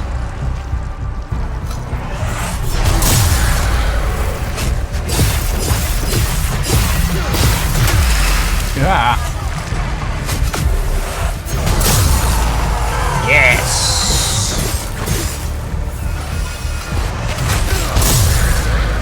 Oh no. You've made the ouchie ground this time. All right.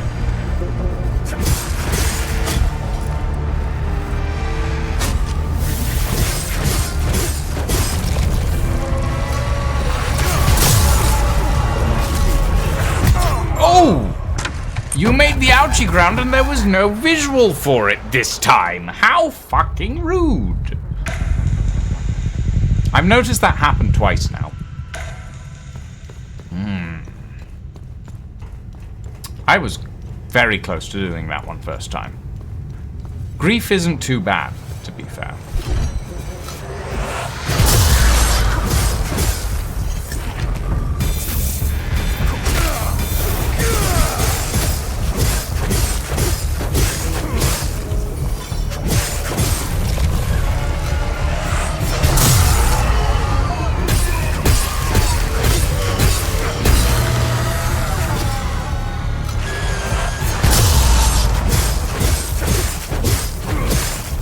Now that I'm getting the hang of these guns,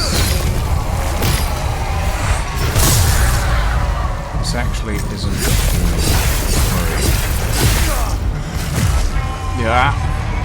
Except that I don't want to get trapped in a corner. That's bad.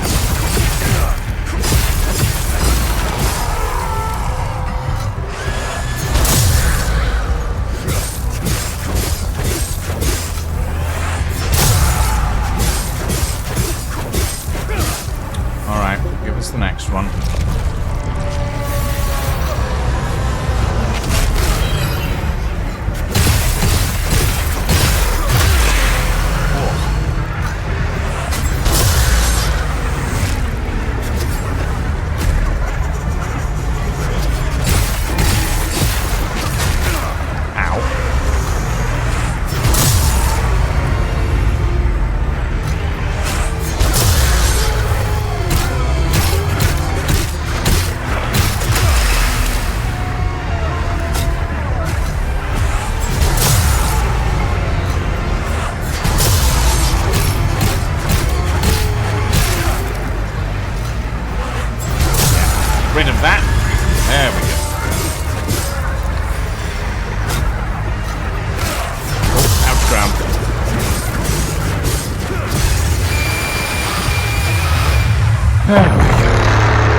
And that time loop should be stable.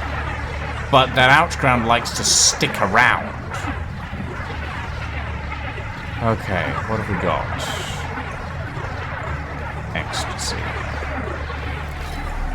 We've got an audio bug.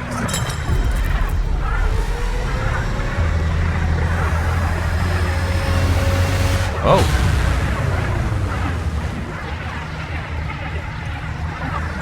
Yeah, we've got an audio bug. I need to go save. Yeah, that. We need to go save. We need to return to the main menu and...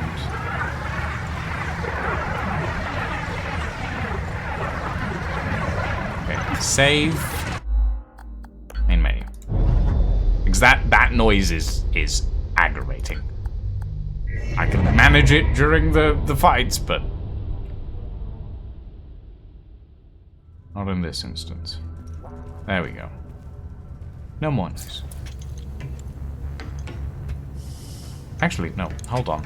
I want to go back through the area where we fought Grief, because I saw a gap, and I'm interested to see what that gap entails.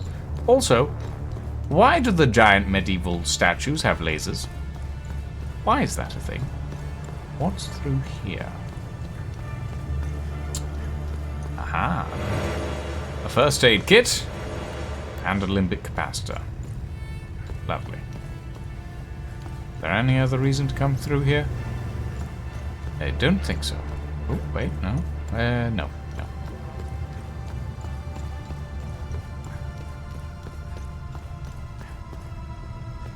Although, we can go up here. Is that just a quick way over? It is, yes. Alright. I'm guessing this is Mother Dear. Which means this is going to be quite recent. Or not.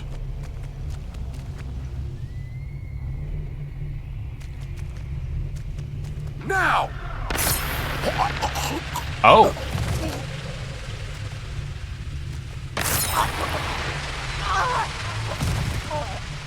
Ah! Row signature.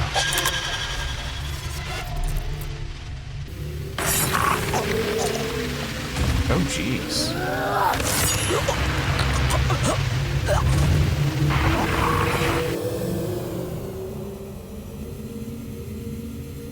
Well, there's a lot of themes of ritual sacrifice. Constantly. Guardian detector recalibrated. Oh, the floor of this... So this entire place is made out of limbic material, by the looks of it. Alright.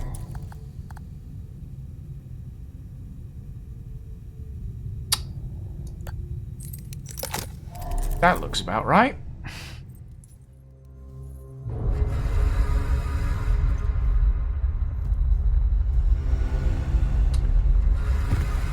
Oh, Jesus. What the heck? I'm sorry, did we just unleash medieval mechs?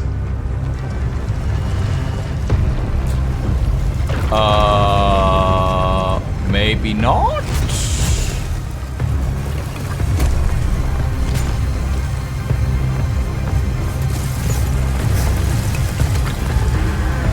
Oh, no, I think we've just opened a volcano. Oh, well, this is going to go well.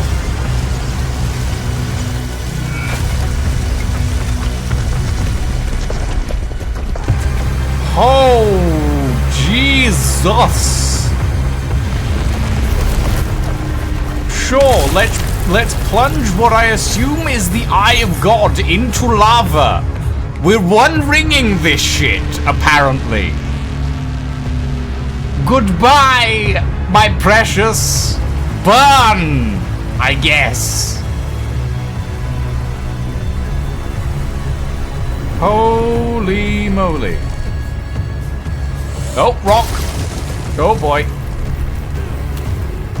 Oh, sure. That drone can definitely carry our weight like that. That definitely functions. Oh, well, we've lost the drone. Well, shit. Oh, look, a door.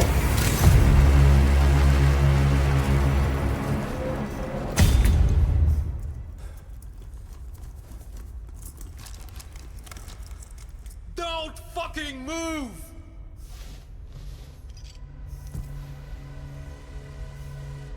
And so we come to now. Redemption. Complete Act 3.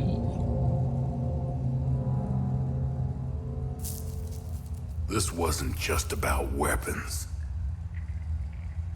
Think of all the good that could have come from this. Imagine the advancements in medicine or the scientific breakthroughs we could have unlocked. Ask anyone in Hadia if they give a shit about your scientific breakthroughs. Take the moral high ground. Let's see where that gets you. Oh great, he's got a gun. Leave us. Usually, this is my I love this part. character, Black Sheep. He's fantastic. You're different. He's such a good villain. Lie about anything? Yes. Oh, really? What did he lie about? I'm still alive. Oh, shit! Look at you. Compromised by your emotions. Can you walk? I did not expect that. I did not expect that. God damn. Very well played, game. We're going Very well played. Oh, and he was such a good villain, and then he died so quickly. Actually, we don't know if he's dead. That's it? Wait, really? That's it?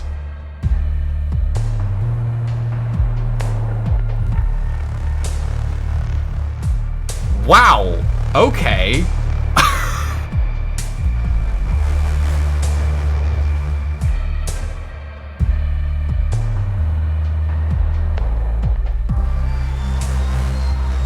I was expecting an escape scene followed by dealing with that guy as the final boss. That's what I was expecting. I wasn't expecting it to just end.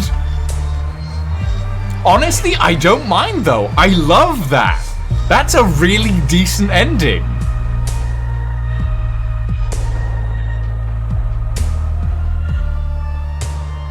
Holy shit.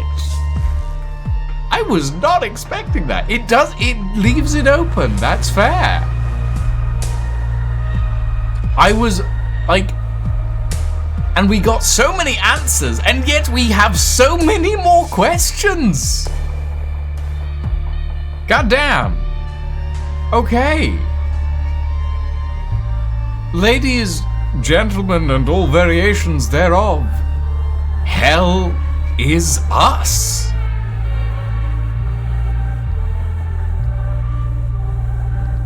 For my final thoughts, this is a very good game, actually. Like, the combat can be clunky doing it on mouse and keyboard sometimes, but that's more on me than more reflecting my abilities than it does the game. And I assume that the game is meant to be played on controller, not mouse and keyboard, because it is a Souls-like game with lock-on.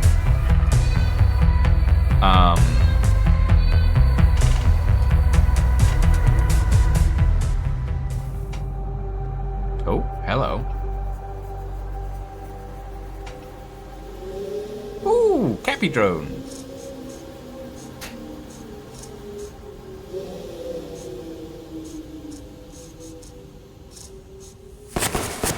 Ooh.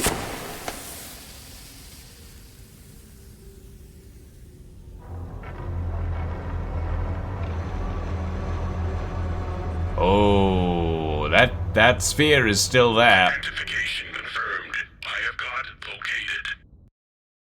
Oh shit. Thank you for playing. Your journey through Hadir leaves echoes across time. Reload your save to continue unraveling mysteries, completing good deeds, closing time loops, and unlocking the vaults of forbidden knowledge. The story might not yet be finished. Huh. I mean, I know that I have a couple of, like, small things that I would like to finish, but at the end of the day, I think that is us done. It's one of those under-the-radar type games. It has potential. I wouldn't say it has potential, Old School. I'd say it's fulfilling its potential. Like, it's really well put together. The story is really interesting. The lore is everywhere. Like, if you like collecting lore, this is the game for you.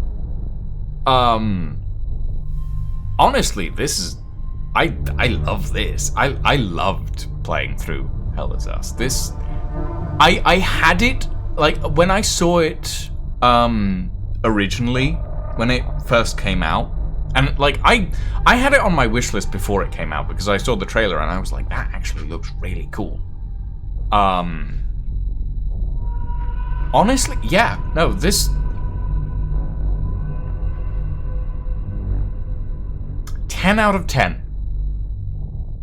This is one of the few games that I would give a 10 out of 10 rating.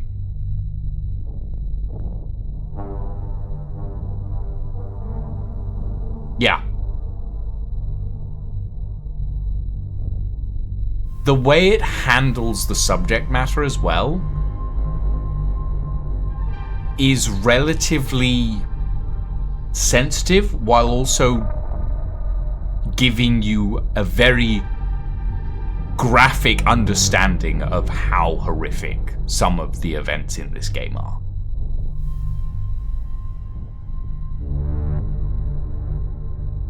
Yeah. 10 out of 10. That is my final score. It is an incredibly good game. I can't overstate that enough. However, that does come with the caveat, the warning. If you are severely affected by trauma, especially things that happen during wartime, or things that are known to happen during wartime, not things that essentially unpleasantness, there's a lot of it. If that's something you can't handle, I would not recommend this game. However,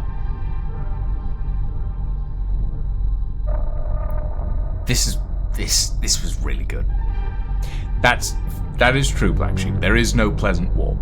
But the way that the game depicts a lot of the trauma from war and involved in war is quite graphic. So if people are not able to handle that or find difficulty in handling that, I would recommend staying away. Human history is worse, but some of the things in the game definitely would affect people that I know in a way that they would not find pleasant. With that being said, ladies and gentlemen, thank you all very much for joining us this evening.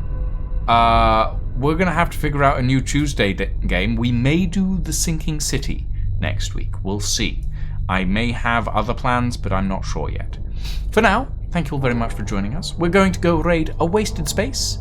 Have a very good evening and a very good night, everybody. And we shall see you all next time.